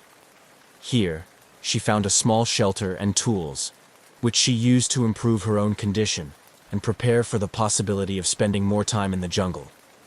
This discovery was a significant morale booster, offering her a temporary safe haven and the means to better sustain herself. Julianne's journey through the Amazon tested her to the limits of human endurance, highlighting her remarkable resilience and adaptability. Her survival was not just a tale of overcoming physical barriers, but also a profound inner journey of strength, hope, and the unyielding desire to live. As she continued her trek, each step was a step closer to safety, driven by her deep will to reunite with her family and to return to the world she had left behind on that fateful Christmas Eve flight. As Juliane Köpke's arduous trek through the Amazon jungle continued, each day brought new challenges and reaffirmed her determination to survive. Alone and injured, she depended entirely on her instincts and knowledge of the rainforest, a testament to the years she had spent in Peru with her parents. Her understanding of the environment, coupled with her resilience, became her most powerful tools for survival. Waking each day to the sounds of the jungle, Juliane set about securing the basic necessities: water, food, and shelter. She knew that waterborne diseases could be as deadly as any predator in the jungle, so she was cautious about where she sourced her water, sticking to small streams where the flow was more likely to be clean. Juliane recalled her father explaining that small streams would eventually lead to larger rivers, which were often used as pathways by local tribes, and could lead to her rescue. Finding food was another challenge. Though the jungle was teeming with life, not all of it was safe to consume. Juliane relied on fruits and nuts that she recognized as non-toxic, careful to conserve her energy by not eating anything that could make her ill. She avoided hunting, lacking both the tools and the energy for trapping or killing animals, and instead focused on gathering, which was less energy-intensive and safer. As she navigated through the dense underbrush, Juliane had to constantly be on the alert for dangerous wildlife. She knew the sounds of the jungle well enough to pause when the normal chorus of birds and insects suddenly quieted, a sign that a predator might be near. Snakes, which could be camouflaged in the leaf litter, posed a significant threat, and Juliane used sticks to rustle the foliage ahead of her as she walked, giving any hidden snakes time to slither away. The physical demands of her journey were immense. Her injuries, though not life-threatening, made movement painful and exhausting. Her broken collarbone limited her ability to use one arm fully, complicating even simple tasks like collecting food or clearing a path through thick vegetation. The gash on her leg was a constant concern, as any infection could quickly turn deadly without medical treatment. Despite these hardships, Juliane's spirits were buoyed by moments of beauty and a deep-seated connection to the natural world. The lush canopy, the chorus of birds at dawn, and the clear, starry nights reminded her of the time she spent with her parents in the jungle. These moments of reflection were crucial, providing mental respite from the constant challenges of survival. As days turned into a week, the physical toll on Juliane increased. Fatigue, hunger, and the onset of infections began to wear her down. She knew she had to find help soon. Determined to increase her chances of rescue, Juliane started leaving markers along her path, hoping they would catch the attention of any search parties or local tribespeople. She also began to practice shouting for help during the day, when the noise of her voice could carry far in the quiet moments of the jungle. Her persistence paid off. On the 11th day of her ordeal, Juliane stumbled upon a small hunting camp, deserted but clearly recently used. Here, she found a small shelter and tools, which she used to improve her own condition and prepare for the possibility of spending more time in the jungle. This discovery was a significant morale booster, offering her a temporary safe haven and the means to better sustain herself. Juliane's journey through the Amazon tested her to the limits of human endurance, highlighting her remarkable resilience and adaptability. Her survival was not just a tale of overcoming physical barriers, but also a profound inner journey of strength, hope, and the unyielding desire to live. As she continued her trek, each step was a step closer to safety, driven by her deep will to reunite with her family and to return to the world she had left behind on that fateful Christmas Eve flight. As Juliane Köpke continued her harrowing journey through the Amazon, her determination was fueled by a singular focus: survival. Her days were governed by the essential tasks of finding food and safe drinking water, navigating through the dense jungle, and avoiding the myriad dangers that the rainforest presented. Each small decision had potentially life-saving implications, and Juliane's deep familiarity with the jungle environment became her greatest asset. Using techniques her parents had taught her during her childhood, Juliane tapped into her knowledge of the rainforest's biodiversity to sustain herself. She knew which plants were safe to eat and which were best avoided, knowledge that was crucial in an environment where a simple mistake could prove fatal. This practical botanical knowledge allowed her to nourish herself with fruits and nuts that were safe to consume, providing her with the energy needed to continue. Moreover, Julianne understood the importance of hydration, especially in the hot and humid conditions of the Amazon. She followed small streams, ensuring she stayed hydrated without moving too far from a predictable water source. These streams not only quenched her thirst, but also guided her through the vast, disorienting landscape, serving as a natural pathway through the dense underbrush. Despite the physical exhaustion and mental strain, Julianne's spirits were periodically lifted by the sheer beauty of the rainforest. The rich sounds of wildlife, from the calls of exotic birds to the rustling of small mammals, reminded her of her childhood spent in similar surroundings. These moments of appreciation provided brief respite from the relentless challenges of survival. Julianne's encounter with wildlife also included moments of tension and fear. The Amazon is home to numerous predators, and Julianne had to remain vigilant against potential threats from jaguars, snakes, and even poisonous insects. Her approach was one of cautious respect, avoiding confrontation and making noise when moving to alert animals to her presence, which is often enough to keep them at bay. Navigation was one of the most daunting challenges.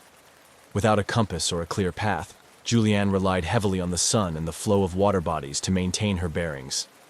She was aware that rivers and streams are lifelines in the Amazon, often leading to settlements or being used by local people for transportation. By following the flow of water, she aimed to find a larger river that could lead to rescue. The psychological challenge of isolation was profound. Julianne was not only battling physical exhaustion and environmental hazards, but also the emotional weight of solitude. She talked to herself, recounting memories and lessons from her parents, which helped to keep her mind focused and her morale high. This self-communication was crucial in maintaining her mental health and staving off the despair that could come from her isolation.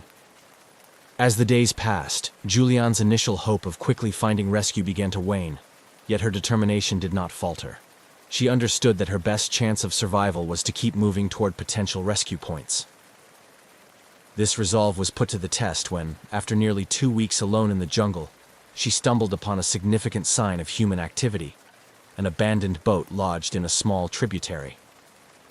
Realizing the potential of this find, Julianne used the boat as a shelter, gathering strength and resources. She found a small cache of supplies in the boat, likely left by fishermen, which included some basic tools that could be used for fishing or improving her shelter. This discovery was a significant morale booster and a turning point, providing her with slightly improved living conditions and renewed hope. Julianne's profound knowledge of the jungle, her resilience in the face of overwhelming odds, and her ability to utilize every available resource exemplified human survival instinct at its finest. Her ordeal continued to test every aspect of her being, but each challenge overcome brought her one step closer to safety, underscoring the indomitable human spirit's capacity to persevere through seemingly insurmountable challenges. Julianne Kupka's survival skills were crucial in navigating the harsh environment of the Amazon. Armed with a strong background in biology, imparted by her scientist parents, and her intimate familiarity with the rainforest, she employed a variety of survival techniques that greatly enhanced her chances of enduring the formidable conditions she faced alone. One of the first survival strategies Julianne used was her ability to identify and utilize the resources around her effectively. Her knowledge of the rainforest flora played a vital role in this. She could identify edible plants and fruits that provided necessary nutrition and avoided those that were poisonous. Understanding which plants could offer medicinal benefits allowed her to treat her injuries and prevent infections, which could have been debilitating or fatal in her vulnerable state. Moreover, Julianne's understanding of the rainforest ecosystem guided her in using natural landmarks and the behavior of the river systems to navigate through the dense jungle. The direction of water flow in streams and rivers informed her path, helping her move towards larger water bodies that were more likely to be near human settlements or regularly used paths. In terms of dealing with wildlife, Julianne's approach was based on avoidance and precaution. She knew that most animals are more scared of humans than humans are of them, and made sure to create noise while moving to alert any nearby animals of her presence. This tactic likely prevented potential encounters with predators like jaguars or venomous snakes. At night, she sought refuge in places that offered natural protection from nocturnal predators, using her surroundings to create makeshift shelters. Julianne also demonstrated resourcefulness in her use of the materials available to her. For example, she used vines for binding and building shelters, and turned large leaves into collection surfaces for rainwater or dew when clean water sources were scarce. This ability to improvise was a testament to her deep understanding of the environment and her creativity in survival situations. The psychological resilience Julianne exhibited was perhaps as critical as her physical survival skills. The mental challenges of being alone in such a daunting environment were immense. Julianne coped by setting small, achievable goals each day, which gave her a sense of purpose and progress. She also kept a mental diary, recounting her days and reflecting on her experiences, which helped maintain her mental health and stave off feelings of despair and isolation. The culmination of these survival strategies was evident when, after 11 days of relentless pursuit of survival, Julianne heard the sound of an engine in the distance.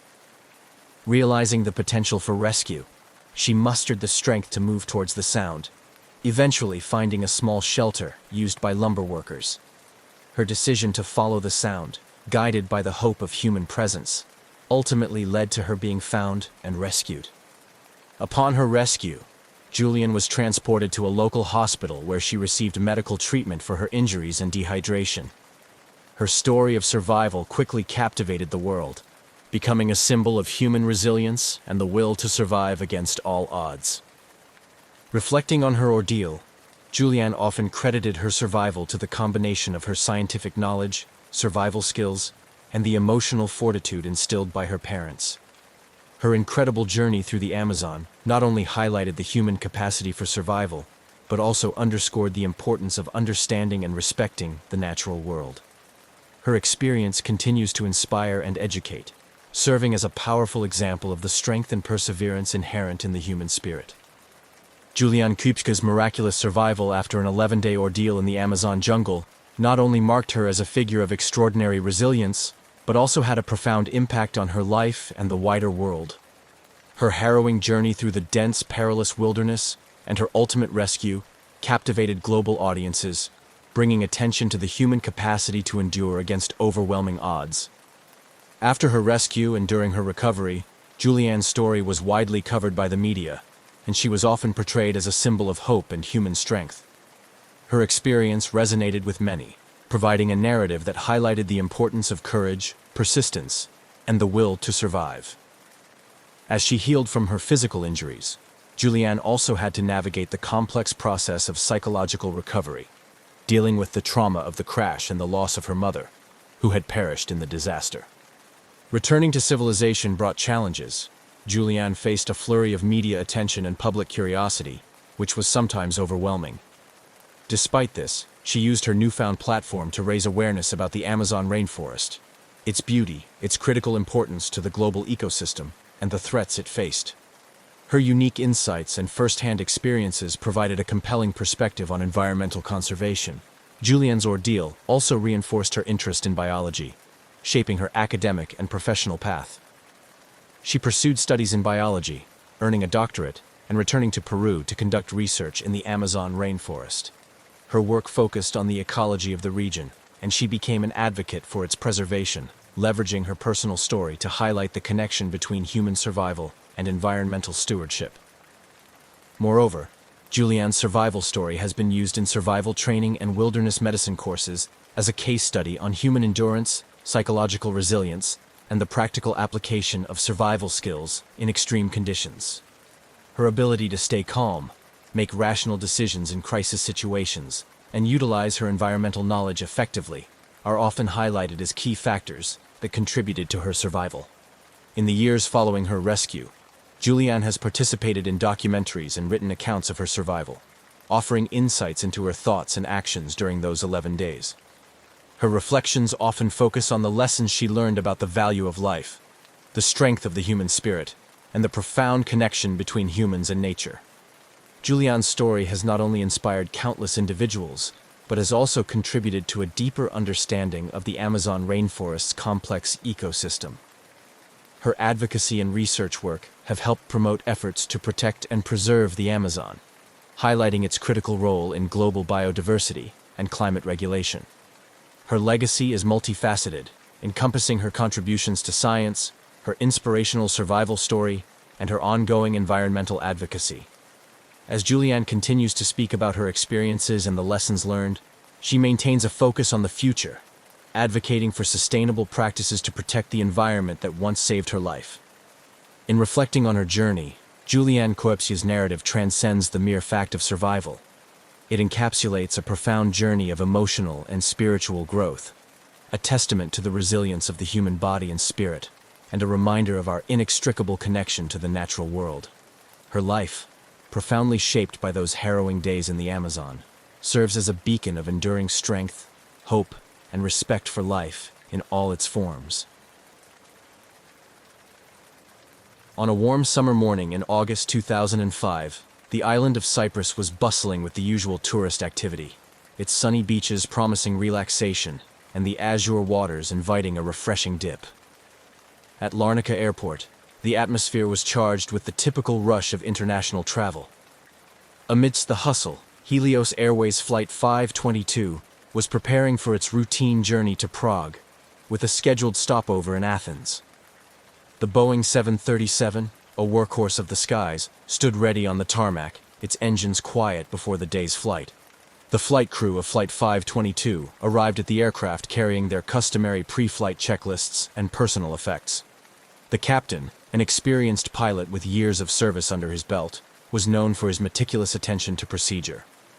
Alongside him, the first officer, younger but equally competent, shared duties that ranged from checking the flight instruments to reviewing the weather conditions. Both men had flown this route numerous times, each trip uneventful, each landing routine. As passengers began boarding, the cabin crew, led by a seasoned flight attendant, welcomed them with practiced smiles and polite greetings. Families settling into their seats with young children in tow, business travelers opening laptops to catch up on emails, and vacationers eagerly discussing their plans, all formed the tapestry of the day's passengers. The boarding process proceeded smoothly, with the gentle hum of conversations filling the cabin, and overhead bins being carefully packed with carry-on luggage. While the passengers adjusted to their surroundings, the ground crew was busy with the final preparations. Fuel levels were checked and rechecked, luggage was loaded and secured, and the catering services stocked the galleys with meals for the journey. Outside, the hustle continued as ground operators signaled to each other, orchestrating the ballet of airport ground traffic. Back in the cockpit, the captain and first officer went through the pre-flight checklist with precision. They confirmed the flight path with air traffic control, set the aircraft's navigational systems, and conducted a final review of the plane's mechanical status. All systems were reported as functioning within normal parameters. With everything appearing in order, the captain made a routine announcement to the cabin, his voice calm and reassuring, informing passengers of the expected flight time and weather conditions en route. As the final checks were completed, the doors were sealed, and the cabin crew performed the last head count.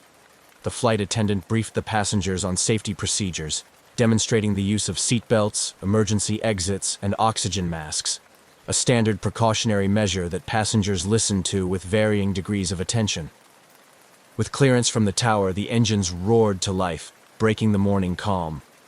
The aircraft vibrated gently as it began to taxi, the familiar sensations reassuring to frequent flyers and thrilling to those less accustomed to air travel. The Boeing 737 maneuvered towards the runway, its pace steady, the turn onto the runway smooth and practiced. Lined up with the runway, the aircraft paused for a final moment before the captain applied the throttles. The engines responded with a powerful surge, propelling the aircraft forward. As speed gathered, the familiar pull of gravity felt by every passenger marked the moment of takeoff. The landscape below shrank rapidly as the plane ascended into the clear morning sky, the coastline of Cyprus waving a silent goodbye. Helios Airways. Flight 522 was now airborne, climbing to its cruising altitude. The seatbelt signs flicked off, inviting passengers to move about the cabin. The flight attendants began their service, offering refreshments and attending to passenger needs. For everyone on board, the flight promised nothing out of the ordinary, A few hours in the air, a brief stop in Athens, and then onward to Prague. Yet, as the aircraft settled into its path across the Mediterranean, an unforeseen issue began to develop. One that would transform what should have been a routine flight into one of aviation's most puzzling mysteries. Unknown to those on board, a critical problem was emerging, one that involved the very air they breathed. As the minutes passed, the situation within the pressurized cabin started to deteriorate, setting the stage for a tragic sequence of events that would confound experts and shake the aviation industry to its core. As Flight 522 cruised smoothly over the picturesque Mediterranean Sea, the cockpit and cabin began to diverge into two very different realities. Within the cockpit, the first signs of trouble emerged subtly. The pilots noticed discrepancies in the cabin pressure warning system, a crucial system that ensures the air inside the aircraft remains breathable as it ascends into thinner atmospheres. A light flickered on the control panel, suggesting a potential malfunction in the pressurization system, but it was not immediately alarming to the experienced pilots. Assuming it might be a sensor error, a not uncommon issue, they attempted a reset of the system. Meanwhile, their conversation remained professional and calm, focused on troubleshooting the potential issue without undue concern. The reset appeared successful, and the warning light extinguished. With no further indications of malfunction, the pilots settled back into the routine of monitoring the flight's progress, discussing expected weather conditions in Athens, and occasionally exchanging light banter. Back in the cabin, the atmosphere was entirely different. Unbeknownst to the flight crew, the aircraft's pressurization system had failed to operate correctly despite the reset. As the plane climbed higher, the cabin altitude, the equivalent altitude inside the aircraft, began to rise, reducing the oxygen levels. This change was gradual, not immediately noticeable to the passengers or the cabin crew, who were busy with meal services and routine duties.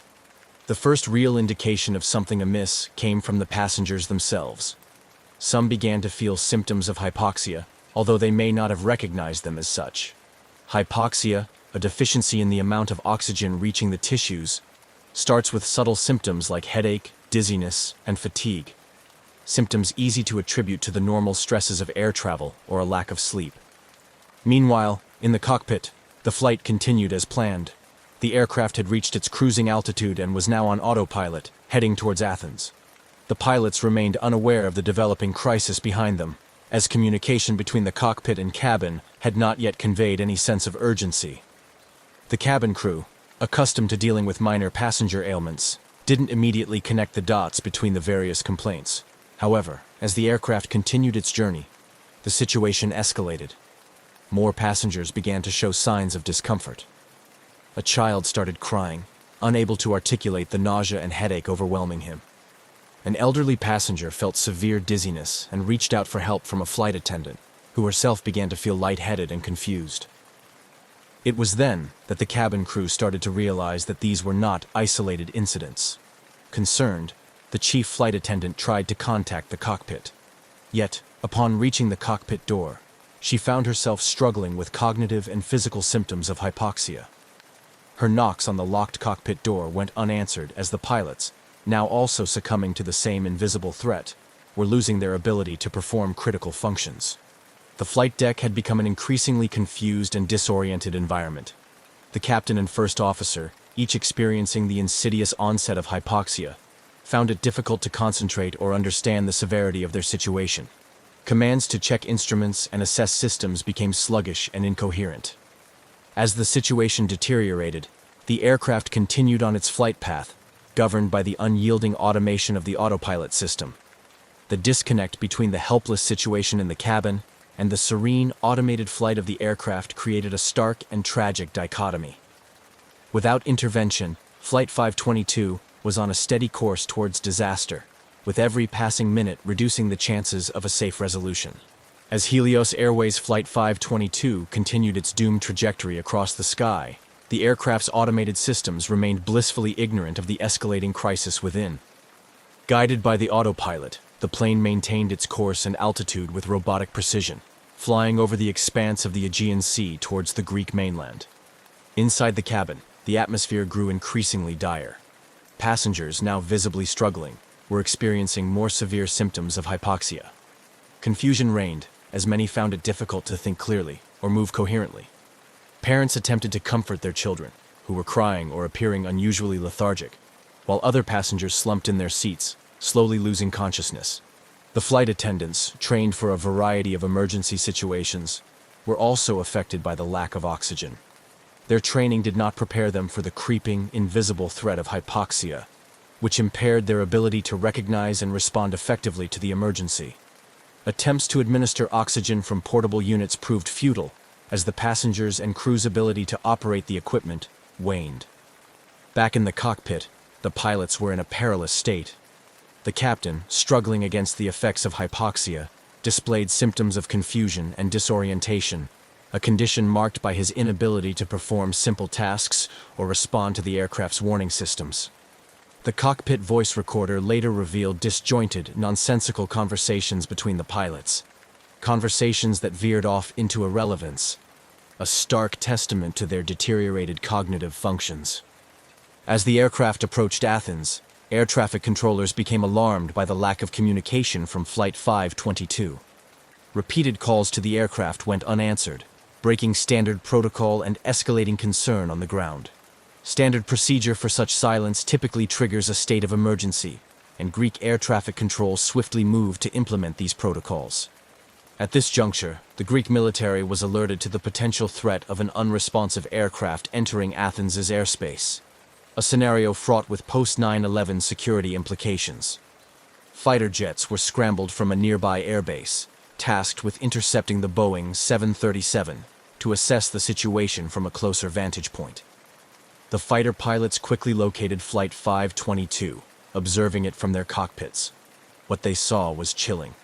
Through the Boeing's cockpit windows, they noted the pilots' seats empty, or the pilots themselves seemingly incapacitated. This visual confirmation of the crew's condition heightened the urgency of the situation, transforming the mission from a simple intercept to a potential rescue operation. Despite the severity of the situation, the autopilot kept the aircraft in a holding pattern over Athens, as programmed for situations when landing clearance is not immediately available. The system's design to maintain flight parameters in lieu of human control was a testament to aviation safety design.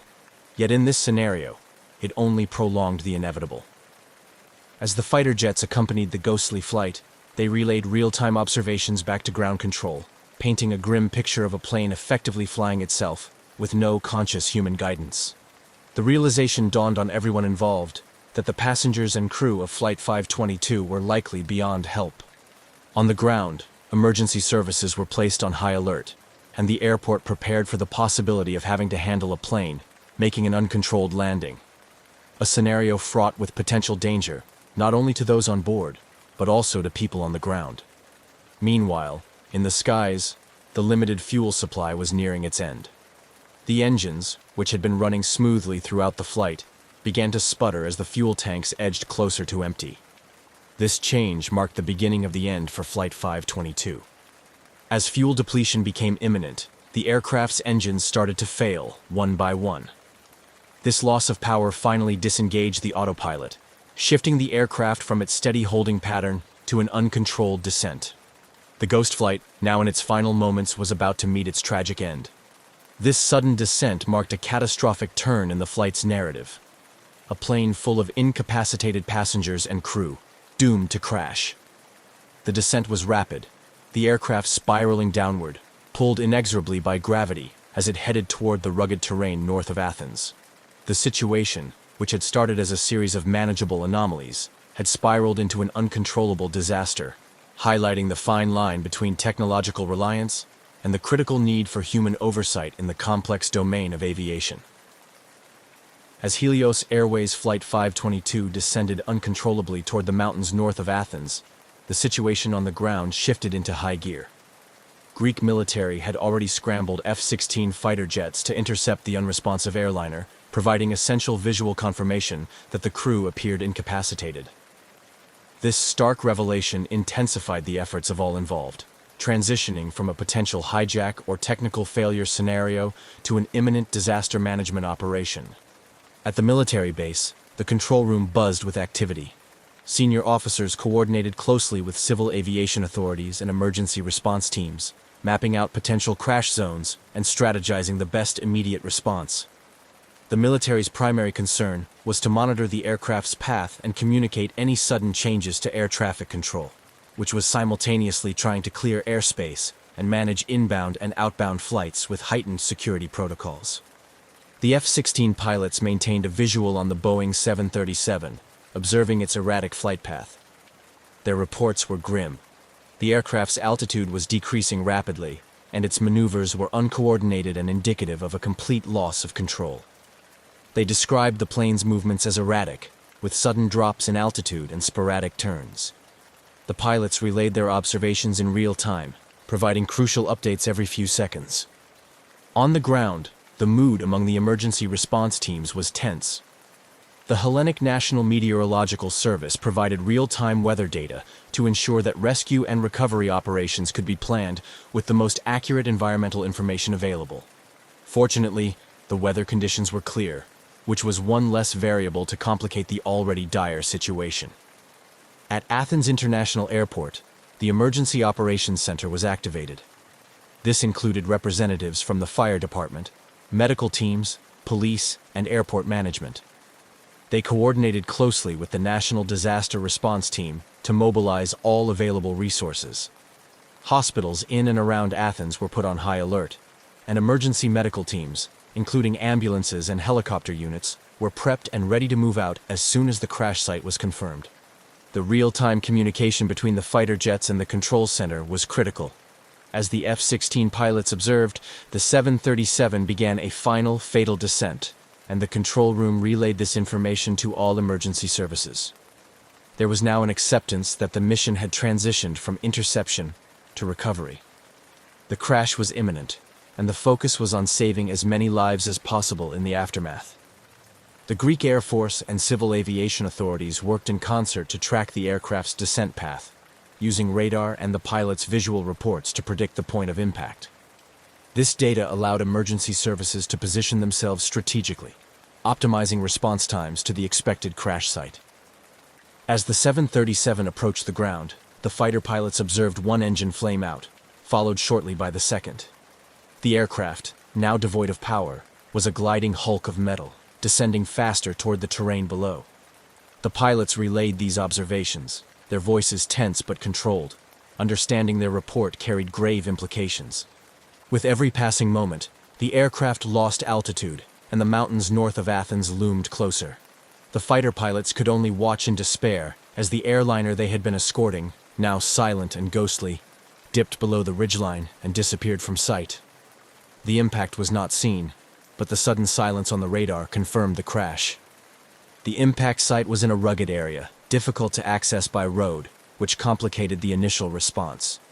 Helicopters were dispatched immediately, carrying search and rescue teams equipped with medical supplies, extraction tools, and first aid equipment. The response teams knew the chances of finding survivors were slim, given the nature of the crash and the condition of the passengers as last observed, but they remained resolute in their duty to provide any possible aid. Ground teams mobilized in all-terrain vehicles, navigating the challenging landscape to reach the site. Coordination was maintained via radio, with updates on their progress relayed back to the control center. The operation was a grim race against time, with each team member aware of the critical nature of their mission. Upon arrival at the crash site, the scene was devastating. The aircraft had disintegrated upon impact, with debris scattered across a wide area. The emergency teams began the grim task of searching through the wreckage, looking for any signs of life or recoverable bodies. The operation, carried out under the harsh shadows of the mountain, was methodical and respectful, each step taken with a profound sense of duty and sorrow. Back at the control center and across Greece, the nation held its breath, mourning the tragic loss and bracing for the toll of casualties. The crash of Flight 522 would leave a deep scar on the country's psyche, prompting immediate questions about aviation safety, emergency response protocols, and the measures necessary to prevent such a disaster in the future. As dawn broke over the rugged terrain north of Athens, the site where Helios Airways Flight 522 had met its tragic end lay eerily quiet. The once pristine aircraft was now a disfigured mass of twisted metal and scattered debris, painting a grim picture against the backdrop of the Greek mountainside. The initial shock of the disaster was slowly giving way to the somber reality of the rescue and recovery operations now fully underway. Emergency responders were among the first on the scene, their arrival marked by the rhythmic thud of helicopter blades cutting through the morning air and the distant rumble of all-terrain vehicles navigating the rough paths. These teams, composed of seasoned rescue personnel, medical staff, and fire and safety officers, were met with a scene of devastation. The aircraft had impacted with such force that it was immediately clear the chances of finding survivors were slim. The area was cordoned off as a secure zone to allow for an organized search and recovery effort. Teams methodically sifted through the wreckage, looking for any signs of life, although hope waned with each passing hour. Body recovery teams worked with respect and care, meticulously documenting the scene and recovering the remains of the passengers and crew who had perished. As the sun climbed higher, the full scale of the tragedy became apparent. The impact of the crash had spread debris over a large area, complicating the search efforts. Personal effects, a child's toy, a woman's scarf, a man's briefcase, were strewn amidst the twisted remnants of the fuselage, each item a poignant reminder of the lives abruptly ended. Meanwhile, at the makeshift command center set up near the crash site, investigators from the Greek Air Accident Investigation and Aviation Safety Board began their meticulous work. Their task was daunting: to piece together the events that led to the crash from the physical evidence at hand and the data retrieved from the aircraft's flight recorders, known colloquially as the black boxes. These devices, crucial to the investigation, were among the first items searched for amidst the wreckage. The black boxes, once recovered, were immediately transported to an analysis facility where experts began to extract and interpret the flight data and cockpit voice recordings. The data revealed a chilling timeline of the aircraft's final moments, including the loss of cabin pressure and the crew's incapacitating hypoxia. The voice recorder captured the pilot's increasingly confused and disoriented communication, painting a harrowing picture of their final struggle. Back in Athens, the tragedy had already begun to dominate the media, with continuous coverage broadcasting the grim details to a nation in mourning. The public's grief was palpable, compounded by a growing demand for answers and accountability. How had a routine flight turned into one of the country's worst aviation disasters? What failures in protocol or oversight could have allowed such a tragedy to occur? In response to the mounting public pressure, the Greek government announced the formation of an official commission to investigate the crash. This body was tasked with not only determining the causes of the disaster, but also recommending changes to prevent future tragedies. The investigation was to be thorough, transparent, and wide-ranging, involving experts from various fields of aviation and safety. As the days turned into weeks, the investigation deepened. Experts examined every aspect of the flight, from the maintenance records of the aircraft to the training and background of the crew. They scrutinized the airline's operational procedures and the actions of the air traffic control personnel. Each layer peeled back added complexity to the understanding of the crash, pointing to a confluence of technical failure, human error, and systemic issues in aviation oversight. The crash of Flight 522 thus became a catalyst for change in the aviation industry, both within Greece and internationally. It highlighted the critical importance of rigorous safety protocols, the need for continuous oversight and improvement in aircraft design and maintenance, and the vital role of effective communication and emergency response planning. As the investigation continued, the families of the victims began their own, more personal journey through grief and loss. Memorials were held, both in Greece and in the home countries of the passengers and crew, where communities came together to mourn and remember the lives lost. The legacy of Flight 522, marked by both tragedy and the lessons learned in its aftermath, would resonate in the annals of aviation history, serving as a somber reminder of the stakes involved in the complex interplay of human factors and technological reliance in modern air travel. As the investigation into the crash of Helios Airways Flight 522 continued, it became a focal point for profound changes in the aviation industry, not only in Greece, but across the globe. The months following the disaster saw an intense scrutiny of airline operational procedures, aircraft maintenance practices, and pilot training programs. The final report, when released, did more than just elucidate the tragic sequence of events. It prompted a serious reevaluation of how airlines and aviation authorities address safety and compliance.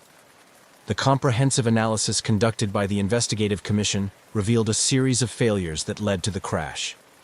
The primary issue was identified as a failure in the pressurization system, which was not correctly set for flight.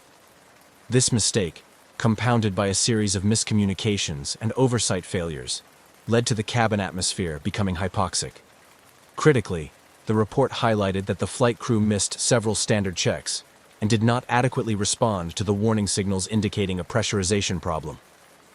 Furthermore, the investigation pointed to deficiencies in the airline's training programs, particularly in emergency preparedness and response to pressurization issues. It became evident that the crew's incapacitation was due to a lack of oxygen, something that could potentially have been mitigated with better training and adherence to protocol. The findings led to immediate actions by aviation authorities in Greece and beyond. Regulatory bodies intensified their oversight of airline operational procedures, placing greater emphasis on compliance checks and safety audits. Training programs for cabin and flight crews were overhauled to include more rigorous simulations of emergency scenarios, including pressurization failures. Internationally, the crash spurred regulatory agencies to enhance the requirements for aircraft maintenance checks. There was a renewed focus on ensuring that all safety systems, especially those related to cabin pressurization, were not only fully operational, but also regularly checked and double verified. In response to the disaster, there were calls for better technology to monitor the cabin environment actively. Advances were made in cockpit alert systems to ensure that warning signals could not be missed or misunderstood by flight crews, regardless of their workload or stress levels. Additionally, policies were implemented that required more frequent and detailed communication between pilots and ground control, especially concerning aircraft system status and any deviations from normal flight operations. Beyond the technical and procedural enhancements, the Helios Flight 522 tragedy led to a cultural shift within the aviation industry. There was a renewed emphasis on safety culture, encouraging transparency, accountability, and continuous improvement. Airlines began to invest more heavily in crew resource management training, focusing on communication, decision-making, and teamwork in the cockpit. The victims of Flight 522 were memorialized in several poignant ceremonies and permanent memorials in Greece and Cyprus, serving as a somber reminder of the lives lost. These memorials also function as symbols of the commitment to aviation safety, reminding everyone in the industry of their responsibilities. Families of the victims found some solace in scholarships and foundations set up in memory of their loved ones, aimed at improving safety in aviation through research and education. These initiatives helped to channel their grief into efforts that could prevent future tragedies. The legacy of Helios Airways Flight 522 is twofold. It is a story of a tragic loss, a reminder of the potential human cost of oversight and error in complex systems. But it is also a story of learning and adaptation, a testament to the aviation industry's capacity to evolve and enhance safety in response to its failures. The changes implemented in the wake of the crash have undoubtedly saved lives, making air travel safer for millions of passengers around the world. As years pass, the lessons learned from Flight 522 continue to influence aviation practices and safety standards, ensuring that the memory of those lost informs a commitment to vigilance, excellence, and care within the industry. On a seemingly ordinary day, Iran Air Flight 655, a civilian Airbus A300, was preparing for a routine journey across the Persian Gulf from Bandar Abbas, Iran, to Dubai, UAE. The aircraft, a symbol of modern civilian aviation, was equipped to carry a significant number of passengers in comfort and safety. Yet, on July 3, 1988, this flight would tragically transform from a routine air travel episode into a devastating international incident, forever marking a dark chapter in aviation history. The geopolitical climate of the late 1980s was fraught with tension, particularly in regions like the Persian Gulf, where strategic interests and political conflicts intersected dramatically. The backdrop of this tension set the stage for the catastrophic downing of Flight 655, a tragedy that escalated existing hostilities between the United States and Iran, and raised critical questions about military rules of engagement and the safety of civilian aircraft in conflict zones. At the heart of these tensions was the USS Vincennes, a United States Navy guided missile cruiser stationed in the Persian Gulf as part of Operation Earnest Will. This operation was aimed at protecting oil tankers and international shipping routes from attacks amid the ongoing Iran-Iraq war, highlighting the region's global economic significance and the high stakes involved in maintaining control over it. The USS Vincennes, equipped with some of the most advanced naval technology of the time, including sophisticated weaponry and an Aegis combat system, was under the command of Captain William C. Rogers III. The ship was a floating fortress, capable of tracking and engaging multiple targets with precision. Yet, the complexities and pressures of operating in such a volatile environment would soon lead to a grave misjudgment. On that fateful morning, the Vincennes was already on high alert due to earlier skirmishes with Iranian forces. The crew was tense, their readiness for combat tested by the recent engagements. This heightened state of alert would prove to be a crucial factor in the tragic events that unfolded. As Iran Air Flight 655 took off, carrying 290 passengers, including 66 children, it ascended into clear skies, expecting an uneventful passage to Dubai. The passengers aboard the Airbus were a mix of individuals, families returning home, pilgrims on spiritual journeys, and business professionals. None could have anticipated that their flight path would intersect disastrously with the Vincennes mission.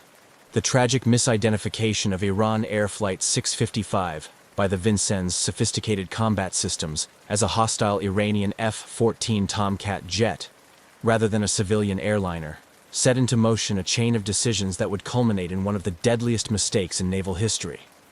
This incident, with its profound loss of innocent lives, served as a somber reminder of the dangers civilian aircraft face during military conflicts and the dire consequences of miscommunication and error in the heat of combat. On the morning of July 3, 1988, Iran Air Flight 655 was preparing for its routine short flight over the Persian Gulf from Bandar Abbas International Airport in Iran to Dubai, UAE. The Airbus A300 was one of the mainstays of Iran Air's fleet, well-maintained and capable of carrying a large number of passengers across international lines. On this particular day, the aircraft was filled with 290 passengers, including 66 children, who were looking forward to their destinations. The mix of individuals on board included Iranian pilgrims heading to Mecca after their stop in Dubai, families on vacation, and businessmen on routine travel. The captain of Flight 655, Mohsen Rezayan, was an experienced pilot with thousands of hours of flying time. His familiarity with the route and his aircraft were well established, factors that contributed to the routine nature of what should have been a short and uneventful flight. The crew's professionalism was a constant reassurance to their passengers, who trusted them with their safety across the often politically turbulent skies of the Persian Gulf. The flight crew completed their pre-flight checks with the practiced ease of seasoned professionals. The atmosphere inside the cabin was calm as passengers settled into their seats, stowed their carry-on items, and listened to the flight attendant's safety briefing. Outside, the weather conditions were ideal for flying, with clear skies and mild winds. At 10:17 a.m. local time, Flight 655 was cleared for takeoff. Meanwhile, the USS Vincennes, under the command of Captain William C. Rogers III, was on high alert. The ship, part of the United States Navy's Fifth Fleet, was armed with advanced weaponry and a sophisticated combat system designed to track and engage enemy targets efficiently. It was stationed in the Persian Gulf as part of Operation Earnest Will, which aimed to protect neutral oil tankers and international shipping lanes from attacks during the ongoing Iran-Iraq war. The Vincennes had been involved in several tense encounters with Iranian military forces in the weeks leading up to July 3rd. Earlier that day, the ship had exchanged fire with Iranian speedboats, heightening the crew's readiness and sensitivity to potential threats. The psychological pressure of continuous engagement and the perceived constant threat from Iranian forces colored the crew's judgment, setting the stage for the tragic events that would unfold. As Flight 655 ascended into the international air corridor, known as the Amber Route, it entered a region heavily monitored by military radars, including those of the USS Vincennes. The standard commercial flight path of Flight 655 would take it within proximity of where the Vincennes was operating. However, in the tense atmosphere of military engagement and the heightened state of alert, the approaching civilian airliner was misidentified by the Vincennes combat systems as a potential military threat. The crew of the Vincennes observed the aircraft ascending and, due to a catastrophic series of misinterpretations and misinformation, identified it as an Iranian F-14 Tomcat fighter jet, a type previously encountered in the region. This misidentification was due primarily to the psychological and situational stress factors affecting the Vincennes crew, compounded by the lack of effective communication between the ship and the aircraft. Attempts to contact the approaching plane were unsuccessful. In part, this was due to frequency discrepancies. Military vessels and civilian aircraft often operate on different communication channels. Moreover, the crew of the Vincennes, operating under the belief that they were dealing with a military jet, may have expected a different type of response than a civilian airliner could provide. In the critical moments that followed, the decision to engage was rapidly made. Believing they were acting in defense against an imminent threat, the Vincennes fired 2 surface-to-air missiles at Flight 655. Within minutes, the Airbus A300 was struck, causing it to explode and plummet into the waters of the Persian Gulf. The aftermath of the explosion was catastrophic. All 290 people aboard were killed instantly, their lives claimed by a tragic misinterpretation in a high-stakes environment. The debris of Flight 655 scattered across the water, marking the spot where the aircraft met its tragic end, and where the intersection of a routine commercial flight and a military operation in a conflict zone resulted in one of the deadliest incidents of its kind in the history of aviation. On that fateful day, July 3, 1988, as the radar officer aboard the USS Vincennes saw the blip of Iran Air Flight 655 appear on his screen, the standard operating environment quickly escalated to a crisis situation. Situated in the strategic yet volatile Strait of Hormuz, the crew was acutely aware of the potential for encounters with Iranian military forces. The intense pressure and rapid pace required for decision-making aboard the Vincennes set the stage for what would become a tragic misunderstanding. The sequence of events leading up to the tragedy was both swift and disastrous. The Vincennes was already engaged in a tense confrontation with Iranian gunboats, and the atmosphere was charged with the urgency of defense. When the Airbus A300 appeared on the radar, the Vincennes' advanced Aegis combat system tagged the plane as a potential threat. This system, designed to track and engage under extreme conditions, did not differentiate between military and civilian aircraft without specific input to do so. Captain William C. Rogers III faced the critical decision of how to respond. The standard identification protocols called for confirming the aircraft's identity before taking any aggressive action. However, amid the chaos and under the impression that they were dealing with a potential Iranian military threat, the crew attempted to contact the approaching aircraft, using military frequencies to issue warning signals, which civilian aircraft like Flight 655 were not equipped to receive properly. The efforts to communicate failed, increasing the perception of a threat. As the aircraft continued its normal flight path towards Dubai, unaware of the unfolding situation, the crew of the Vincennes interpreted its silence and the maintained flight trajectory as confirmation of hostile intent. This misinterpretation was compounded by the psychological strain on the crew, who were operating under the assumption that any delay in response could be catastrophic given the high tensions in the region.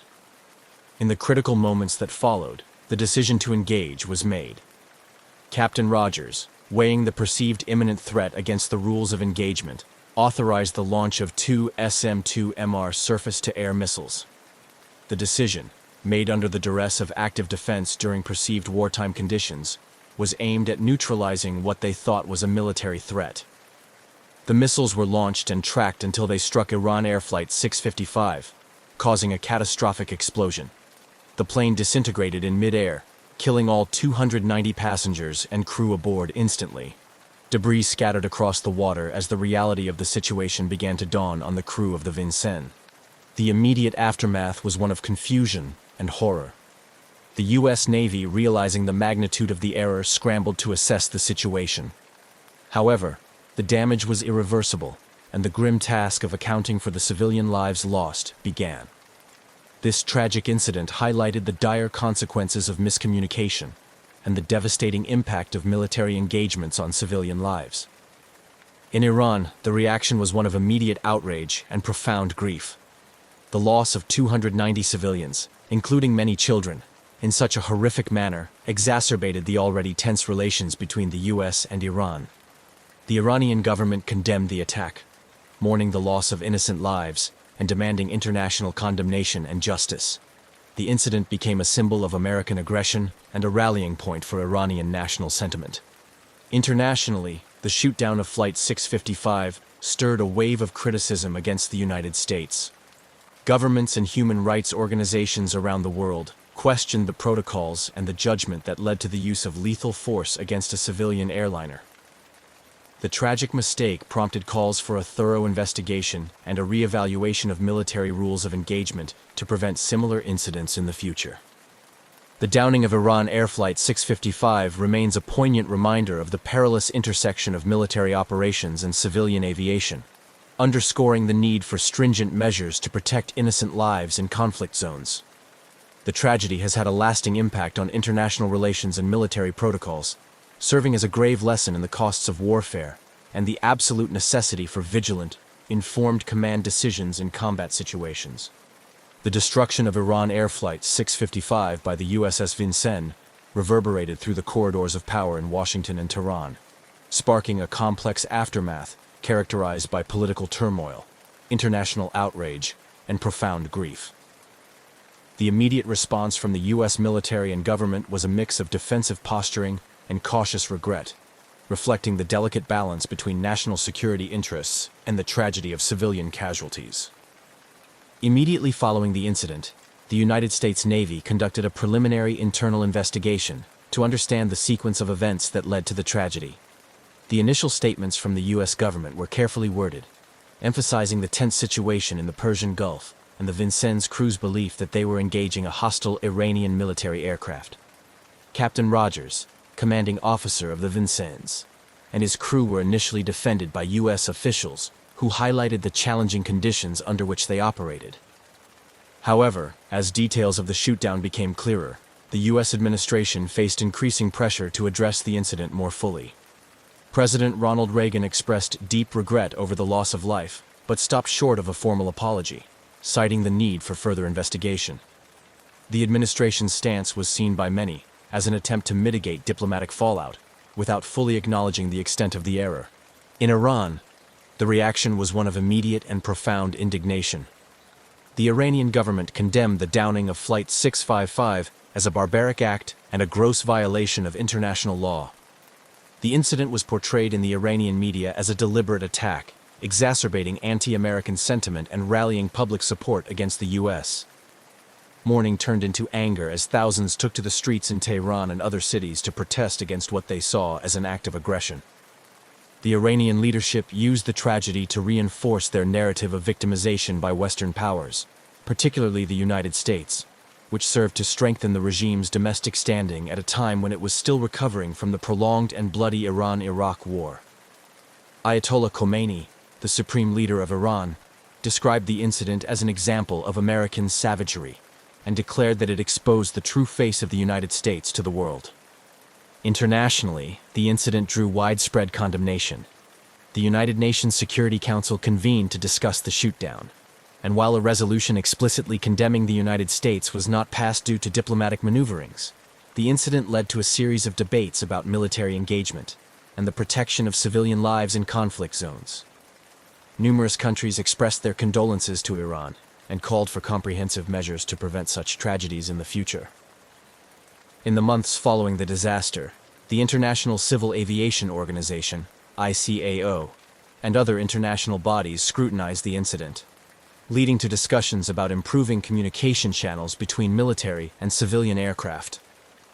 This dialogue highlighted the need for enhanced identification protocols to distinguish military from civilian aircraft, a key factor that could have prevented the downing of Flight 655. The U.S. Congress also held hearings to examine the circumstances that led to the tragedy, questioning the rules of engagement and the use of force in crowded international waters. These hearings were often contentious, reflecting the deep divisions within the United States about the appropriate use of military power and the need to protect civilian lives. In 1996, 8 years after the incident, the United States and Iran reached a settlement at the International Court of Justice, where the U.S. agreed to pay $61.8 million in compensation to the families of the victims, though without admitting legal liability or formally apologizing. The settlement was part of a broader attempt to thaw relations between the two nations, although deep-seated mistrust and unresolved issues continued to plague U.S.-Iran interactions. The downing of Iran Air Flight 655 remains a significant event in the history of U.S.-Iran relations, embodying the tragic potential for misunderstanding and unintended consequences in high-stakes military operations. The political, legal, and diplomatic efforts to address the aftermath of the incident have shaped international aviation and military engagement rules, serving as a somber reminder of the importance of rigor, caution, and clarity in military operations around the world. The investigation into the downing of Iran Air Flight 655 was a complex and contentious process, involving multiple international stakeholders and fraught with geopolitical implications. The aftermath of the incident necessitated a thorough inquiry to determine the causes and contributing factors that led to such a catastrophic error by the USS Vincennes. The U.S. Navy conducted its initial investigation shortly after the incident. This inquiry aimed to piece together the events leading up to the missile strike and evaluate the decision-making processes of Captain Rogers and his crew. The investigation acknowledged that the crew had misidentified the civilian airliner as a military threat, specifically an Iranian F-14 Tomcat jet. However, the findings also highlighted the high-pressure environment under which the crew operated, citing the perceived threat of Iranian attacks and the intense psychological strain of their mission in the Gulf. Simultaneously, the International Civil Aviation Organization, ICAO, launched its own independent investigation, focusing on the safety protocols and communication failures that contributed to the tragedy. This investigation scrutinized the radar systems and the protocols used by the USS Vincennes, examining how a sophisticated Aegis combat system could mistake a large climbing Airbus A300 for a descending fighter jet.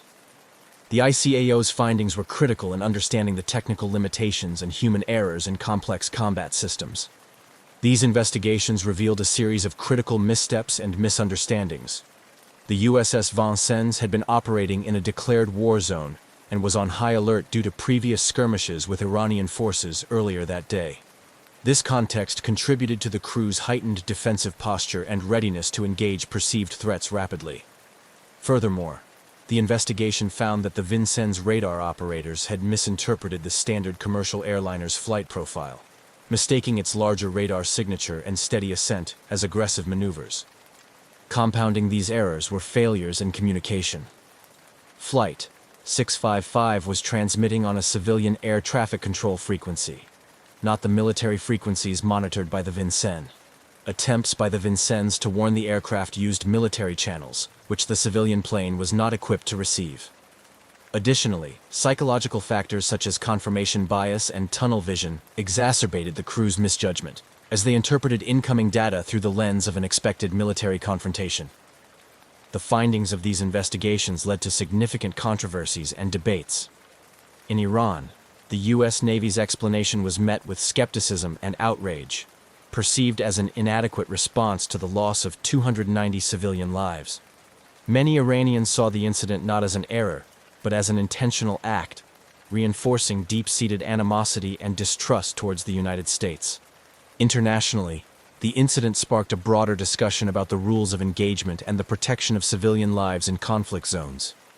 The tragedy highlighted the need for clearer differentiation between military and civilian air traffic, leading to calls for enhanced identification protocols and improved communication systems to prevent similar incidents in the future. In response to the global outcry and the internal reviews suggesting procedural failures, the U.S. military took steps to revise its rules of engagement and bolster the training of its personnel, especially in the identification and engagement of air targets. These changes aim to reduce the likelihood of such tragic errors in future conflicts, emphasizing the importance of verifying targets before engagement. The U.S. government also faced legal and diplomatic repercussions. Iran filed a case against the United States at the International Court of Justice, ICJ, claiming that the shootdown was not only unlawful but also a deliberate act of aggression. The proceedings at the ICJ were closely watched worldwide as they dealt with critical issues of international law and state responsibility. In 1996, the United States agreed to settle the case by compensating the families of the victims, though it continued to avoid admitting legal liability or formally apologizing, maintaining that the incident was a tragic mistake. The settlement, while providing some financial compensation to the bereaved families, did little to heal the deep wounds inflicted by the tragedy. The legacy of Flight 655 continues to influence U.S.-Iran relations and serves as a grim reminder of the dangers of military escalation and the essential need for rigorous safeguards in military operations to protect innocent lives in times of conflict. The ongoing discourse around this incident underscores the enduring challenge of balancing security concerns with the imperatives of human rights and international law. The political and military implications of the downing of Iran Air Flight 655 were profound, shaping the dynamics of U.S.-Iran relations for years and influencing global military and aviation policies. The incident became a significant point of contention, affecting diplomatic interactions and international perceptions of military engagement rules. In the immediate aftermath, the incident drastically exacerbated the already strained relations between the United States and Iran. It deepened the chasm of mistrust and hostility, complicating any efforts toward rapprochement. For Iran, the incident was perceived not just as a tragedy, but as a deliberate attack, reinforcing its narrative of victimization by Western powers. The Iranian government leveraged this event to unify public opinion and garner international sympathy, portraying the United States as an aggressive and imperialist power. On the American side, the incident prompted a re-evaluation of military engagement rules, particularly concerning the identification and engagement of non-combatant aircraft in conflict zones. The U.S. military faced intense scrutiny both domestically and internationally, prompting discussions about the safeguards needed to prevent such incidents. In response, the Pentagon reviewed and tightened its rules of engagement and command protocols, particularly around areas with high civilian activity. One of the significant changes was the enhancement of the military's identification processes to distinguish between civilian and military aircraft more effectively. This involved improving radar systems capabilities and ensuring that personnel were better trained in interpreting radar data under pressure. The military also increased its emphasis on using multiple sources of information to confirm the identities of potential targets before engaging them. These changes were partly influenced by the broader shift towards more stringent standards for accountability within military operations worldwide. The incident underscored the necessity for robust checks and balances in military decision-making processes, especially in scenarios where the risk of civilian casualties is high. Internationally, the shootdown had ramifications for global aviation safety. It highlighted the vulnerability of civilian aircraft flying in or near conflict zones, and led to calls for improved communication between civilian and military entities. This led to increased cooperation between the International Civil Aviation Organization, ICAO, and various military organizations to enhance civilian aircraft safety during military conflicts. Procedures and technologies for better tracking and communication were developed, aimed at preventing similar tragedies. Moreover, the incident influenced international law regarding military engagements and the protection of civilians in armed conflict zones. It became a case study in numerous international law programs and military academies discussed for its legal, ethical, and procedural implications. The discussions often focused on the balance between national security interests and the need to protect civilian lives, shaping future legal frameworks and conventions. The diplomatic fallout from the incident continued to linger, impacting U.S.-Iran relations for decades. The lack of a formal apology from the U.S. government was particularly contentious, seen by many in Iran as an indicator of insincerity in addressing the consequences of the shootdown.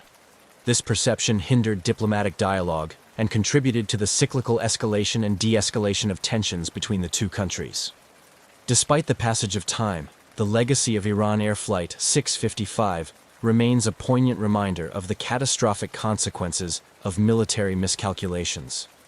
The incident continues to be referenced in discussions about military ethics, the rules of engagement, and the importance of safeguarding civilian lives in times of conflict.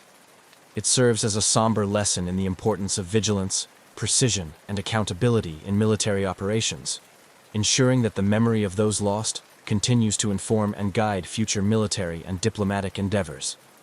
The legal and ethical ramifications of the downing of Iran Air Flight 655 are as complex as they are profound. In the years following the incident, a series of legal actions and diplomatic negotiations highlighted the challenges of addressing such a tragedy within the frameworks of international law and bilateral relations.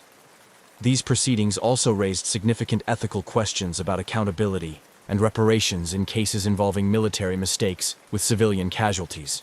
In the aftermath of the tragedy, Iran sought justice and compensation through international legal avenues, claiming that the downing was not only a tragic accident, but a gross violation of international law. Iran filed a case against the United States at the International Court of Justice, ICJ, demanding accountability and reparations for the victims' families. This legal move was part of Tehran's broader strategy to internationalize the issue, seeking global condemnation of the United States and reinforcing its narrative of victimization by Western powers. The United States, while expressing regret over the loss of innocent lives, maintained that the incident was a tragic mistake during a complex combat situation. Initially, the U.S. government resisted admitting legal liability, framing the event as an unfortunate consequence of wartime operations in a high-threat environment. This stance was heavily criticized, both domestically and internationally, as it seemed to sidestep the broader issues of military accountability and the importance of safeguarding civilian lives. In 1996, after years of legal and diplomatic wrangling, a settlement was reached at the ICJ, where the United States agreed to pay $61.8 million, equivalent to $213,103.45 per passenger, as compensation to the families of the victims. This settlement, while significant, did not include an admission of legal liability or a formal apology from the U.S. government, which continued to impact the perception of the U.S. response both in Iran and among the international community. This resolution raised numerous ethical questions about the value of human life and the extent to which monetary compensation can serve as reparation for the loss of loved ones. It also highlighted the limitations of international law in dealing with incidents where military actions lead to civilian casualties. Many argued that the settlement, while providing some form of compensation, did little to address the underlying issues of military engagement rules and the protection of civilians in conflict zones. The ethical considerations surrounding the incident also extended to discussions about the rules of engagement and the responsibilities of military forces operating in civilian-populated areas or international airspaces. The tragedy underscored the need for clear guidelines that prioritize the protection of civilian lives and stricter controls on military responses to perceived threats. Furthermore, the incident has been a case study in ethics courses and military training programs, often discussed in the context of moral decision-making under pressure. It serves as a grim reminder of the high stakes involved in military operations and the profound ethical obligations of military personnel to make decisions that minimize harm to civilians. Reflecting on the legal and ethical implications of the Iran Air Flight 655 tragedy reveals a complex tapestry of human rights, international law, military ethics, and diplomatic relations. It highlights the ongoing challenges in achieving true accountability and justice in international incidents, and underscores the importance of ethical leadership and rigorous training in preventing similar tragedies in the future. The downing of Iran Air Flight 655 remains a poignant reminder of the tragic intersections between military operations and civilian aviation, a historical event that continues to evoke pain, provoke thought, and stir debates decades after the incident. The memories of the 290 lives lost on that fateful day have been immortalized through various memorials and remembrance ceremonies, both in Iran and around the world, serving as somber tributes to the victims and constant reminders of the need for vigilance in military engagements. In Iran, the tragedy of Flight 655 is commemorated annually with ceremonies that pay homage to the victims. These events are not only moments of mourning, but also of collective reflection on the broader implications of the incident for Iranian society and international relations. The crash site in the Persian Gulf has become a sacred space, marked by memorials that stand as a testament to the lives lost. Families of the victims and political leaders often gather here to honor the memory of those who perished, reiterating calls for peace and the protection of civilian lives in conflict zones. The legacy of Flight 655 also extends into ongoing diplomatic tensions between the United States and Iran. The incident is frequently cited in discussions of U.S.-Iran relations, symbolizing for many the deep-seated mistrust and animosity that complicates dialogue between the two nations. Even as diplomatic efforts are made to thaw relations, the shadows of past grievances, including this tragedy, loom large, influencing perceptions and interactions at diplomatic levels. Moreover, the downing has had a lasting impact on international aviation safety and military protocols. It prompted significant changes in the rules of engagement for military forces around the world, particularly concerning the identification of civilian aircraft in conflict zones. The tragedy underscored the critical need for robust systems and checks to prevent misidentification and ensure the safety of civilian air traffic. These improvements have been crucial in preventing similar incidents, contributing to safer skies for international air travel. Academically and in policy-making circles, the incident is studied as a case of what can go wrong when high-stakes military decision-making intersects with civilian life. It serves as a crucial case study in international relations and military ethics courses, helping to educate new generations of military officers, diplomats, and international lawyers about the complexities of engagement in globalized contexts. The lessons learned from the incident continue to influence policies aimed at enhancing the accountability of armed forces and reinforcing the norms of international humanitarian law. Legal frameworks and international conventions have also been influenced by the fallout from the Flight 655 tragedy. The incident has played a role in shaping international legal standards regarding state responsibility and compensation for wrongful acts, reinforcing the principles that govern state actions in international airspace and the treatment of civilians during military operations. These legal precedents continue to be relevant in contemporary conflicts, where the distinction between combatants and non-combatants can often be blurred. In sum, the legacy of Iran Air Flight 655 is multifaceted. It is remembered as a painful incident that resulted in unnecessary loss of life, but also as a catalyst for change in international military and aviation protocols. The tragedy remains a critical reference point in discussions about the moral and legal dimensions of military actions, serving as a somber reminder of the need for perpetual vigilance, rigorous training, and the moral courage to make decisions that prioritize human life. As such, the story of Flight 655 is not just a historical footnote, but a continuing influence on how military and civilian interactions are managed in an increasingly complex global landscape. On the afternoon of May 25, 1979, the bustling atmosphere of Chicago's O'Hare International Airport was typical of a busy travel hub.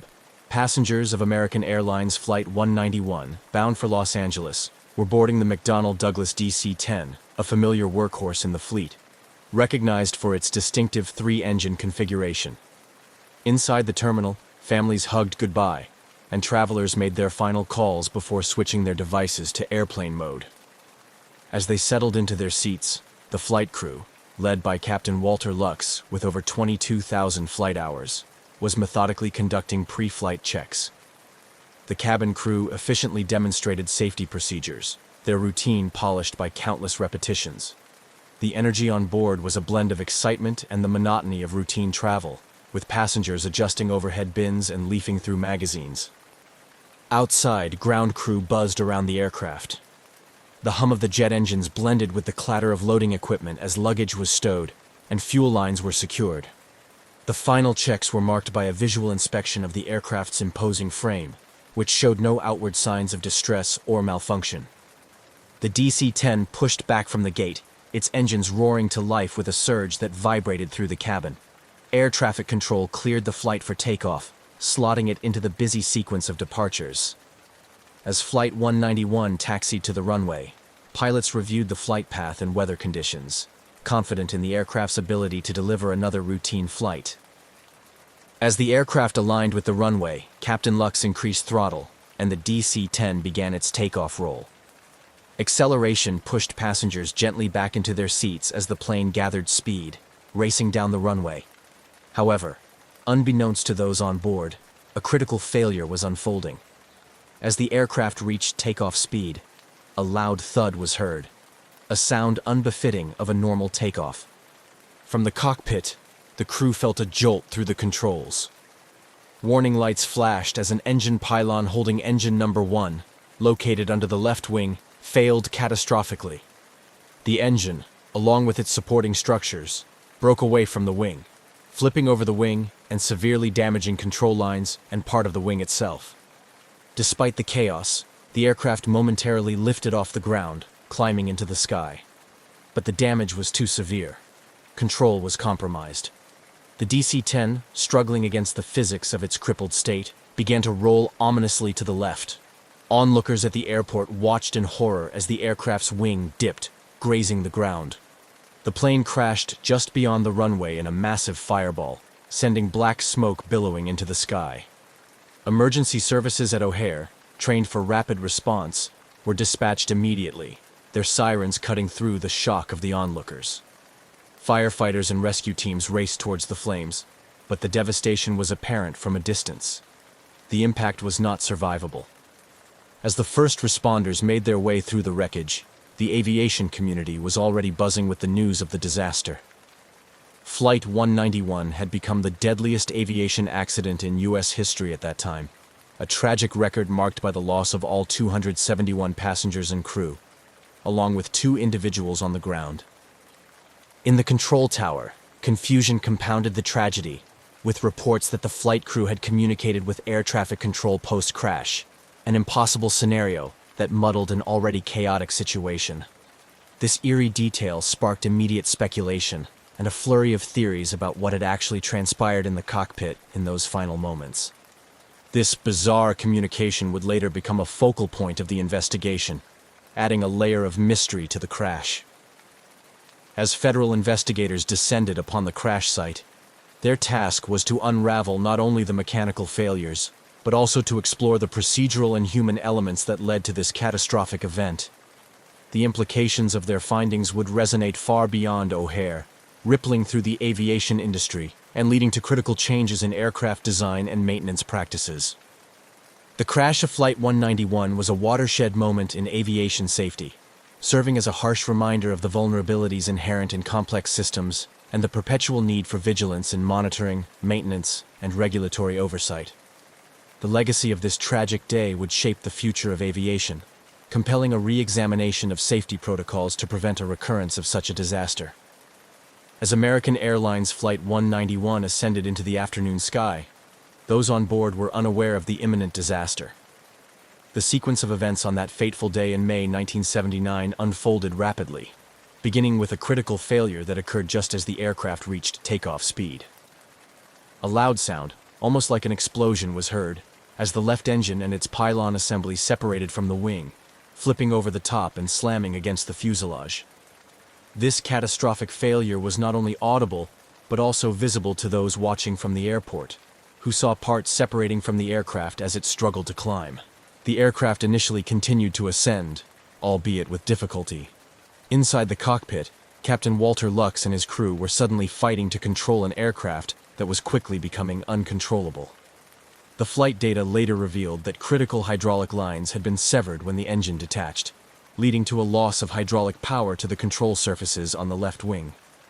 The damage was extensive, and the aircraft's ability to maintain lift and balance was compromised. From the ground, the sight was horrifying. Eyewitnesses described seeing the aircraft roll sharply to the left as it lost aerodynamic stability. The DC-10's left wing dipped down, striking a light pole at the end of the runway, which tore a gash in the wing and exacerbated the already critical situation. Fuel began leaking profusely, trailing flames. Seconds later, the wingtip hit the ground, causing the aircraft to roll completely onto its side and crash in a massive fiery explosion just beyond the runway perimeter. The impact was devastating. The aircraft, fully loaded with fuel for its cross-country flight, became an inferno. Rescue and emergency services at O'Hare were quick to respond, dispatching fire trucks and emergency personnel to the scene within moments of the crash. Despite their rapid response, the intensity of the fire and the total disintegration of the aircraft structure made immediate rescue efforts nearly impossible. The crash site was a scene of chaos and destruction. Twisted metal, charred debris, and personal belongings were strewn across the field where Flight 191 came to rest.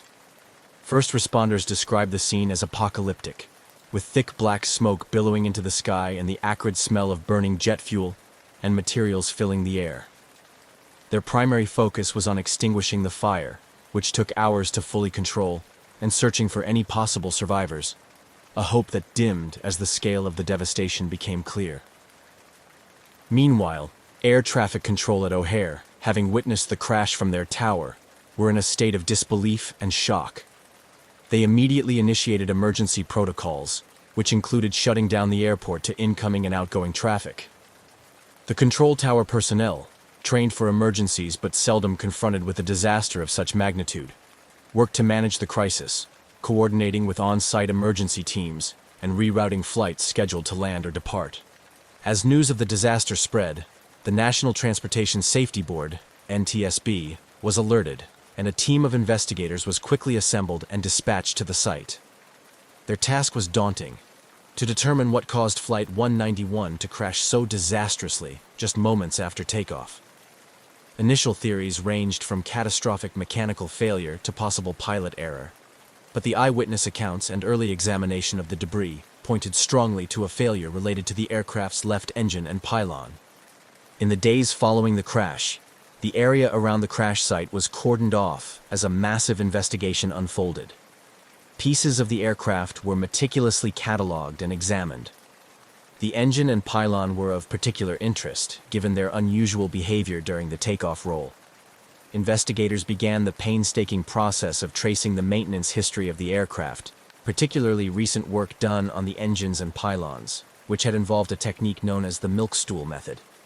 This method was suspected to potentially stress the pylon structure unduly. As the NTSB delved deeper into the aircraft's maintenance records and the procedures used during recent repairs, they uncovered significant lapses in compliance with McDonnell Douglas's maintenance specifications. It became evident that shortcuts taken during maintenance could have led to structural weaknesses, setting the stage for the failure observed during the aircraft's final takeoff. The immediate aftermath of the crash not only focused on determining the cause, but also on supporting the families of the victims. American Airlines and various agencies set up support centers to assist relatives and loved ones, providing them with information and helping to manage the overwhelming grief that swept through the community. The airline industry, too, was forced to confront the potential implications of the disaster, as it became apparent that the crash of Flight 191 could have profound effects on public confidence in air travel, and particularly in the DC-10 model. The disaster of Flight 191 thus became a critical moment in aviation history, prompting a re-evaluation of aircraft maintenance practices and regulatory oversight, and raising serious questions about the safety protocols adhered to by airlines and their maintenance contractors. This tragic event not only resulted in the loss of 273 lives, but also marked a turning point in how aircraft maintenance was approached and regulated, with reverberations felt across the entire aviation industry. Following the catastrophic crash of American Airlines Flight 191, just moments after its takeoff from O'Hare International Airport, a perplexing and chilling detail emerged that added a layer of mystery to an already tragic event. According to reports, air traffic control received a communication from the pilot of Flight 191 after the aircraft had already crashed. This bizarre occurrence sparked a mix of confusion, speculation, and intense scrutiny among investigators, media, and the public. The alleged post-crash communication was first noted by air traffic controllers who were in a state of shock after witnessing the aircraft's abrupt descent and explosion. The claim was that a transmission, purportedly from Captain Lux, came through, even though the aircraft was visibly in flames on the ground. This transmission was described as garbled and brief, with some interpreting it as a routine final approach message, which was haunting given the timing and context.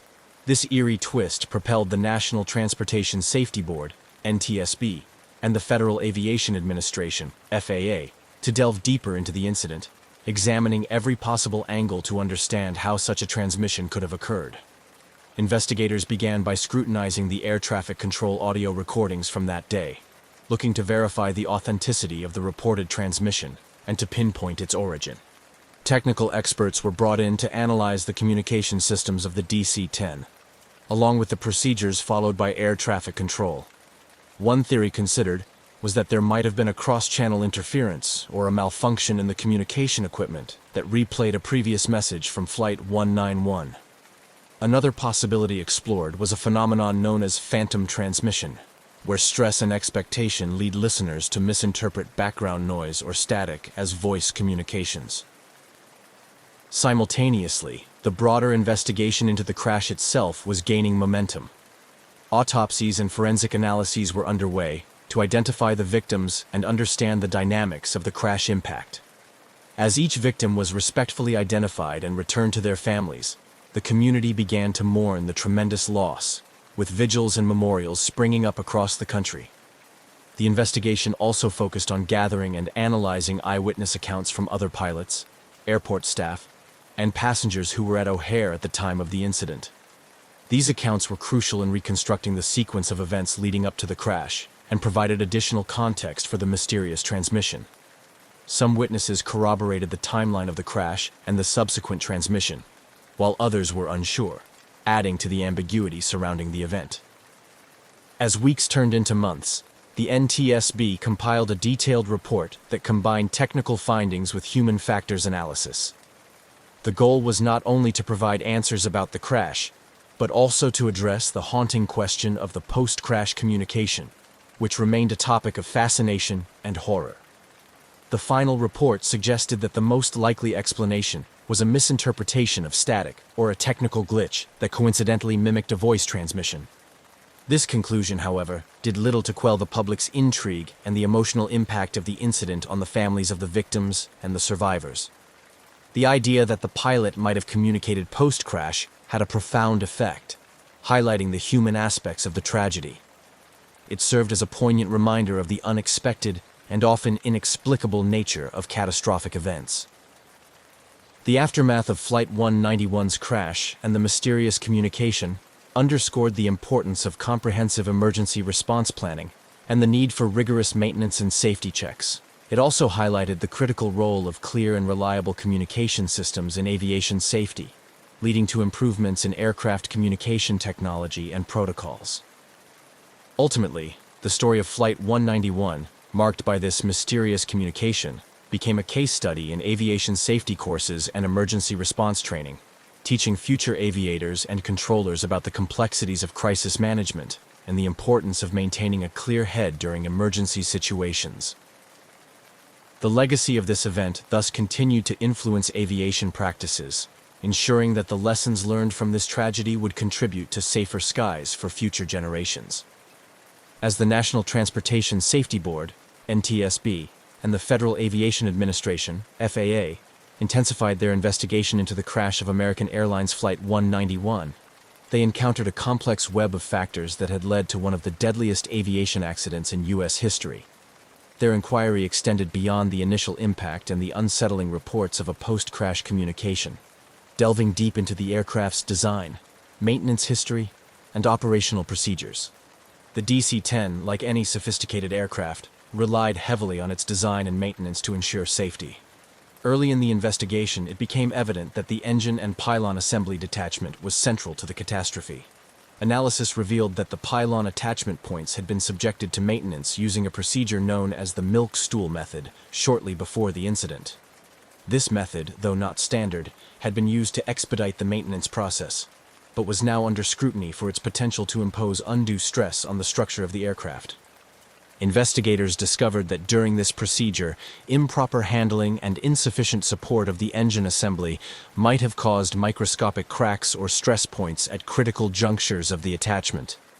Over time, and under the strain of regular flight operations, these weaknesses likely propagated, leading to the catastrophic failure witnessed during Flight 191's takeoff. As the technical analysis continued, the NTSB focused on the aircraft's flight data and cockpit voice recorders, which provided crucial insights into the final moments before the crash. The recordings captured the flight crew's routine pre-takeoff checks and the initial realization of a severe malfunction shortly after liftoff. The crew's attempts to manage the rapidly evolving situation were evident, showcasing their professionalism and training under extreme stress. However, the loss of critical control systems made disaster unavoidable. Eyewitness accounts and ground video footage also played a significant role in piecing together the events leading up to the crash. These sources helped investigators confirm the sequence of mechanical failures and assess the impact dynamics. This evidence was crucial for reconstructing the accident and for validating the data extracted from the onboard recorders. Amidst these technical inquiries, the human aspects of the tragedy were ever present. The investigators' reports touched on the personal stories of the passengers and crew, emphasizing the profound loss experienced by their families. These narratives drove home the importance of the investigation's goal, to prevent such accidents from occurring in the future. The NTSB's final report on the crash of Flight 191 concluded that the primary cause was the improper maintenance procedure employed during the engine and pylon attachment. The report criticized the oversight practices that had allowed such procedures to be implemented without adequate scrutiny or understanding of their potential impact on aircraft safety. Following the release of the investigation findings, the FAA took immediate action to revise maintenance and inspection protocols for the DC-10 and similar aircraft. These new regulations mandated more rigorous oversight of maintenance practices and required additional training for maintenance personnel. The aviation industry as a whole reeled from the revelations, prompting a widespread review of operational and safety procedures across all airlines. Moreover, the crash and subsequent investigation had a lasting impact on aviation safety regulations and practices. It led to enhanced design standards for engine pylons and other critical structures, ensuring that future aircraft designs would incorporate more robust safety features. The tragedy also accelerated advancements in aircraft monitoring systems, including the introduction of more sophisticated diagnostic tools that could detect potential failures before they became catastrophic. In academia and industry training programs, the crash of Flight 191 became a case study in the importance of adhering to established safety protocols and the potential consequences of their neglect. The lessons learned from this incident have been used to educate generations of aeronautical engineers, maintenance technicians, and pilots about the critical interdependencies between design, maintenance, and operation in aviation safety. Ultimately, while the loss of life could not be undone, the rigorous investigation and its aftermath led to significant improvements in aviation safety. These changes have undoubtedly prevented other tragedies, serving as a somber reminder of the need for constant vigilance and improvement in the ever-evolving field of aviation. The crash of American Airlines Flight 191 had far-reaching impacts on aviation safety, propelling significant changes in both policy and industry practices. This tragedy served as a critical lesson for aviation authorities, manufacturers, airlines, and the public, highlighting the crucial importance of rigorous maintenance and regulatory oversight. In the wake of the disaster, one of the immediate responses was the heightened scrutiny of the McDonnell Douglas DC-10's design and maintenance procedures. The Federal Aviation Administration, FAA, undertook a comprehensive review of the aircraft's certification processes, particularly focusing on the engine and pylon assembly. This review led to mandatory design changes and modifications for the DC-10 fleet to enhance structural integrity and reduce the likelihood of a similar failure. Moreover, the FAA revised its regulations regarding aircraft maintenance procedures.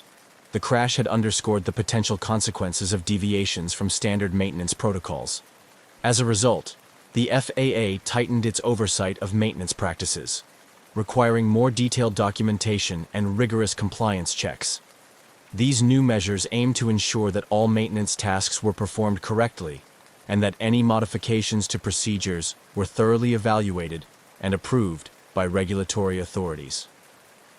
The aviation industry also witnessed a shift in how maintenance staff were trained and certified. Recognizing that the quality of maintenance directly impacts aircraft safety, training programs were overhauled to include more in-depth coursework on the specific mechanics of aircraft systems, particularly focusing on critical components like engines and control surfaces. Maintenance technicians were now required to undergo regular recertification, ensuring they remained current with the latest technologies and best practices. Airlines themselves began to invest more heavily in their maintenance operations, often upgrading facilities and equipment to meet the new, stricter standards. Many adopted more sophisticated systems for tracking maintenance history and scheduling, ensuring that no detail was overlooked. Airlines also began to foster a culture of safety that encouraged employees to report potential issues or deviations from standard procedures without fear of retribution, a shift towards a more proactive safety management system. The impact of Flight 191 extended beyond regulatory and operational changes. It also influenced public perceptions of aviation safety. The crash, given its dramatic nature and the significant loss of life, drew widespread media coverage and public attention. This heightened awareness led to increased passenger interest in airline safety records and practices, prompting airlines to be more transparent about their safety measures and incident handling. In the broader context of aviation safety, the lessons from Flight 191 contributed to the development of more advanced safety technologies. Aircraft manufacturers began to incorporate more robust diagnostic systems that could detect potential issues before they led to failure. These systems, coupled with advancements in materials science and engineering, have led to newer generations of aircraft that are significantly safer and more reliable. The legacy of Flight 191 also includes its contribution to the evolution of emergency response and disaster management strategies at airports. The crash highlighted the need for rapid and effective emergency services, leading to improved coordination among first responders and the implementation of more sophisticated disaster response plans at major airports. Reflecting on the crash and its aftermath, the aviation industry recognizes that such tragedies, while devastating, provide critical opportunities for growth and improvement. The changes spurred by the Flight 191 disaster have undeniably enhanced the safety of air travel, turning the lessons learned from a moment of tragedy into enduring contributions to the safety and reliability of commercial aviation. The commitment to learning from past mistakes ensures that the legacy of those lost in Flight 191 continues to influence positive changes in aviation safety standards, helping to safeguard future generations of air travelers. The crash of American Airlines Flight 191, while a profound tragedy, catalyzed significant advancements in aviation safety and regulatory practices. However, the emotional and psychological impacts on the families of the victims and the broader community were deep and enduring. This chapter explores the personal ramifications of the disaster, the continuing mystery of the reported post-crash communication, and how these elements have influenced cultural perceptions and ongoing safety dialogues. For the families and friends of the 273 victims, the crash was a devastating blow that left a permanent scar. The sudden loss inflicted profound grief and a persistent quest for answers and justice. Support networks, both formal and informal, sprang up in the aftermath, providing counseling and a platform for shared grieving and mutual support. American Airlines and various community organizations established funds and memorials to honor the memory of the deceased, aiming to provide a semblance of solace to the bereaved. In addition to these support mechanisms, the families became pivotal advocates for aviation safety reforms. Driven by their personal losses, many relatives engaged with regulatory bodies, participated in safety conferences, and worked alongside lawmakers to push for stringent safety regulations.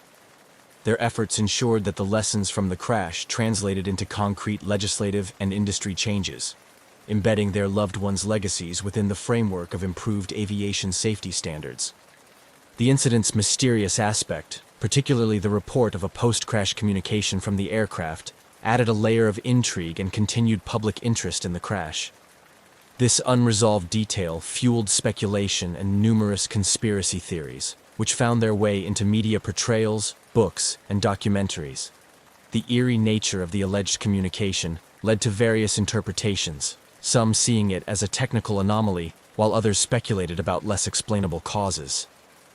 These speculations and the dramatic nature of the crash itself captured the public's imagination, embedding the incident firmly within the cultural landscape. The story of Flight 191 has been recounted in numerous television programs and articles, often highlighted during discussions on aviation safety and disaster management. The crash is frequently cited in academic and training scenarios, serving as a grim reminder of the potential human cost of safety failures and the importance of adherence to maintenance protocols. Moreover, the incident spurred a reevaluation of how airline disasters are communicated to the public and managed in the media. The need for timely and transparent information became apparent, leading to better communication strategies that focus on providing accurate updates and managing public relations sensitively and respectfully in times of crisis. The ongoing dialogue about the crash of Flight 191 and its implications has also influenced the development of new technologies aimed at preventing similar tragedies. Innovations in aircraft design, diagnostics, and materials have all been driven, at least in part, by the lessons learned from this disaster. Additionally, advancements in simulation and training tools have allowed pilots and crew members to prepare more thoroughly for a wide range of emergency scenarios. Reflecting on the broader impact, the legacy of Flight 191 extends beyond changes in policy and practice. It has become a poignant narrative of loss, resilience, and reform. The continued public and professional interest in the crash demonstrates the complex interplay between human factors and technological advancements in shaping aviation safety culture. It underscores the importance of learning from past mistakes and ensuring that the memories of those lost continue to drive improvements in an ever-evolving industry, ensuring their legacy contributes positively to the safety of future air travel. As the aviation community reflected on the aftermath of the crash of American Airlines Flight 191, it became evident that the incident had significantly altered the trajectory of aviation safety and regulatory practices. This part of the story delves into how the lessons learned from the crash have been implemented over time and continue to influence aviation safety today. The comprehensive investigation that followed the crash of Flight 191 led to significant enhancements in aircraft design and maintenance. One of the most critical changes was the revision of the Federal Aviation Administration (FAA) regulations concerning aircraft maintenance procedures and inspection protocols. The crash had exposed serious flaws in the way engine attachments and other critical components were inspected and maintained. In response, the FAA mandated more stringent inspection routines, specifically targeting the attachment points of engines to the wings, and introduced requirements for more detailed reporting by maintenance crews. This shift was accompanied by a broader industry movement towards a more proactive approach to safety, known as the Safety Management Systems, SMS. This framework encourages airlines to not only comply with existing safety regulations, but also to continuously assess and improve their safety practices. The adoption of SMS has been pivotal in shifting the culture within airlines from reactive to proactive, focusing on the identification and mitigation of potential safety risks before they lead to accidents. The tragedy also spurred advancements in engineering and materials science, leading to stronger and more resilient aircraft components. Manufacturers began to use more sophisticated non-destructive testing technology to detect faults in metal parts before they become critical. These technologies, such as ultrasound and eddy current testing, have become standard in the industry, enhancing the overall safety of aircraft.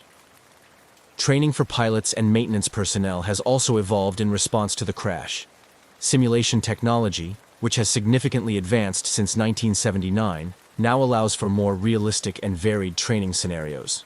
Pilots and crew members are better prepared to handle a wide range of emergency situations, including those that may not have been well understood at the time of the Flight 191 crash. This comprehensive training is crucial in equipping today's aviation professionals with the skills they need to ensure passenger safety. Furthermore, the crash has had a lasting impact on emergency preparedness and response strategies at airports. Lessons learned from the response to the Flight 191 crash have led to improved coordination among emergency services, more effective disaster response plans, and better resources for handling mass casualty situations. Airports around the world have refined their emergency protocols, ensuring that they are better prepared to respond to accidents swiftly and effectively. The legacy of Flight 191 extends into public awareness and education about aviation safety. The crash underscored the importance of transparency and accountability in the aviation industry. Today, passengers are more informed about the safety records of airlines and the specifics of the aircraft they fly on. This informed passenger is a critical component of the aviation safety ecosystem, as public pressure and expectations continue to drive improvements in industry standards. In conclusion, the tragic crash of American Airlines Flight 191 was a pivotal moment that transformed the aviation industry. It brought about sweeping changes to safety protocols, regulatory oversight, and the technology used in aircraft manufacturing and maintenance. The lessons learned from this disaster continue to resonate, ensuring that the legacy of those lost lives on through each flight that safely reaches its destination. The improvements in safety practices and the ongoing commitment to preventing similar tragedies stand as a testament to the importance of learning from the past, no matter how difficult those lessons may be.